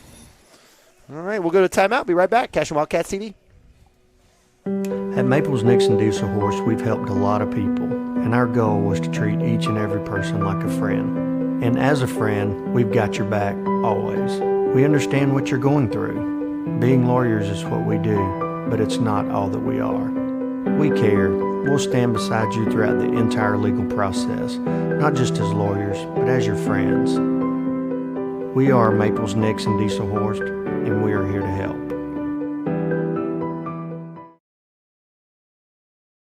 All right, welcome back to Longhorn Field in Jones, Oklahoma. Wildcat JV action. Mike's putting up some stuff. We're getting ready to pack because it's sort of rainy and bad and poor weather. Neiman Bobby, Mike, and I bringing you guys tonight's action. Wildcats losers earlier in varsity action as they moved to 22-6. Tough game. It was a weird game. Wildcats end up eventually losing by 1 run. If you look at the score and just looked at it like, if you would have watched it, you would have like, bleh. So It is what it is. But Wildcats here giving a little love to the JV guys. Have a chance to get their last kind of go before playoffs start. District starting Thursday against Hinton at home. Best 2 out of 3 for the Wildcats. Most likely a doubleheader Thursday. Let's hope the weather stays away. The Wildcats can get that done. We do have a lot of rain. It's going to affect every school in Oklahoma based on the weather patterns. So see what happens. There is a chance they push it back to Friday. We'll see. What I love about district play in Cashion is that noon and 2 start is all the kids that come out to the fields and line up along the fences and get to watch these kids play. I think it just brings school camaraderie. And there's a pop-up. Ryder Lyken's going to put this up along the first base side, and give credit to Jack Mendoza for fighting that and making the catch. Yeah, it's actually well done as that one worked back. Wind now looking like it's still blowing in, but kind of swirling. So, yeah. Ryder will have a couple more chances here later on. So Brian DeBobby coming back up to hit, and he'll look at a ball upstairs. Brian with a little sack earlier in the first inning, little. They're having a little race out there. Yeah, I like seeing that. Somebody's looking fast, whoever it is. Trying to have a little fun. So Brian's going to take another pitch upstairs for 2-0. I promise you, this particular Nabavi is not looking to walk. He absolutely wants to take a jack, and if he gets an opportunity, you're going to see a healthy hack at one. Right. Ooh, and he'll take a hit by pitch, so that's how the JV year will probably end for Brian and Bobby. Will end with an ice pack, but it'll be a trip to first base where hopefully he gets to run it out. But, he's holding his hand. I don't like to see that. I think he's holding his groin. Oh, is that where back of his leg. Okay. Yeah, he'll figure it out. He'll figure that one out. That'll bring up just Tucker Myers. So with one out. He'll look at a called strike for strike one. Yeah, Tucker, the tying runner for the Wildcats here. All you got to do is put it over the wall, Tucker. We do need some measurements out here. I don't see any. Right. It's great. Again, a great wall, great facility. I'm actually a big fan of the green back. The green. Okay. There you go. At least maybe I know we've got a beautiful maroon fence, which I think is as good. Not a fan of black. Okay. I do like green. I think it just looks like a major league ballpark. It does. When you have the green. Are you a fan of the tall batter's eye? Like we have. Oh yeah, absolutely. Okay. Yeah. I in fact I prefer this one over what we have, which is one straight. Because it has to go up a certain distance. Yeah. I like this look much better. And this is very similar to DeLisi Park. You're right, it is. You are very correct. Where we played in Oklahoma City in the last couple. I think the state championship game for 2A will be at Chickasaw Ballpark. Hey, let's do it. Oh. What is that? You said the state championship game. Where are the rest of the games? I think those will be probably at DeLisi. Okay. Yeah. That's going to be my guess. OSSA trying to save a couple bucks. Gotcha. I would love to next year. I'd rather not move a home game, but I would love to see our boys play at least one game at the Chickasaw Ballpark. That would be. Is there opportunities to do that during the course of the year? There is. Well, let's do it. Let's get this. I think we need to find out. There's a chance to bleed. And we're gonna throw across the diamond, trying to double them off, but it will not, and it'll go away. And so you asked Tucker to hit one over. And he put one high enough in the air. It was a sky ball. So this may be it. Do you think we'll be batting around for Jones, or are they going to say, let's get the heck out of here? I think they're going to say we're done. And in a place where you got to still do work. That's right. You got to rake the dirt and everything. And I'm sure the nights get long. So yeah, we're already sitting at 8:37. So hey, as a catcher's dad, have you ever had conversations with Nick or Nathan or Alex for that matter? I know he caught a little bit. Do they prefer catching on dirt or catching on turf? I think Nick will tell you any day, every way, Sunday, whatever, dirt all day. Dirt all day. Yeah. He enjoys that feel. Alex, I think he would just tell you thumbs down with anything regarding to catching. Okay. Nathan, I have not asked that question. Well, here's a ground ball that's going to go up the middle, be fielded by the short step, will throw it across the diamond, and I think we had a shoe come off and everything, and that will be the end of the top of 5. And it looks like thank goodness we are going to let's see. We're looking to see if we're shaking hands or not, or if we're going to hit in the bottom of the 5th. We're going to hit. We're going to hit. So to answer your question, I think it's a good one. I think Nathan's been impartial. Nick and Alex both will tell you, football-wise, they would rather play on real grass than artificial any day. I really haven't had that conversation with Nathan. I think our conversations tend to go elsewhere besides just you like to play on field turf. But I'll ask him. I think it's a really, really good question. I'd like to think that if you are a catcher, I think you would prefer the natural elements. Based on feel, based on how the ball will work.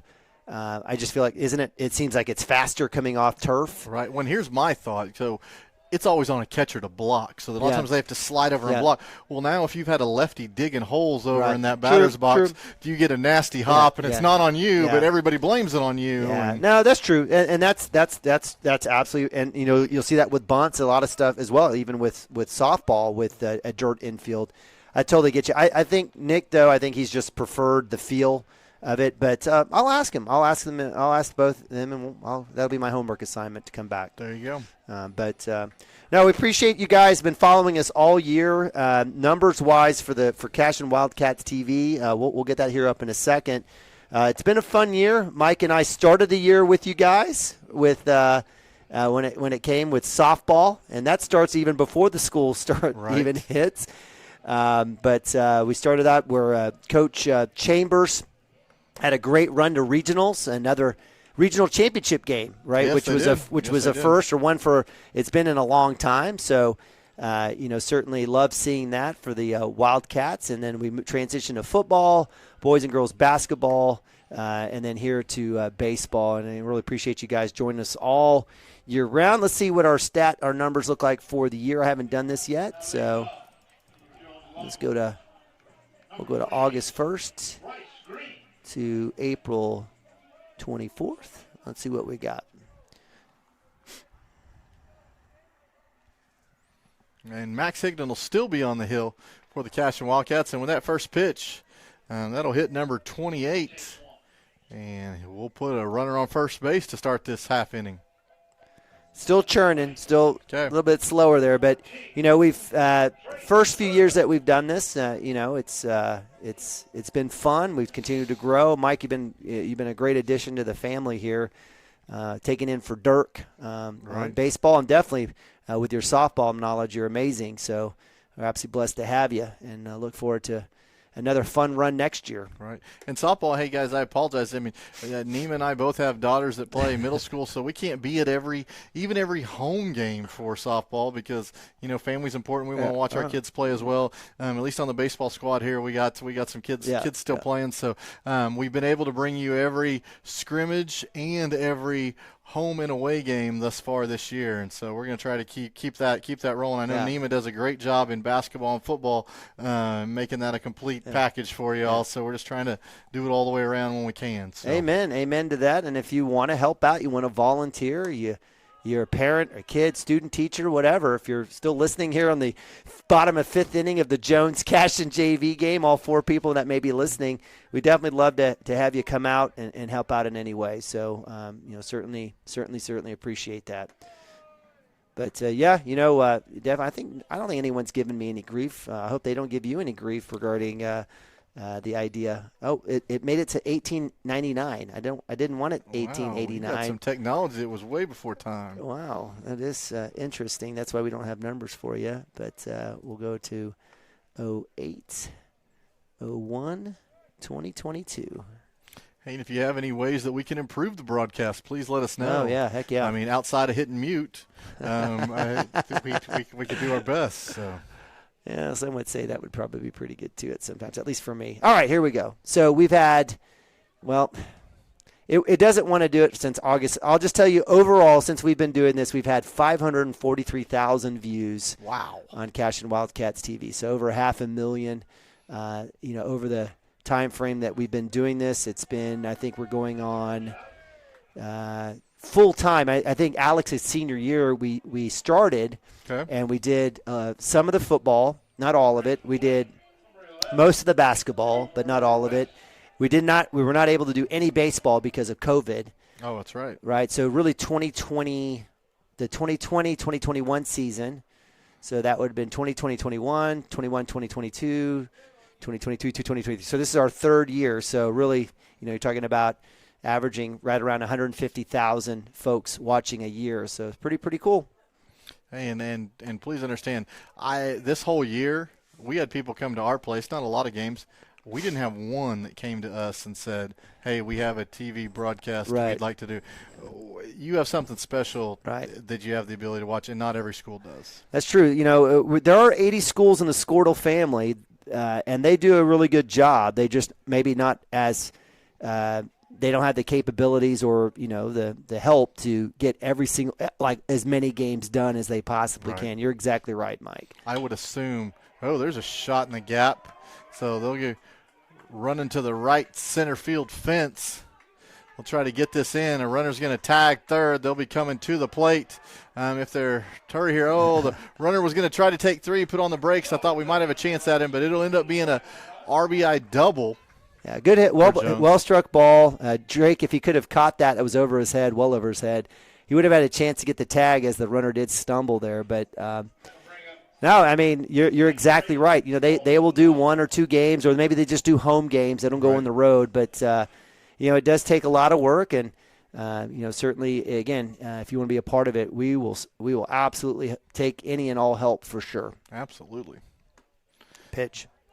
But I'd like to know, within the Squirtle family, do we broadcast the most games of any other school? Yeah, I don't think it's even close. Is it not even close? Silo, they do a lot of baseball and softball and basketball. Right. I think they go on the road quite a bit for baseball and basketball. Okay. So I would say Silo's probably in that area. They do a really good job. Dale now, they don't play football like Silo, so maybe we might have. We're getting communication as people are leaving out the press box. So Max Higdon will be 1-1. He'll go to and get a swing and a miss for strike two. So there's a toss, and Liz, we'll give her credit for the catch there. Yeah, hopefully didn't bust anything. So this will be fouled off right side. Telling you what, it's $7 a ball times 10 balls a game. You could make some good money. You could. They're still there. You know what? The landing zone though for these balls have all been literally between 30 yards in the garage side lawn of the house across the street, and then right next to that tree. There's a big like a big oak tree right there. That's crazy. So 1-2 for Max, and that'll have some speed to it. He'll go swing and a miss, and that'll go to the backstop. See if we can throw down to first base in time, and it'll pull the first baseman off the bag. So that'll go as a strikeout in the book for Max Higdon, but it will not go as an out. So a run scores, making it 8-4, and one out here in the bottom of the fifth. At this point, this is just child abuse, in my opinion, but I'm just messing. But now, I just big kudos to Coach Shaq and Hardaway. Oh, for sure. Yeah, and giving us the abilities to do this. Big shout out to Chris Gibson. During football season, Drew Baker. I wanted to say Drew Barrymore. Drew Baker for sure. Drew, a big fan of the family. We love Drew and Ryan for sure, and then during basketball season, big shout out to my camera guys. For sure. Definitely appreciate Hank Brown and Maddox Gibson. Also, Vaughn Rainey came out a few times, and Luke Jenkins. Yes, Mike, you should come do some basketball with me more often. I should. I only if you let me be the color guy, because you do a great job in the play-by-play, and I just want to look around and see what I see. Come on, get after it. That's the way it should work. Absolutely would love it, and see how it goes. But I'm hoping for some students to kind of want to jump in. I would like to. There's one thing I did notice when we went to Garber. I think it was Garber. Garber, yep. They'll run a Squirtle feed all day long in their tournament, and their students come up and do the play-by-play for those games. Hennessy will do the same thing. Hennessy has some high school kids that will do it. I think Ripley has some kids doing it for them as well. Nice.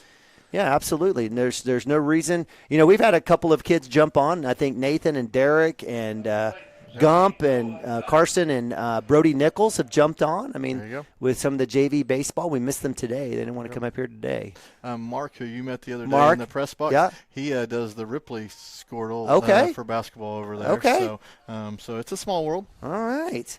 Well, I feel like they had students working it. Maybe one of his guys out there was. And this was just, I've seen it only because I had to call one of their games, and I know spots over there calling Squirtle. So. Yeah, they got a tough spot. That gym is pretty small. They got they got a spot over in the corner. People are walking in front of him. I feel bad, but that's kind of the piece. But, again, it's one thing to be able to memorialize these kids, right? Be able to go back, for themselves, for parents, grandparents, for sure, to watch over again. But it's even better, like when we go on the road, just like this, or for people who have relatives that want to watch it live. I mean, that's the best part. Get to follow along. I was really impressed with Garber's. I mean, they wasn't just, hey, number 17 dribbles to the right side. They were able to follow along with these kids' last names, everything. Yeah, so totally agree with you. There was a little bit of prep, or at least it wasn't their first time going out there to do it. So I know there's some people, and it's tough. A Brody Nichols kid, I assume that kid plays basketball too. He wants a desire to be a broadcaster. Well, okay, let's go out and do some of these games and allow him to get a strong taste of it. Yeah, so. You know what? Miss Drake's son was wanting to, has done a few of the middle school football. Nice. And he plays basketball, so, it's tough for him to do that. But there's no reason why, Brody Nichols couldn't come in and do junior high, or whatever the case may be, when it doesn't, within his schedule. So Colin Moore coming up with 2 outs here in the bottom of the 5th. So we'll see if Brody can finish this thing off and get a swing and a miss for the first strike.